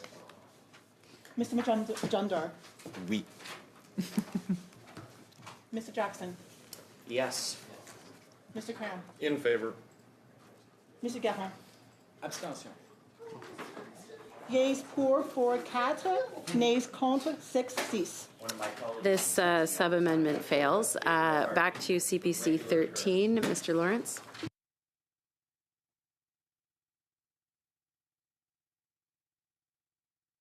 Has come up through our discussion is the need to have a greater level of clarity with respect to some of the technical terms that govern the CPP.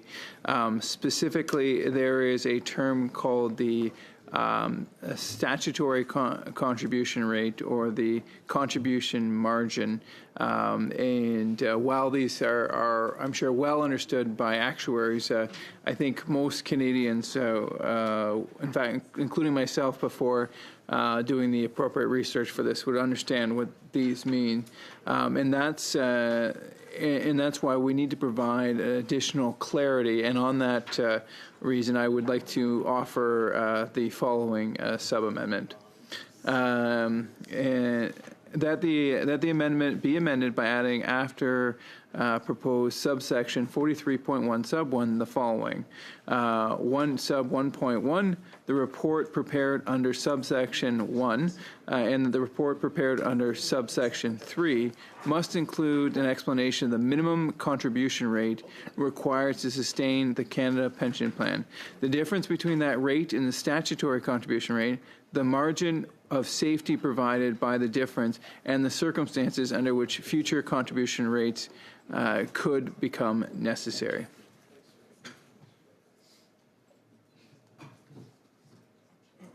Thank you, Mr. Lawrence. Can you please submit that in writing? We will, We will Chair. take, well, I'm going to check. Can we stand this sub-amendment and continue on?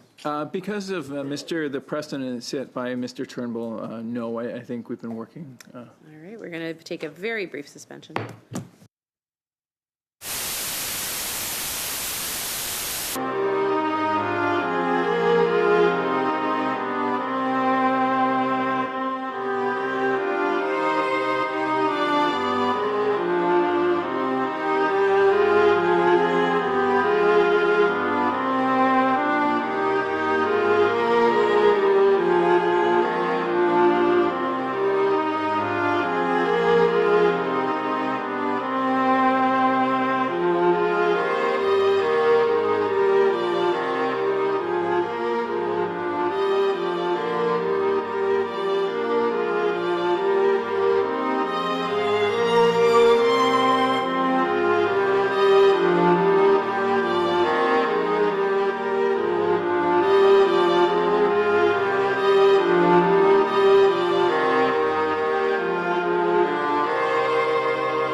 14 in your inboxes. Mr. Lawrence, you have the floor.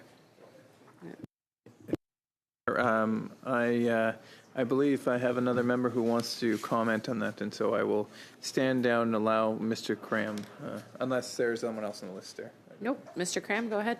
Okay, thank you very much, Madam Chair. I'm pleased to have the opportunity to speak to the amendment moved by my colleague, Mr. Lawrence.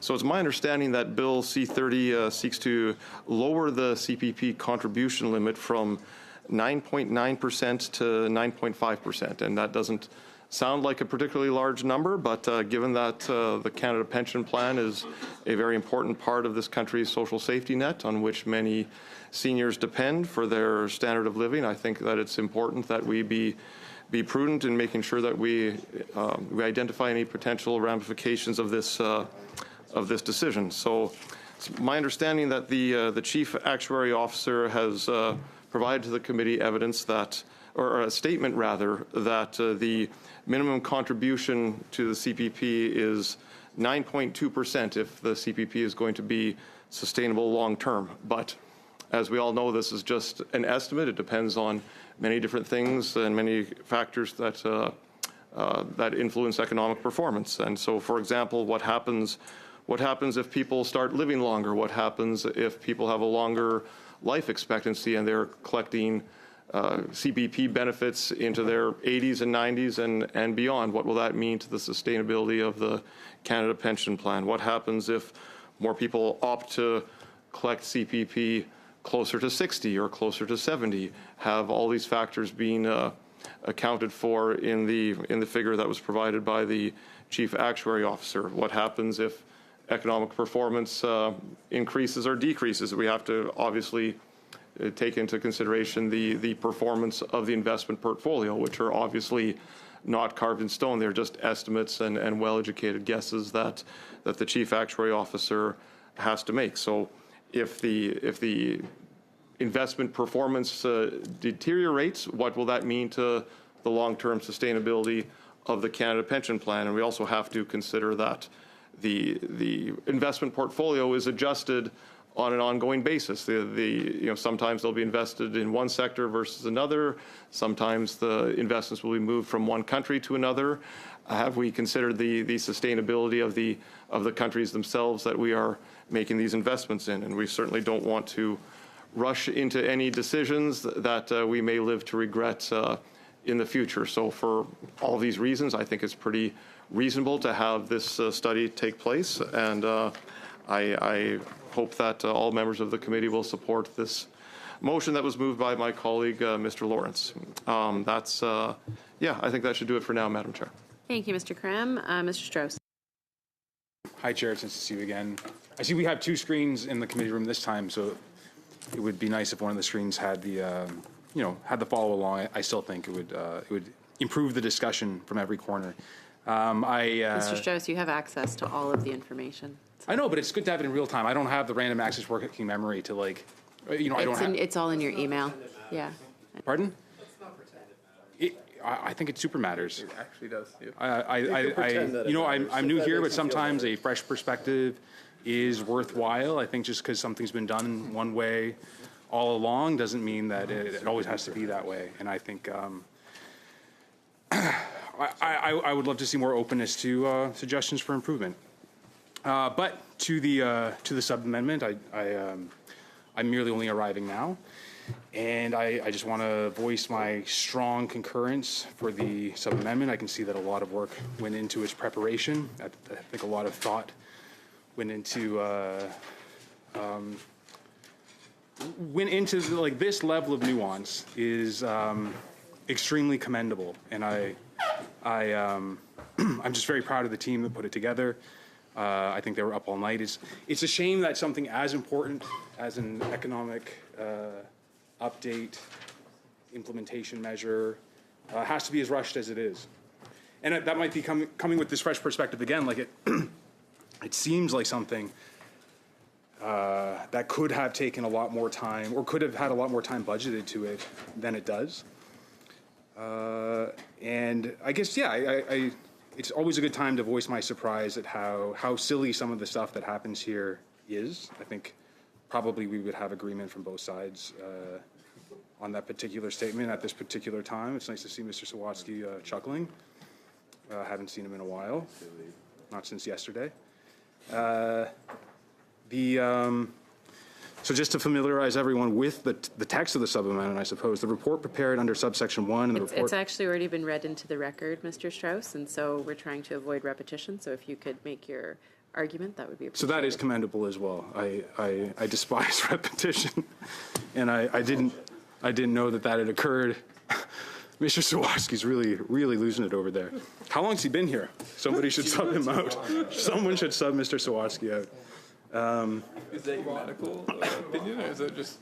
Mr. Strauss, if you could please speak to the actual sub-amendment. This is clause by clause. We actually try to take this seriously. I know. If you have arguments to make in favor or against, you're welcome to do that. I will say, so Mr. Turnbull's not here. I thought that he made a good point yesterday. Mr. Strauss, we're not supposed to talk about the whereabouts of individuals. Oh, I'm sorry. I so didn't realize that was a committee rule. I thought that was just in the chamber. Just in general, we like to respect I appreciate your tutelage on that point, Chair. Yesterday, another committee member who may not be here at the present time made the point that Conservatives frequently oppose measures to increase red tape, and I'll be honest with the committee. I thought that was a really good point, and therefore, even having commended all of the work that went into this particular sub-amendment, I got to voice my concern on that point as well. That it does seem like these endless reports could increase hours of billable hours from the public service, and I don't want to see that. So, as you're aware, Chair, I have just arrived. Hopefully, I can talk about my own presence or absence in this room. But I think there's good points to be made on both sides of these. So I'm interested to see how the debate grows, how it evolves. Hopefully it can be organic and bipartisan. And I will make my decision on how I'm going to vote on this one only when the vote occurs. Thank you, Mr. Strauss. Okay, moving on to Mr. Jackson. Well, on the sub-amendment, in particular, I think it's a very good sub-amendment, to be quite honest with you. And I'm glad Mr. Lawrence moved it, and I look forward to hearing what the members from the Liberal bench have to say about it. Again, there's a theme to our sub-amendments, and they're trying to make our amendment, which seeks to make the bill better.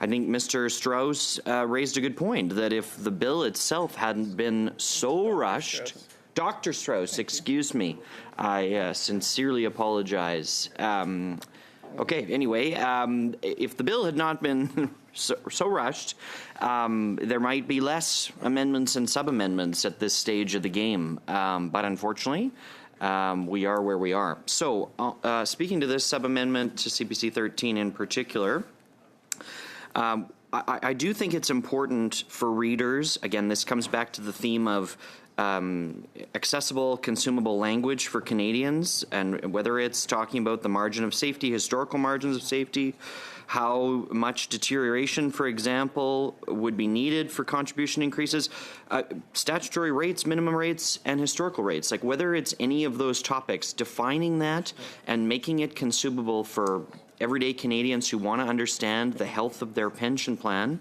I think is important. It demonstrates financial resilience and transparency by showing current and historical margins of safety. This would help stakeholders understand how much buffer actually exists against adverse experience that may happen in the marketplace, whether that's a market downturn, a significant demographic shift, and this would reinforce confidence in the system, that the system itself is prudently managing funds over time.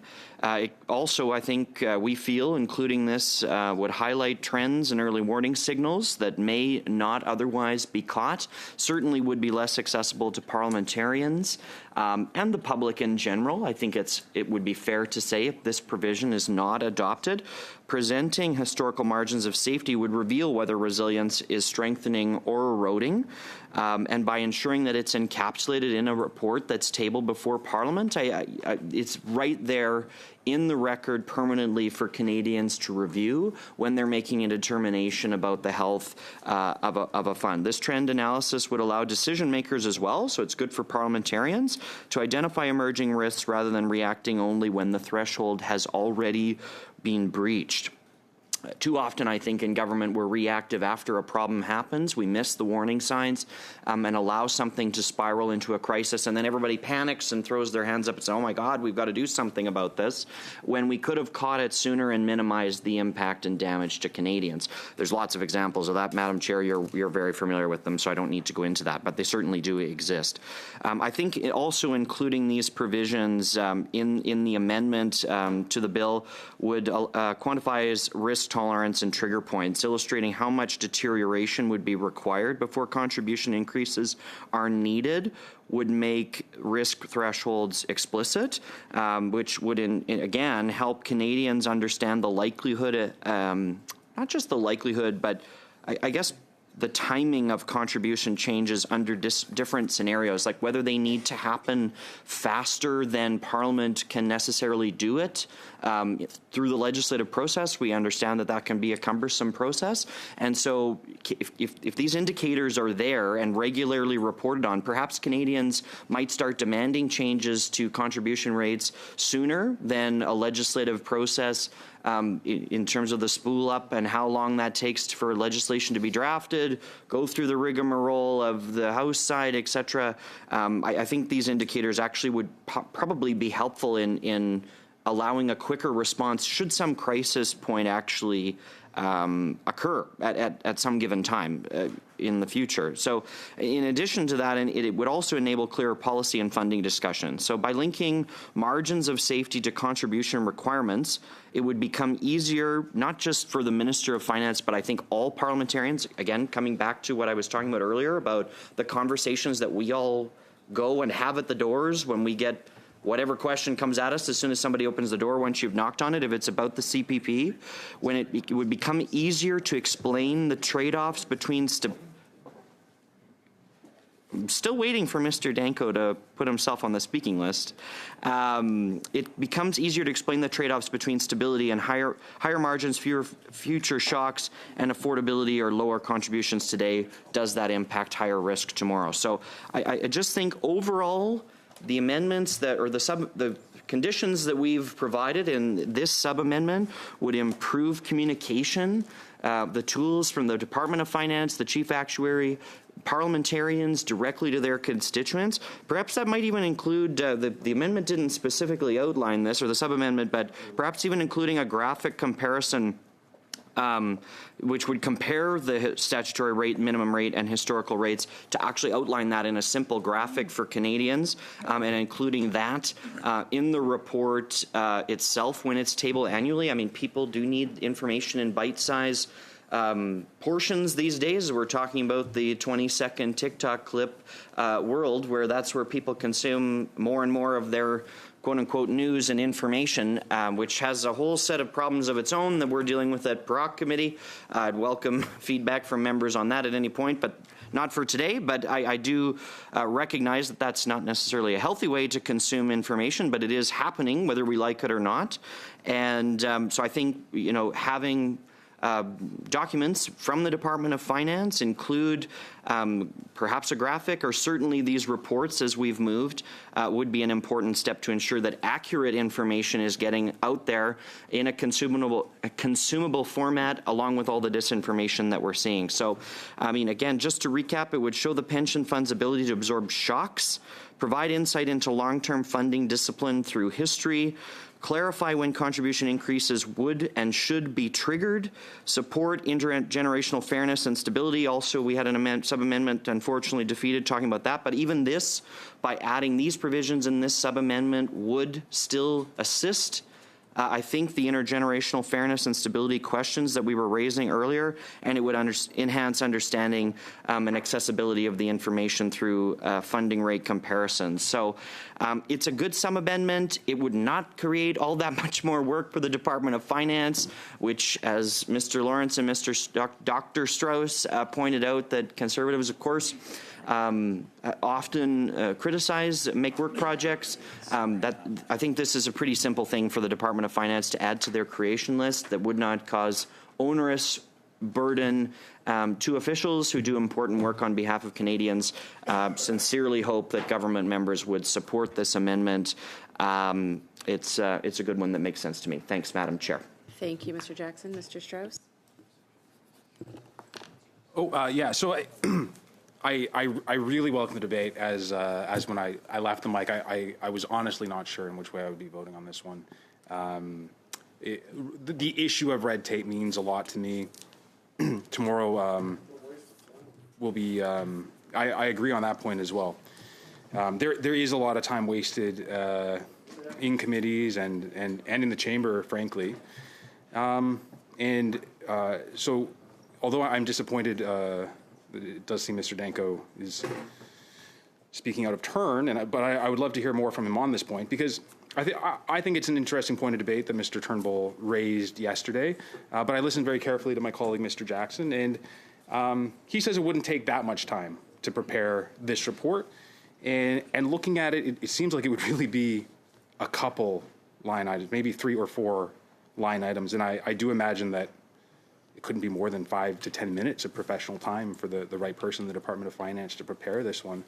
So, having considered all of the remarks that Mr. Jackson made, I'm more inclined to his point of view, and I think I'm leaning towards a yes vote on this sub-amendment now, but I haven't really heard anything from the opposite side. I gather, although I've only just arrived, that most of these sub-amendments and amendments have not been adopted. But if it's the issue of professional time and red tape, I'm not really seeing that the amount of information required on this one rises to such a substantial level that both parties couldn't vote for this amendment. So I'm hoping to see them do that. And if not, I think they, at the very least, owe it to Canadians to raise their hands and say why not. Freely acknowledging that I am substituted on this committee, and perhaps they've. But even as a substitute, I've been here for multiple hours now. I spent 2 hours yesterday, and that was the only major consideration that was put forward by the parliamentary secretary. So this report being much shorter, I think all of them should be voting for this one, and I think on a subject as important as the Canada Pension Plan, which frankly ought to be treated as sacred. It is a contract between workers, retirees, and the government of Canada.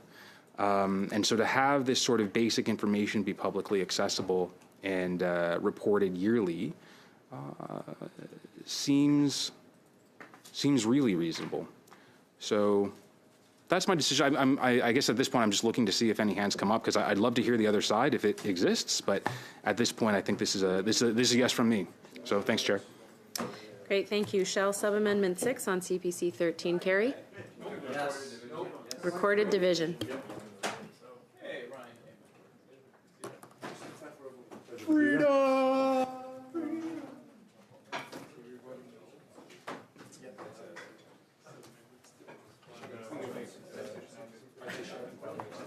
Okay. The vote is on CPC, the sub-amendment CPC 13. Mr. Turnbull. Opposed. Mr. Leteo. Contre. Mr. Sawatsky. Contre. Mr. McDonald. Opposed. Dr. Martin. Contre. Mr. Lavoie. Contre. Mr. Kelly. In favor. Oh, when did you get there? Well, I've been here for Mr. minutes Strauss. In favor. Mr. Lawrence. In favor. Mr. Jackson. Yes. Mr. Saint-Marie. Abstention.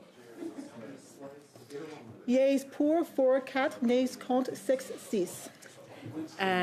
Sub-amendment 6 on CPC 13 fails. Mr. Lawrence, back to CPC 13. Yes, thank you. So one of the measures that we have seen as increasing importance, it was more or less dormant for, I don't know, for 15 years maybe. What was the last time it was a significant issue was inflation. And then after COVID, actually a former colleague of mine, Marty Morantz, raised the issue that because of the amount of printing that went on during the COVID era, that we would have inflation. Lots of people said he was wrong. The Prime Minister, the Finance Minister, even the Bank of Canada Governor and current Bank of Governor Tiff Macklin said that inflation would be low for long. And that proved to be untrue. And so the inflation has been proven to have a huge impact on Canadians' wealth, as well as it'll have a big impact on CPP.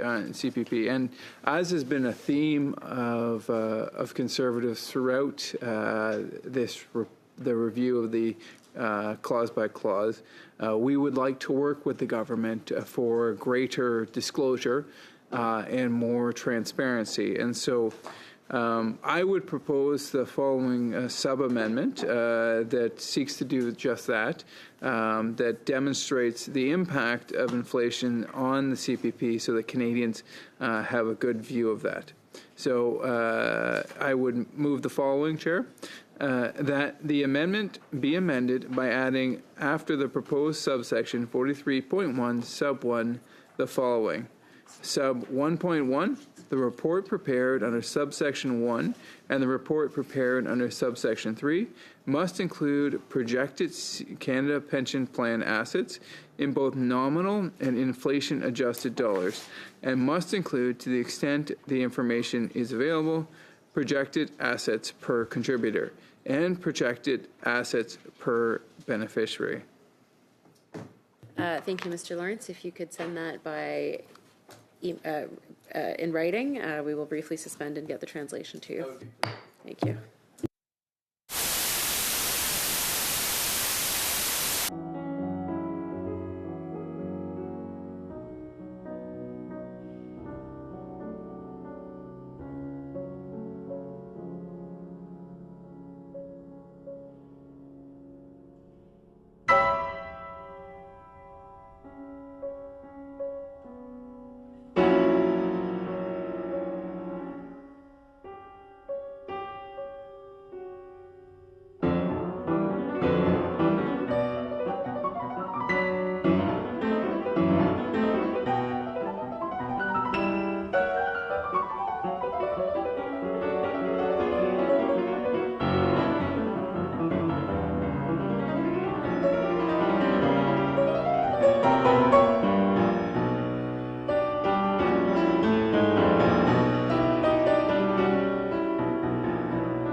Sub-Amendment 7 to CPC Amendment 13. Madam Chair, I'm glad to be back. I see I've just received that translation in my inbox, so thank you very much to the folks who do the great work on translation here. Continuing on with our theme of trying to ensure that this overall amendment provides the accountability that we feel Canadians deserve, we're asking for some additional projections, shall we say, to be added to the reports which the amendment would add into the bill under discussion. And I just think it's important to highlight, Canadians who are watching this will ask, why are the Conservatives asking for these provisions to be added in? I think it is a good question, Mr. Turnbull, and I'm happy to attempt to answer it here. We think it's important for a number of reasons, starting with, including the projected pension plan assets in both nominal inflation-adjusted dollars preserves real purchasing power insight. Showing projected assets in both nominal and inflation-adjusted or real dollars ensures Canadians can understand not just how large the fund appears to grow, but what that growth actually means in terms of future benefit paying capacity after inflation erodes value. Secondly, it also would add in some transparency or, I guess, prevent the misinterpretation of growth. Nominal figures alone can exaggerate perceived financial strength over long horizons. So including real dollar projections distinguishes true economic improvement from inflation-driven increases, enabling a more accurate assessment of the plan's sustainability. This is fairly timely considering the financial projections that the government continues to put forward overall and has done for the last 11 years and continues to grandstand about the great economic growth that they've created for this country when, in fact, they've created the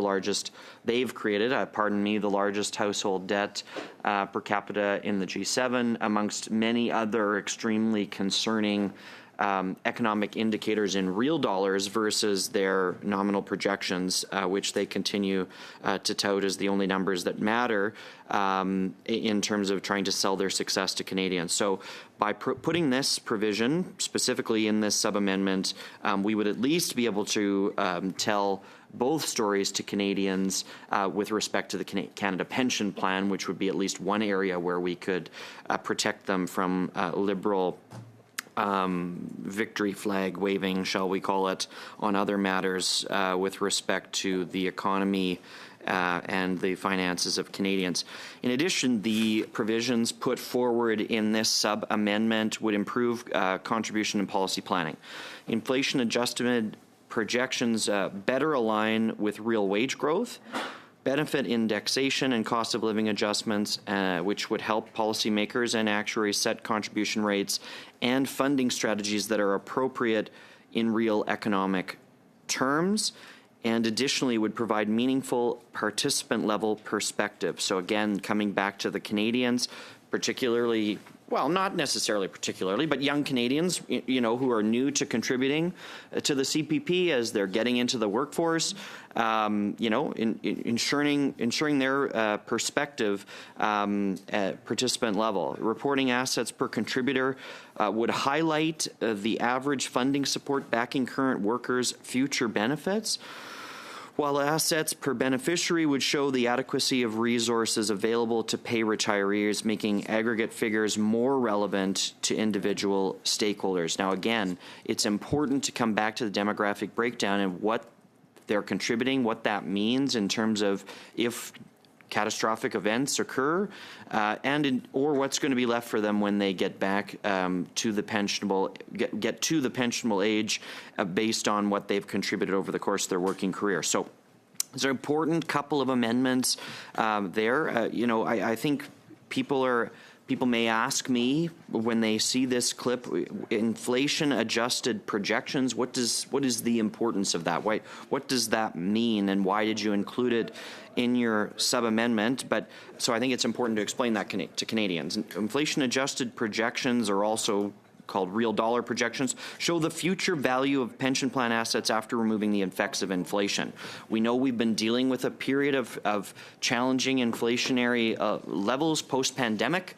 The cost of living has not come down, even though, you know, the government, I'm sure, is just about to point out that the inflationary target is within the Bank of Canada's limit. They often mention that in question period, but that doesn't mean that the impact of inflation, which wasn't in the period during and just after COVID, the effects of that on the cost of living aren't still being felt by Canadians. So in terms of showing the future value of pension plan assets, instead of just showing how many dollars the fund might have in the future, adding this requirement into the amendment would show, you know, what those dollars will actually be worth in terms of purchasing power in the moment that an individual Canadian viewing the projection would be accessing it. And so, in simple explanation, you know, these projections would help Canadians have a better understanding of the real purchasing power of what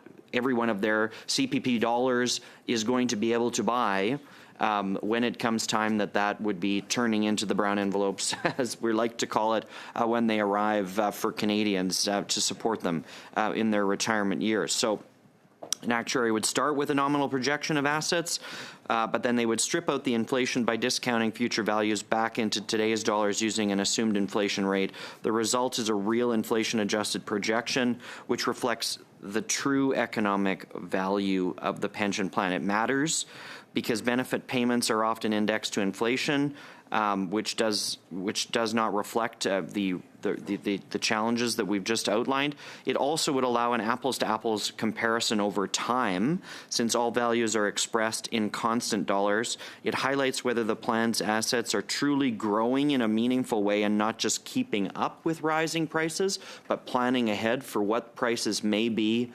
long-term down the road, and it would support better policy decisions as contribution rates and funding adequacy should be evaluated in real economic terms. So I think that's the case from our perspective as to why this sub-amendment matters. Madam Chair, I think it's been pretty reasonable in the comments outlined here with respect to why this excellent sub-amendment has been moved. It is an important one. I look forward to the government members making some comment on this matter, and of course we would certainly like to see them come around to supporting it in the end. But I do think that some of my other colleagues here have important comments to make with respect to the sub-amendment and the important provisions therein, and so I will end my comments for now and turn that over to colleagues. Thank you very much. Thank you, Mr. Jackson. Mr. Kelly? Thank you, Chair, and I want to thank Mr. Jackson for making this sub-amendment. This is yet another way in which we could improve the bill, because that is, after all, what we are here to do as parliamentarians, to consider different options and different ways that we might make this bill more effective. And he began his his intervention. Actually, if I may take it back, it wasn't. It was just before the amendment was moved. It was Mr. Lawrence that reminded the committee of testimony we had here at the Finance Committee on inflation back in 2021. Our colleague Marty Morantz raised the specter of inflation, but I did as well at that meeting. I was there, and it was I don't mean to. Or if perhaps we're even thinking of two different meetings, but we had the former governor of the Bank of Canada there, and we raised we said, won't this quantitative easing and zero interest rates and quantitative easing surely will eventually trigger inflation? And we were assured that it would not. In fact, the former governor said we're only worried about deflation right now, and inflation would be a lovely problem to have. We don't see it as a possibility at all. So the effects of inflation are devastating on, especially on vulnerable Canadians, those who are employed in wage employment that does not keep pace with inflation, and also with people who may be on fixed incomes that if they do not index to inflation. But so it's important that we communicate and that the government of Canada communicates to people so they understand the impacts of inflation, because inflation does it's a creeping thing that is not visible sort of in the air each day, but it piles up over time, especially when we talk about these long time horizons in which the returns on investment project. And if the numbers just get off a little bit early and the compounding effects over time can be quite devastating for Canadians. And Canadians should be able to see and read a report that will easily and simply in plain language communicate what their spending power will be, what their purchasing power will be, and so they can plan accordingly and be prepared for their retirement when they really will have very limited options left. They won't have the option to go back in many cases.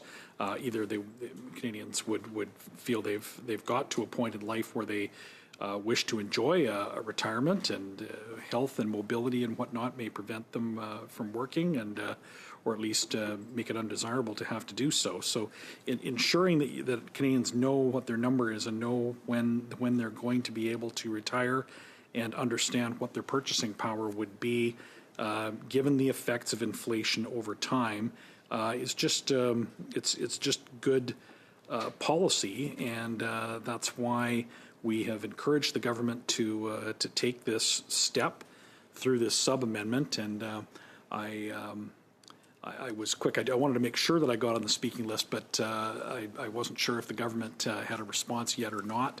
I hope they do now. And with that, I will turn it over and see if Mr. Turnbull has any comments on this particular amendment. Hopefully, he will support it. Thank you, Mr. Kelly. Mr. Lawrence. Thank you, Chair. So just want to talk a little bit about the impact that inflation will have on CPP going forward. Sorry, just a second to find my spot in my notes here. Sorry there. So, so the impact it's amazing the impact that time can have on money. So if in fact this does pass and there is a reduction of 0.4% on the contributions, it will save taxpayers about $3 billion. It's about $3 billion, I think it was. But the compounding, as Albert Einstein famously said, the most powerful force in the world is compounding interest, and it sort of comes clear as we look at the impact. So the assets are projected to be after the amendment in 2050, $239 billion lower. So by 8% of the total amount. By 2100, it will be 8.3 trillion lower, or 30%.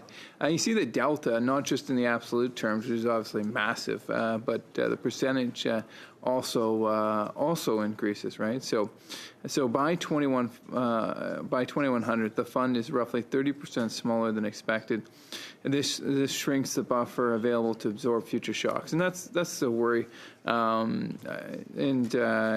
So far, I'm certainly not convinced that the move to lower the contribution rate is by any means reckless or otherwise. And given the affordability crisis, given the fact that we have the highest food inflation in the G7, given the fact that Canadians are facing a three out of the last 4 quarters in recession, given that the GDP per capita in the last 10 years has been the lowest since the Great Depression, I do understand the need to give Canadians a break, even if a relatively modest one of 0.4%.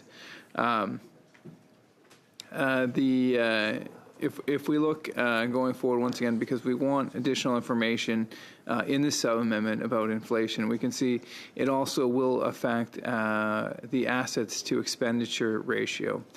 This is one of the key sustainability metrics that the actuaries will look at. And what this does is it says, based on snapshot in time, how long, if there were no more contributions or there was no more investment growth, could we sustain CPP for? So without the amendment or the reduction in contribution, the number in 2050 would have been 14.1. If the amendment passes, it's projected to be at 13. Now, there's a lot of assumptions that go into that. Some of them which I've talked about before, the 4.05 rate of growth consistently. We actually know with almost certainty that it won't be 4.05, but that does seem like a reasonable average going forward. And then in 2100, instead of it being at 20.7, it reduces it to 14.5.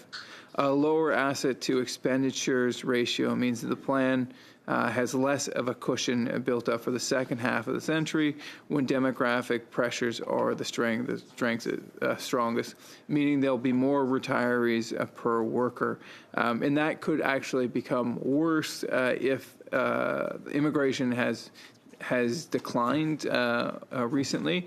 If that trend were to continue, all that simply means is that there are less workers per retiree or less contributors per recipient, and so that could be a significant challenge if our fertility, our birth rate were to stay the same or lower at the same time that immigration was reduced. It will create significant strain going forward, and that's why it's important to get back to the sub-amendment, to not just say it in nominal terms, but in real terms or in inflation adjusted terms, so that Canadians can understand what the importance is. The other part that happens with inflation, because the numbers are bigger later on, but they are arguably the leverage is greater earlier on, is greater dependence on investment performance. So in investments income share of total revenue falls more than previously expected.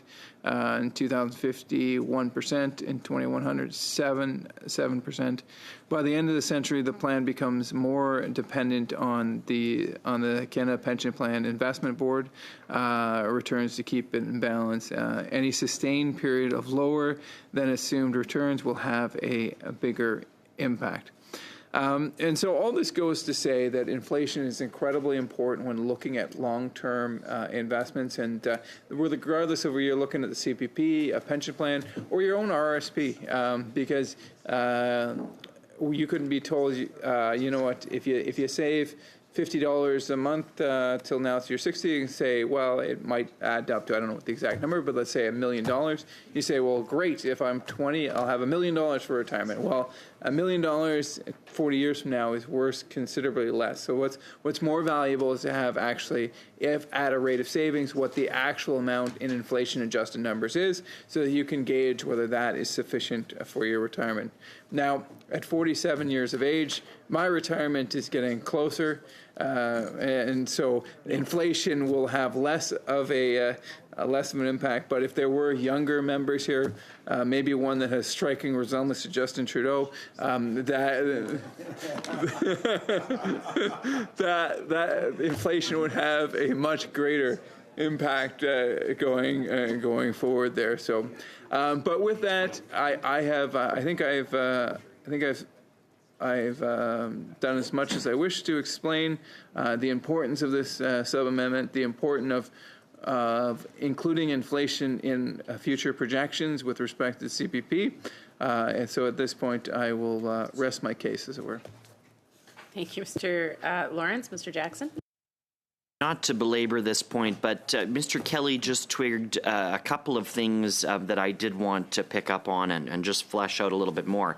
And that's that I often do hear from seniors that they feel they completed their part of the bargain in this country. They worked hard, they followed the rules, they paid their taxes, and now their CPP doesn't go far enough to help them sustain their life. In fact, we know there's more seniors at food banks and becoming housing displaced or outright homeless than at ever before in this country.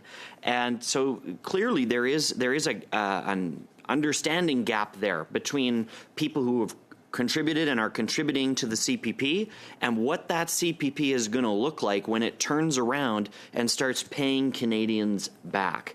And I do think that increased or enhanced provisions within the Act, as we're trying to amend here today, would at least, if not fix that problem in terms of the buying power, then at least give Canadians a bit more of a heads up that this is what's coming, and this is what the dollar amount is actually going to be worth in terms of your buying power when you hit 65, when you hit 75, when you hit 85, if you're lucky, when you hit 95, versus what maybe in your mind is the perception that you're going to be getting back from CPP after having paid into it your entire life. Because I do hear from Canadians, and it's a pretty disappointing result. They've worked hard.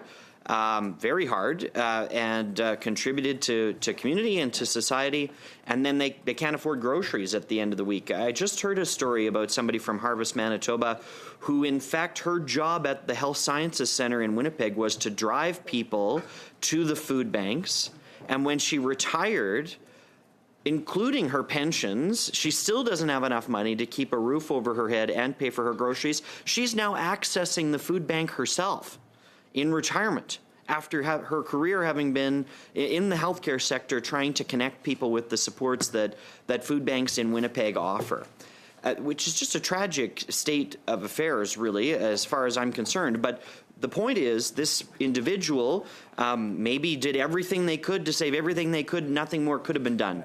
But maybe they could have saved more if they had known that their CPP was only going to go a certain distance and a certain length.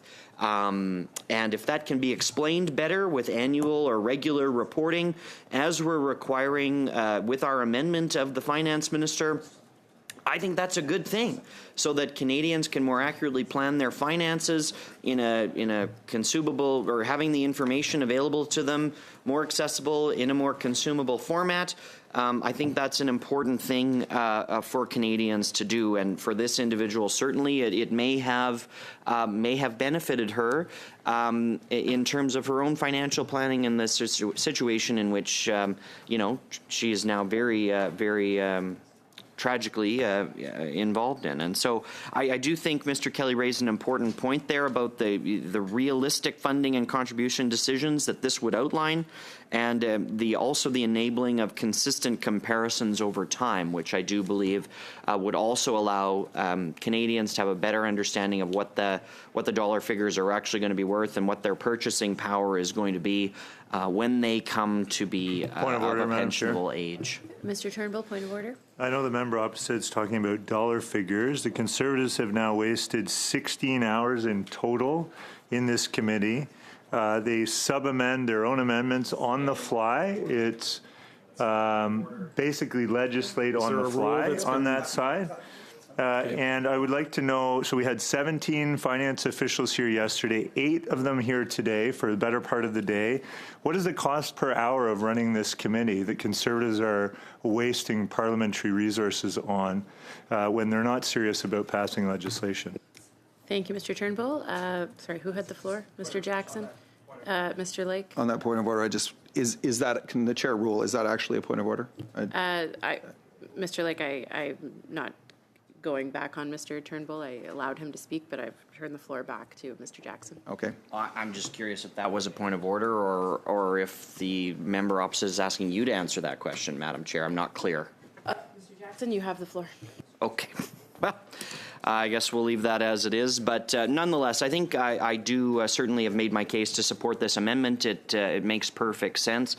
To me, I think it's a good provision to support Canadians in their understanding of their Canada Pension Plan, and I look forward to the government members supporting it in a vote in short order. Thank you, Mr. Jackson. Mr. Lake? Yeah, you sold me. I found that point of order kind of interesting in the context. I mean, we're talking about, and Mr. Turnbull's been part of a government who over the last decade has taken the debt from $616 billion to 1.4 trillion, I think it is right now. I believe we're running, pardon? Mr. Sorry, Lake, we're on the sub-amendment. If you It's could just, get to this. it was hard for me to concentrate with Mr. Turnbull chirping at me. Mr. Turnbull, yeah. I know Mr. Lake is very experienced in Parliament, even carries the honorific title there, so he knows how this works.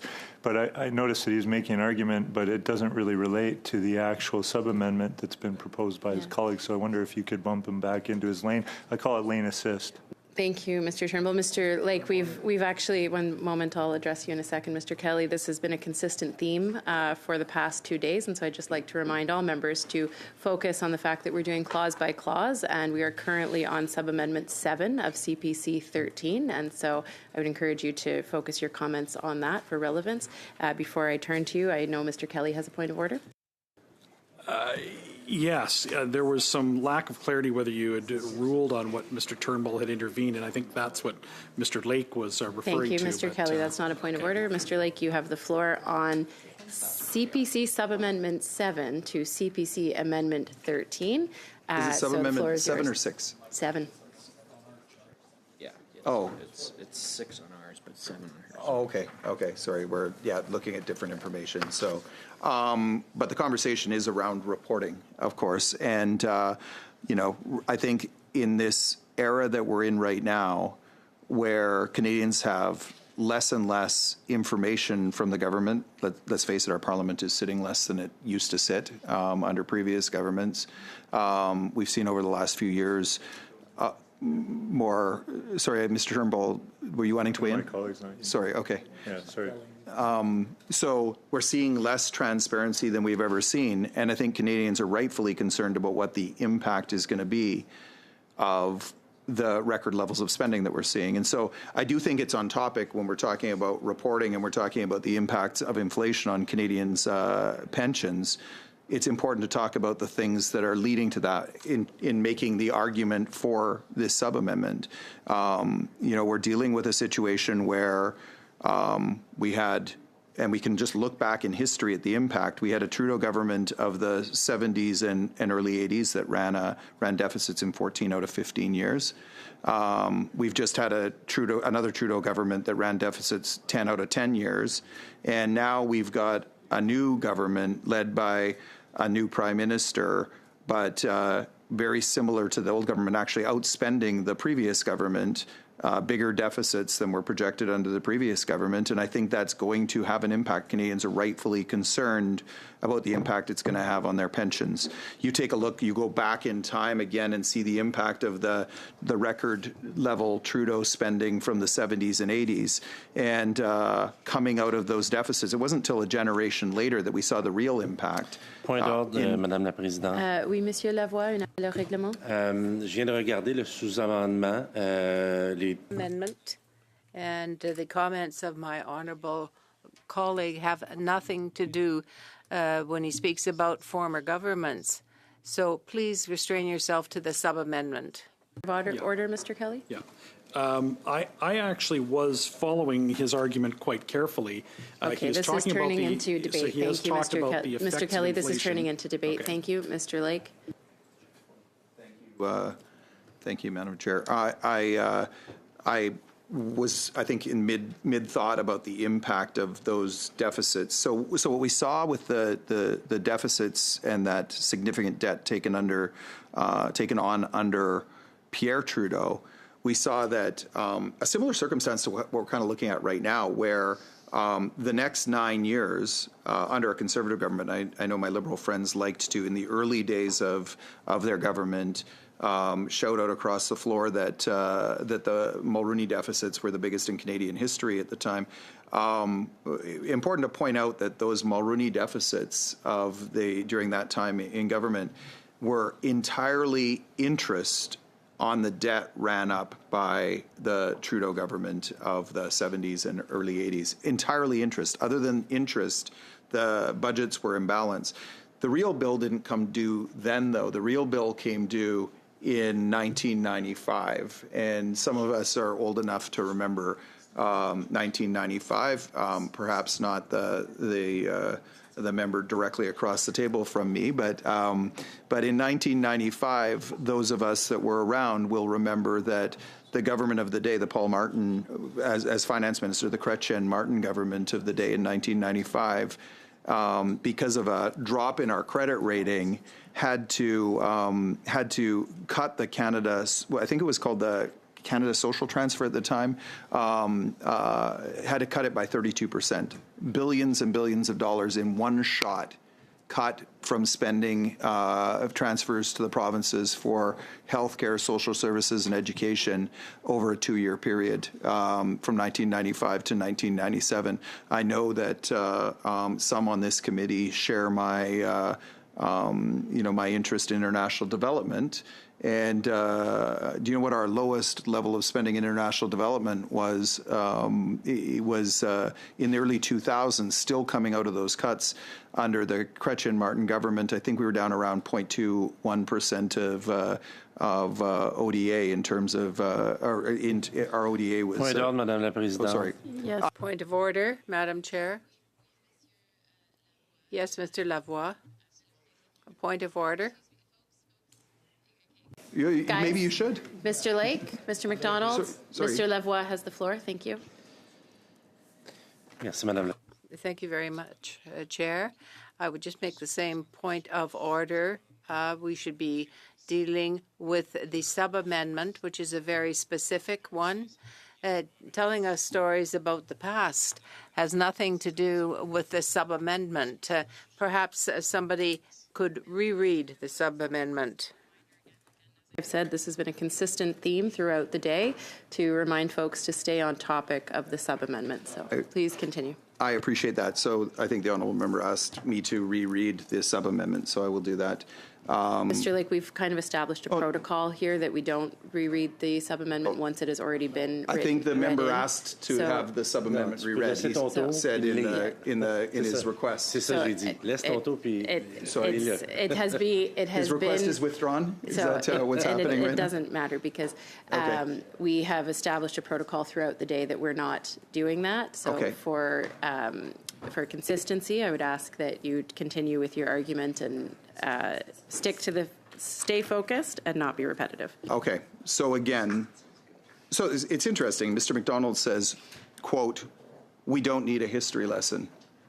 But the entire discussion that we're having today is an indication that we absolutely need a history lesson, right? Because what we're talking about is reporting transparency. We're talking about the long-term sustainability of programs that are important to Canadians. And history tells us that at times when we've run deficits like the deficits we're running today, at times when we've been in situations like the situation we're in today, we are currently spending more on interest on the debt than we are on the Canada Health Transfer.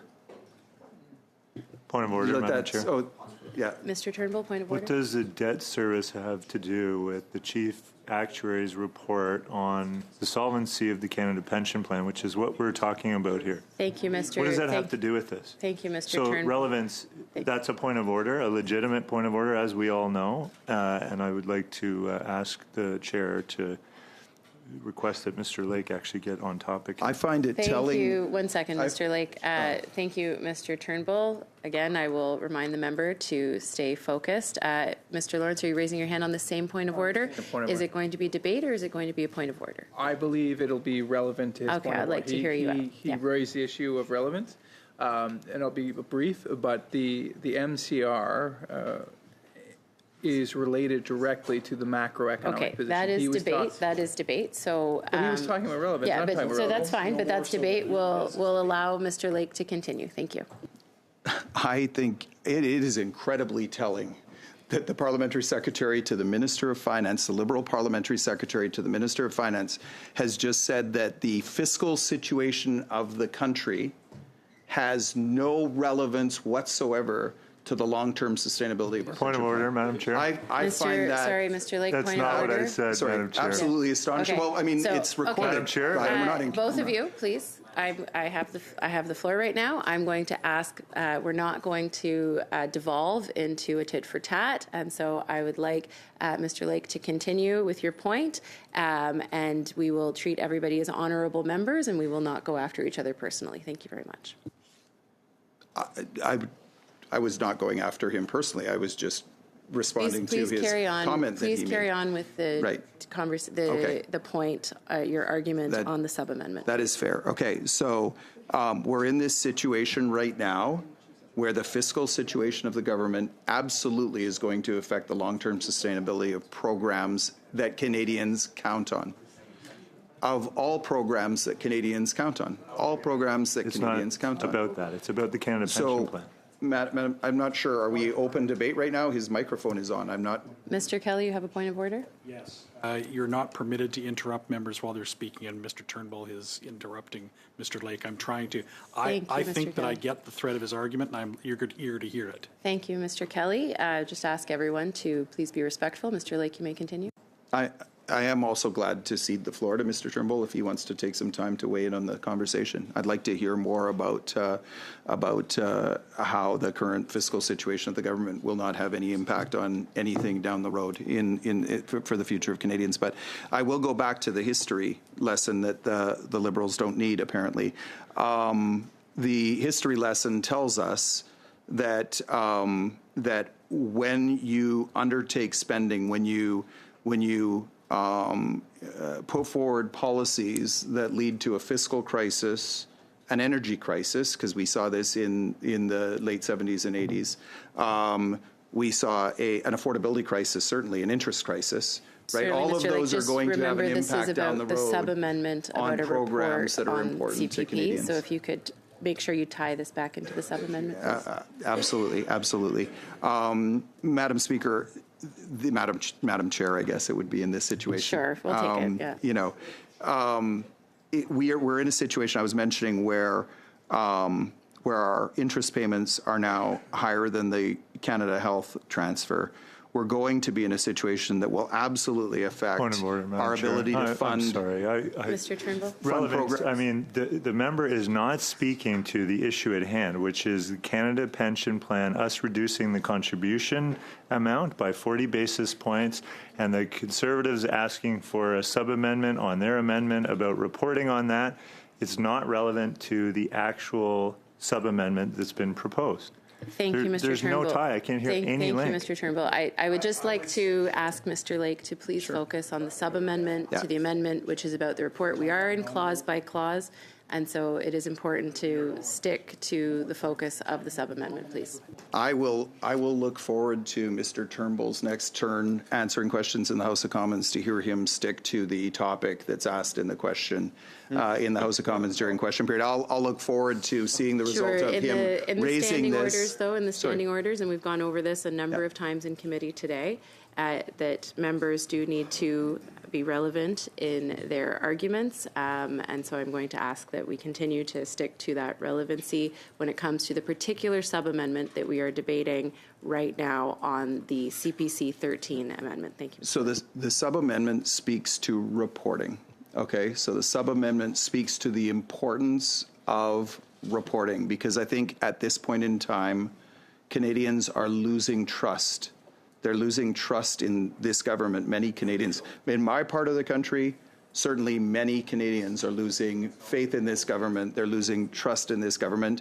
And I think that increased reporting would lead to a rebuilding of that trust. Right? Yes.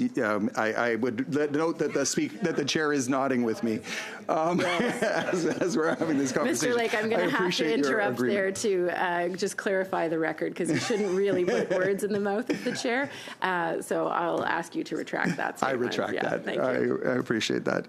We are both honorable members, and I appreciate that. But I would point out that the importance of that reporting and the importance of building trust is because Canadians are looking at the situation, and they've seen reports that by 2030, our interest payments will actually be higher than the amount of the deficit by 2030. Mr. Turnbull, and when Mr. Turnbull has a point of order. Relevance is a point of order. Again, The member opposite is speaking to interest payments. We're talking about Canada Pension Plan contributions and the sustainability of the pension plan. That's the only thing that's relevant to this particular section of the Spring Economic Update Implementation Act. Does the member opposite not realize that he's making comments in a universe that are all around it but have nothing to do with the actual, like, this is what relevance is all about in this committee? Mr. Turnbull, Mr. Lake, again, if you could please focus on the sub-amendment. Well, but this conversation is really important. I'm glad to hear Liberal members weighing in with their thoughts on this, because I would argue that as you see a potential for economic collapse, and as you see the potential that that there will be less Canadians potentially working and paying into the system, one might question whether the system is sustainable. When you see that we're going to be paying more on interest, more on interest payments than we're even. From Mr. Turnbull. The system being sustainable is not what we're talking about. We're talking about Canada Pension Plan. Canada Pension Plan. You know the pension plan that Canadians contribute that to are funded out paycheck? of employment income. Thank and you. so if Thank you, Mr. employment Turnbull. goes down, Mr. we Lake, just because of lowered the pension plan contribution. Thank you, Mr. Turnbull. Mr. Lake, Mr. Turnbull, thank you. You have the floor, Mr. Lake. Madam Chair, I think I've made the points that I want to make at this point in time. I'll listen to what our other colleagues have to say. I'm glad. I will point out, though, that I'm very glad to see that there are some Liberals willing to take part in this conversation and not just simply rubber stamp through legislation like I'm seeing in almost every other committee since the Liberals took over the majority in all committees. Thank you. Thank you, Mr. Lake. Ms. Cronus. Thank you so much, Madam Chair, and I really want to thank everyone for welcoming me to this committee. Oh, sorry. Can you hear me now? Is it good? Excellent. I just was saying that I'm actually really glad to be here. It's not a committee that I've been to very many times, but it is a really important committee, and we're discussing Section 43 of Bill C-30, which impacts the Canada Pension Plan. And I know that that's important, not just to people in my community, but it's important to people in all of our communities. And so if I understand it correctly, sorry, did I say something funny? Your colleague did. Oh, I'm sorry. Yeah. It's well, and what we're debating, if I understand it correctly, is a sub-amendment to an amendment of Section 43 of Bill C-30. And what I'm going to do is I'm going to break it down and explain why I'm here to support that sub-amendment. And I know that that sounds incredibly procedural. And so for the people, particularly the people in my community that are watching from home, I'm just going to explain a little bit about why that matters. Now, Section 43, which is the overall section of Bill C-30 rather that we're studying, deals with changes to Canada Pension Plan contribution rates. Now, those are the rates that workers, employers, and self-employed Canadians pay into the CPP, which means that what this section affects is how much money is collected for the Canada Pension Plan on a going forward basis. And as my colleague from across the table said, that what this section does is it reduces future CPP contribution rates. And so for employees and employers, that rate would move down to 4.75%. And for self-employed people who are paying both the employee and the employer portions, I think it goes down to 9.5%. And so that change, by the way, in case anyone wants to find it, is in Division 5 of Part 3, which is the part of the bill that deals with the Canada Pension Plan. So as my colleague from across the table said, we are reducing CPP contributions by 40 basis points. Now, that is good for some Canadians in the short term, but it's not actually automatically good for all Canadians overall, because what it depends on, as those who look at this area on a regular basis know, is whether or not the CPP can absorb the lower revenue without weakening the plan. And because if that happens, it actually creates future pressure to raise the rates again. And what that does is it shifts costs onto younger workers, which is something that we talk about in the House of Commons on a regular basis. Now, Sorry, I didn't hear you. I said you guys advocated for this. I'm getting there. I mean, we're talking about a sub-amendment to an amendment, and I'm talking about why I'm supporting it. So okay, Ms. Cronus, please carry on. Thank you. So together, when they're taken together, there's the 4.95% to 4.75% looks like 0.2, but when they're taken together, the total employer and employee contribution is reduced by 40 basis points. And so what that does in the short term is it's going to help workers because a little bit less CPP comes off their paycheck. And it will also help employers, as I'm sure my colleagues are happy to point out, because their payroll costs go down slightly. And it also helps self-employed Canadians because they pay both sides of the CPP. So what they see is the full reduction directly. So, and when it comes to small businesses, especially in this particular economy with tight margins, even a small reduction in payroll costs can matter when rent, wages, insurance, and other expenses are already high. And there is no question that my colleagues across the table are going to present this as affordability relief. But it could also hurt younger workers. And one of the themes that we have seen consistently in this government is that there seems to be a lack of consideration for young people, for people who are trying to save to buy a house, who are trying to save to be able to get ahead. And it certainly affects the people that are coming along behind them. Because if the reduced contribution rate, or when the reduced contribution rate leaves the CPP with less revenue, it will definitely create pressure for higher rates later. And that also hurts future retirees, because if the plan's financial cushion is reduced over time, that is going to have an impact even if benefits are not cut now. And it could also hurt contributors more generally if Parliament is not shown whether or not that lower rate is sustainable.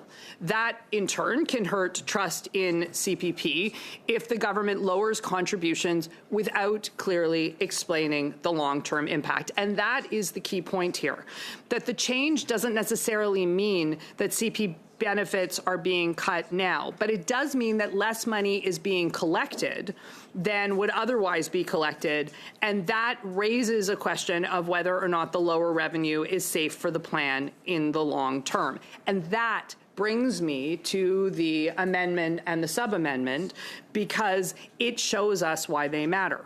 Because what the government is going to say is that the reduction is safe. And if that is what they want to say, then they should be able to show the numbers. Not just the headline number, but not just the total assets in future dollars, but the real value of those assets after inflation and what those assets look like per contributor and per beneficiary. So if that 40 basis point reduction is helpful paying CPP today, but creates a risk for people relying on CPP tomorrow, then that is something that Parliament should be aware of and something that is reasonable to debate. Because the decisions that we have to make in the House always involve trade-offs. We may or may not decide that we want to help today's workers, employers, and self-employed Canadians with this modest reduction in contributions, taking into account the ways in which it might hurt future retirees and workers if that lower rate weakens. If that lower rate, sorry, I was distracted by, sorry, no, it's okay, I'm welcome, I'm delighted that you're here. But if the lower rate weakens the CPP's long-term financing or leads to pressure for higher rates later, then that's something that we should be taking into account. And so the responsible position isn't simply a yes or a no, a good or a bad, but it's something, the responsible position is to say, show us the actual actuarial impact. Boy, that's a tongue twister. Let's discuss it and let us work together to do what is best for Canadians.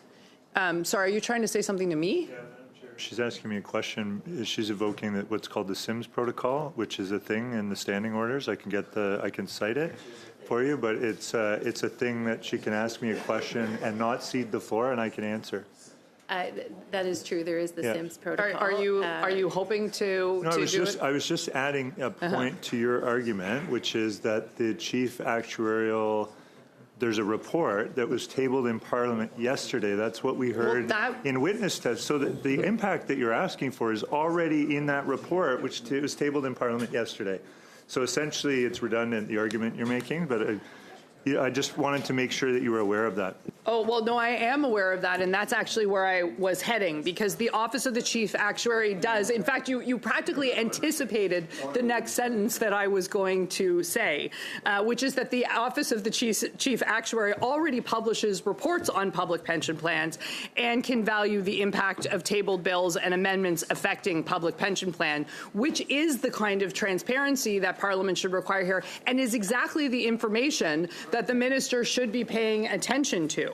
And so that's where the amendment and the sub-amendment are heading, because what we would like to do with this amendment and sub-amendment is actually to force the government to show its work, not simply in an actuarial report that may be tabled, but in a ministerial report that is tabled in the House and that can be debated by parliamentarians in the exercise of our discussion of these issues in the interests of the best interests of Canadians. So basically what the amendment then says is that before or after, like shortly after this change takes effect, the Minister of Finance has to prepare a report explaining what these CPP amendments do to the financial state of the CPP and to contribution rates. Then the report has to be tabled in both the House of Commons and the Senate within a set timeline. I think it's 15 days. And that way, Parliament wouldn't just pass a rate cut and move on. What would happen is that the minister would have to come back to the House with a formal public account of the impact that we could then debate in the House of Commons and which Canadians can become aware of. Now, what the sub-amendment does is it adds more detail to what the report has to include. It requires the minister to include projections of CPP assets done two ways. The first part in nominal dollars, and what nominal dollar means is it's the raw amount, the raw dollar amount for future years. And secondly, in inflation adjusted dollars, which is what those dollars are really worth after taking inflation into account. And this matters because a big future number can sound reassuring, but inflation can make it less meaningful. And that's something that that Canadians of all walks of life are seeing right now in our communities. It's something that we see every time we go to the grocery store. These numbers are big, and and inflation is impacting our bottom line. We know in most cases that inflation is going up faster than our wages, and that is something that we are concerned about. When what this does. Mr. Turnbull, point of order. Wages have been increasing faster than inflation for over 3 years. Thank you, Mr. Turnbull. That's debate. Even I know that's debate. Sorry, what I was saying is that what the report will do is it'll require the minister to report the impact of the changes that the government wants to make in Bill C-30 on the Canada Pension Plan in both nominal dollars, so just the numbers as you do the math, but also in inflation adjusted dollars. And that matters because while a big future number may sound reassuring, inflation can make it less meaningful.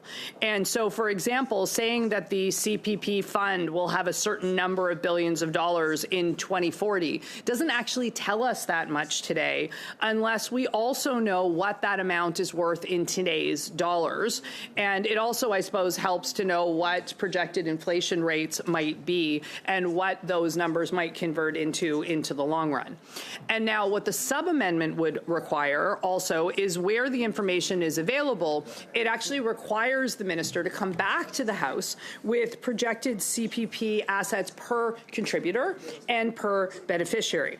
And that's important because the total size of the fund, of course, is not the whole story. As Canada's population ages, we need to know not just the number of people making contributions, but also the number of people who will be drawing benefits. And that matters a great deal. We've had a lot of talk in the last, probably, the last decade or so, about how shifting demographics are going to have a big impact on CPP and on the plan. And so it's important to do that. And so what that means is that the fund may grow in total dollars, but the amount available per worker or per retiree may be less strong, and that's something that Canadians really care about because, of course, it affects our future ability to support Canadians in their retirement as we move on. And so, put very simply, what the amendment says is that if the government wants to lower CPP contributions, that's fine. They can make it sound as good as they want. But we want a report back to Parliament on what that means for CPP's finances. And the sub-amendment says, okay, and on top of that, the report shouldn't be allowed to just use broad headline numbers. It's got to show the real value of CPP assets after inflation and show not only what the fund looks like on a per-person basis, but to show what it looks like for contributors and beneficiaries. And the reason that this is important and the reason why I'm here to support this sub-amendment is because it's about protecting transparency. CPP is not a normal government program that's funded from general revenue. It is a contributory pension plan that workers and employers pay into over their entire working lives. Changes to contribution rates affect paychecks today, but they also affect the long-term strength of the plan. Now, this touches on issues of intergenerational fairness.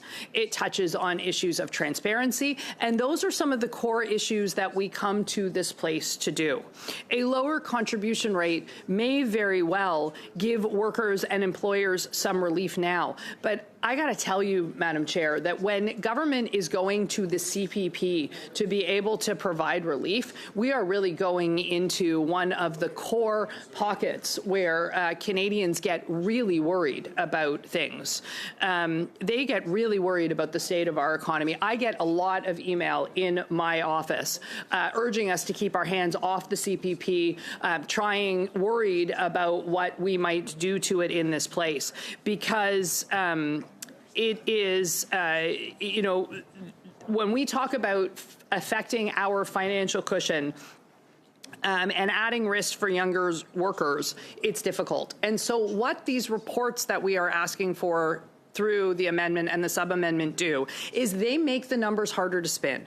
A report that only gives total assets in nominal dollars could make the program look stronger than it really is, and requiring inflation-adjusted figures and per contributor and per beneficiary figures gives parliaments and Canadians a clearer picture. Now, that strengthens accountability, and that is something that I think we would all agree that we're here to do. And that's why I'm actually surprised to hear that members across the table are potentially not supporting this amendment and sub-amendment. I think that when you explain it the way that I've explained it, when you explain it in plain language terms, that people who care about our Canada Pension Plan because it is their financial cushion in retirement, I think when you explain it that way, it really lays bare why this amendment and sub-amendment are so important to us.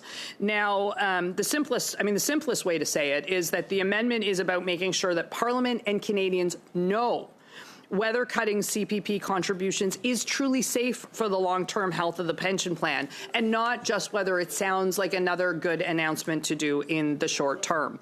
And I think that Canadians are looking for that kind of reassurance because they want to understand the financial state of the Canada Pension Plan and the effect that the things that we do in this House has on contribution rates. Now, I think that the amendment says that the report has to be filed in each House of Parliament on any of the first 15 days in which the House is sitting after the report is completed.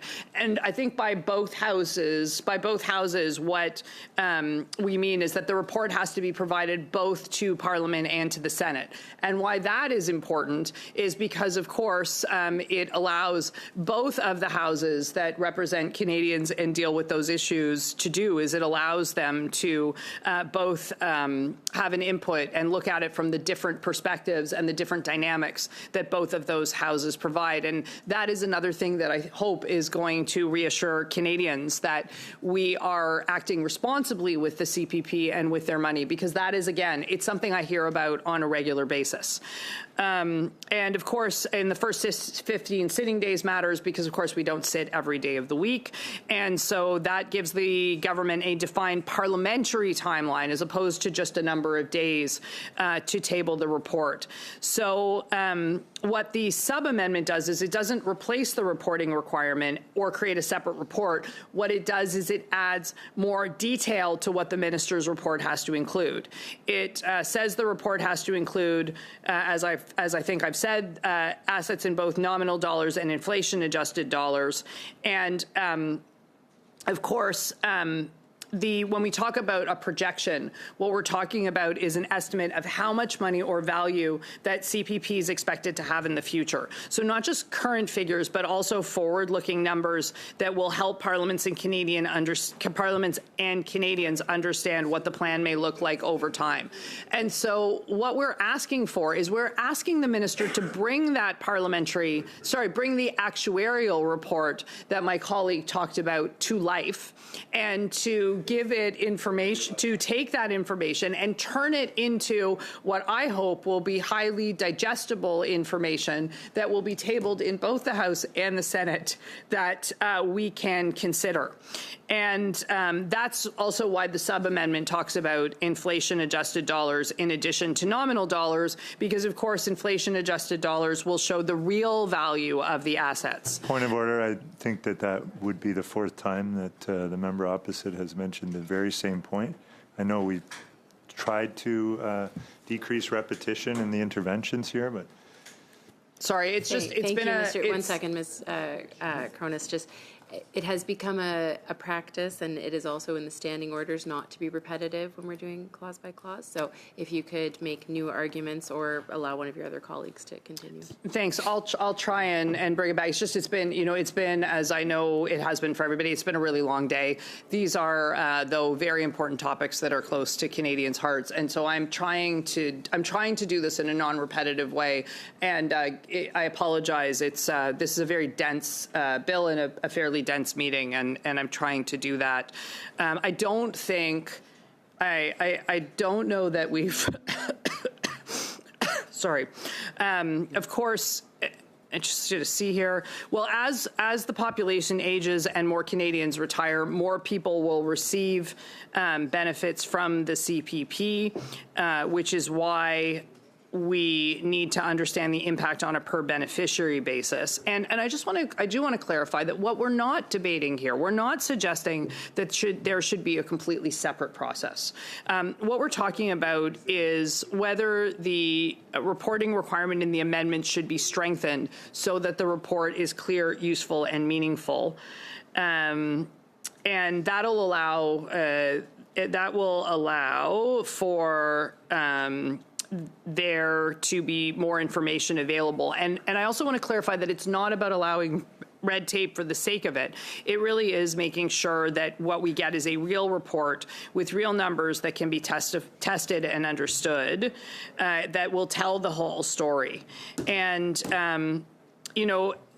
I'll close by saying that the Canada Pension Plan is not ordinary government spending or a short-term program. It is a long-term promise that we make to Canadians. And our constituents, no matter where we are in the country, expect Parliament to manage the CPP carefully.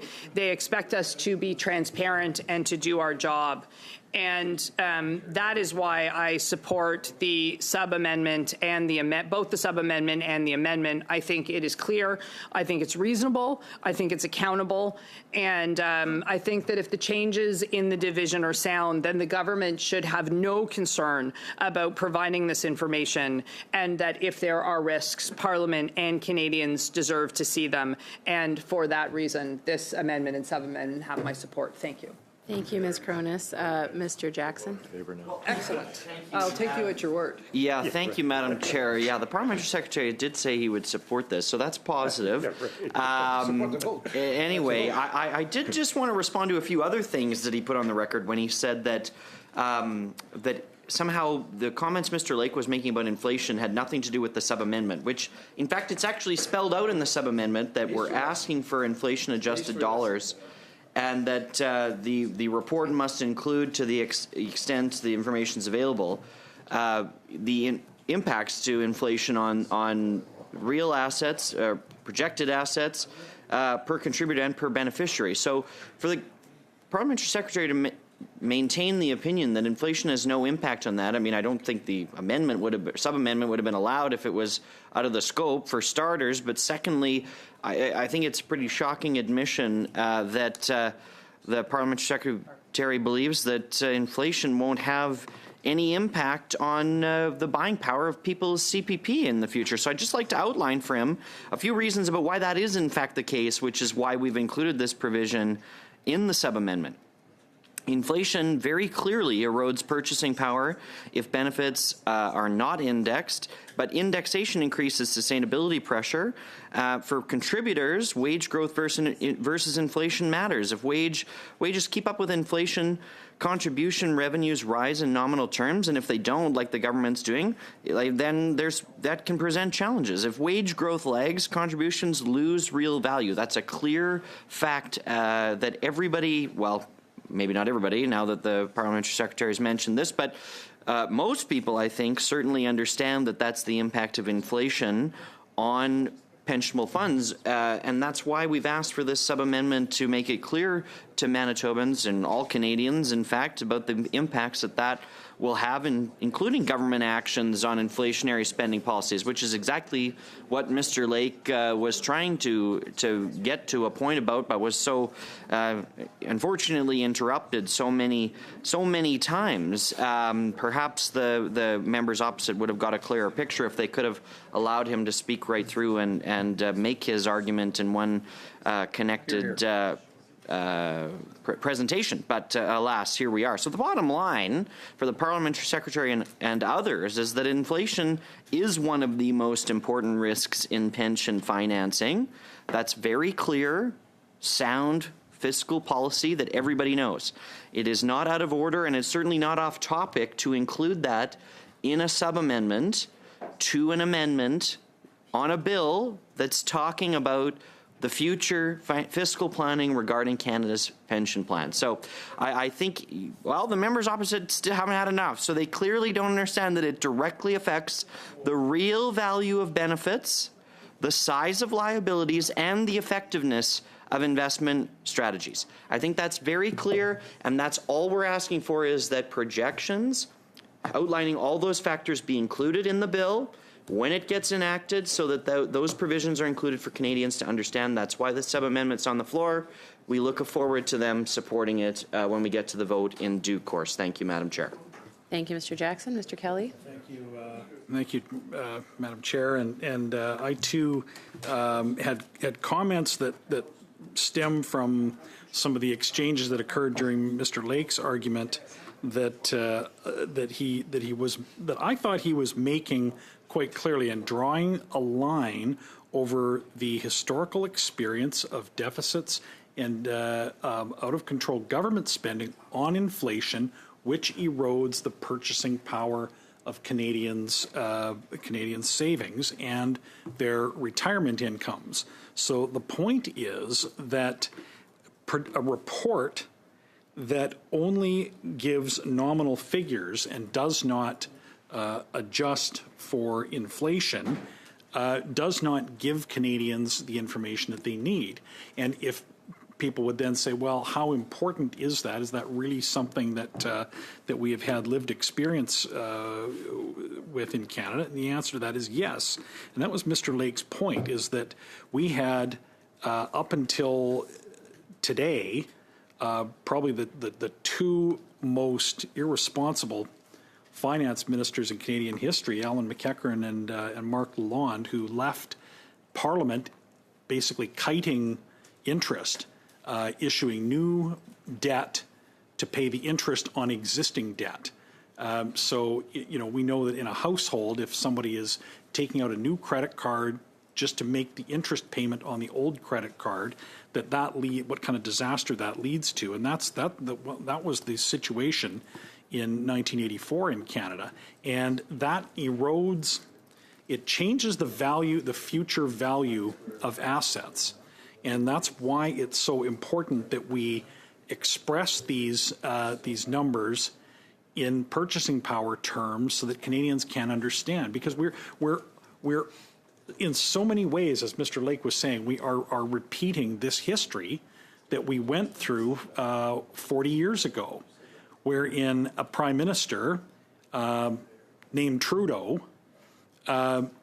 made such a mess and was so utterly incompetent in his energy Mr. Kelly, policy. please do stick to the sub-amendment. But this is happening again, and this is why this sub-amendment, that's why we moved this sub-amendment so that Canadians will see in inflation-adjusted terms, so that as history repeats itself under this government and it copies the policies of that government, we could very well find ourselves in a situation where, imagine a person in the 1980s who was looking at their future retirement benefit and only understood them in nominal terms and did not foresee the what inflation might do to these nominal terms and how that affects their ability to plan their own retirement.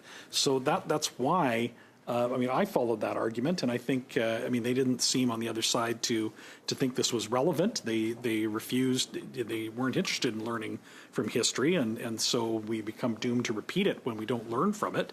And sadly, that's unfolding in so many ways in our political discourse today. So this is what we're here to do: is try and make better laws, make better, improve bills, improve legislation.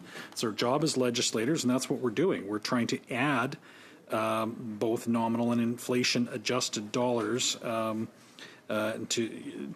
the reporting that we will have. So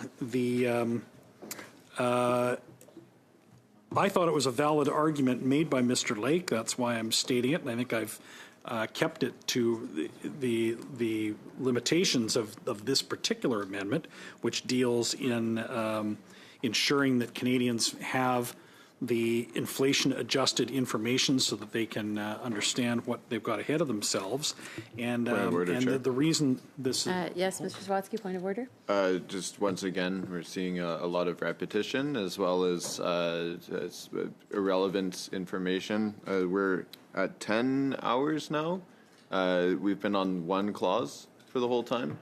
So I'm just a little bit surprised we haven't been able to move past one clause in 10 hours. Is this a point of order? Or Thank you, Mr. Sawatsky. Mr. Kelly, if you can stick to the amendment, please. I believe I was, but I defer to you, and I'll ensure that I'm as tight to the amendment as possible, so that Mr. Sawatsky and others can follow the debate. But I also, I hope that Mr. Sawatsky isn't trying to direct from the other side what members think is important to debate and how much time members Thank you, Mr. Kelly. think they can. Please stick to the sub-amendment. We are in clause by Right. clause. So yes, indeed we are, and we have, and I think we have, I forcefully made the argument about the relevance of the historical experience to this amendment, and so with that, I am prepared to cede my time. And maybe since the other members on the other side have had so much to say without having the floor, that maybe one of them would like to take the floor and give us their remarks. Thank you, Mr. Kelly. Monsieur Garon.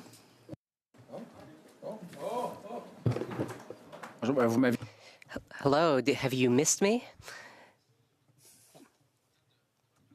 Always happy to take the floor again.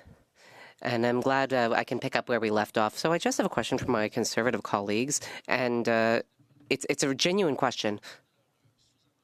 Each Conservative sub-amendment is about a new report. They're trying to get simple information, which is easy to read and can be understood by Canadians.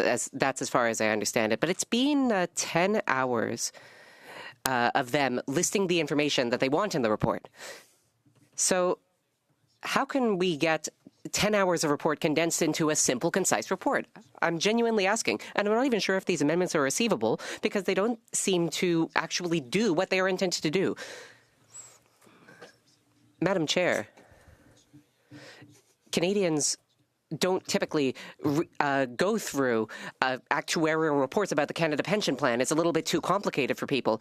And yet they've been spending 10 hours describing what they want in what they call a simple report. So what's the point of this amendment? I'm genuinely asking. I know there are a number of people on the list. Maybe they'll answer my question. Really, I think it'll spice up their day. Okay. So please go ahead. Thank you, Monsieur Garon. You and it's nice to see my friend Monsieur Garon here on committee as I'm dropping in as a guest. But we've served on a committee together in the past, and found him a very good colleague to work with on issues that were important. I think it was on the health committee at the time that we were on. I think it was on the health committee that we were on together. Yeah. Anyway, I was interested that Mr. Sawatsky referred to the concerns about interest and inflation as irrelevant. I just found that to be an interesting comment there. And of course, he wasn't in the House in the early... Sorry, is there a point of order? Is he going to correct the record? Is that what he's saying? Let's just, Mr. Lake, you can continue, please. No, someone's called a point of order. Point of order. Sorry, I didn't hear that. I'd just like to correct the record. I didn't say that. I was saying when we were talking about this specific clause, they've been speaking in very general terms, and we want to get more specific so we can actually get something done. So that's what I was referring to there. Thank you, Mr. I appreciate that clarification. So when you take a look at what the clause is talking about, it talks about, and I know I can't read it, but a report talking about nominal and inflation-adjusted dollars. I remember a time, and this was before Mr. Sawatsky's time in this House, when we were talking about the spending that we saw ramping up during COVID. During COVID and beyond COVID, that we saw, and I remember the media asking the Prime Minister at the time. I remember our leader, Pierre Poilievre, in the House of Commons day after day after day, talking about the impact of all of that spending on inflation. And I remember the fact that at the time, both the Prime Minister at the time and the Finance Minister, Chrystia Freeland at the time, laughing that off. In fact, there's a fairly famous exchange between Prime Minister Trudeau and I believe it was Glenn McGregor, a reporter, asking about the impact of inflation, and the Prime Minister literally laughing and said that inflation was at record lows. Glenn, laughing it off. It clearly isn't something that is Mr. Turnbull, point relevance of order. to Justin Trudeau and a different government to the argument that the member's making on this particular clause? Like, I will ask again the member to, 1 second, Mr. Kelly. I will once again ask the member to stick to the relevance and the topic at hand, which is sub-amendment 7 to CPC 13, which is on a additional reporting requirement of a report. Mr. Kelly, you have a point of order? Yes, it's standard to allow members to correct the record when they've misspoken. And I heard Mr. Turnbull on the record say that this is a new government. This is Mr. Kelly, not a that's new debate. government. Thank you very much, Mr. Kelly. That's debate. Nice try. Mr. Lake. That's legitimate. I don't know what you're talking about. I'm here available for civics lessons anytime. Okay. Anyways, thank you, Mr. Kelly. Mr. Lake has the floor. Yeah. I have the benefit of sitting near Mr. Kelly and getting civics lessons every day during question period, so I can attest to the value. I can attest to the value of that. I will point out though that this sub amendment is only 4 lines long, and I was definitely on topic talking about inflation and talking about the importance of including inflation-adjusted information in reports. And I think it's even more relevant because we're dealing with now an 11-year-old government. The current government much like the old government, a finance minister who was has been in the government for 11 years, and it's a government that's just laughed off inflation. Like literally laughed it off, actually, if you look back at the clips. And so we're talking about a sub-amendment here that says, hey, maybe it would be important for reporting to include inflation-adjusted information, because we're seeing the impacts of inflation, and inflation that is directly attributable to the deliberate actions of the government, deliberate steps that the government's done to increase spending to levels we've never seen in this country, to increase debt to levels we've never seen in this country, to ramp up deficits. Mr. Lake, please stick to sub-amendment 7 of CPC 13, which I will remind you is on additional reporting on a report on CPP. It's talking about reporting both nominal and inflation-adjusted dollars, right? So it's talking about the impact of inflation. Sorry, Mr. 40 years. The next 40 years, going forward. I'll allow the Liberal member to weigh in. We'd love to hear what the Liberals think about this. Please continue, Mr. Lake. Again, it's been a theme of the day to make sure that we are consistently referring to the actual sub-amendment that we are doing in clause by clause, and so I will ask you to stick to the topic at hand. Thank you. I know. It's close. I am sensing that some are reconsidering positions over there. And so I think that as we have the conversation a little bit longer, I feel like we might see some movement there. In my experience, as people have better conversations, sometimes people can be persuaded to take positions that would reflect more common sense. And hopefully we'll see that in this discussion, because I do think that I don't agree that this conversation is irrelevant. I don't agree that the conversation around inflation is irrelevant to the conversation. Sorry, I think the bells are ringing. Oh. Their vote is wrong? The bells are ringing? Yeah, we have a vote. And I'd love to give you C. With the flashing light? I don't think it's the elevator, no. Okay. Unless it's connected to the, I don't know. It's too bad, because I was just getting to the bells crux are of my ringing. argument. Do we have UC to continue for the next 15 minutes? Okay. Committee is suspended. It's going to be...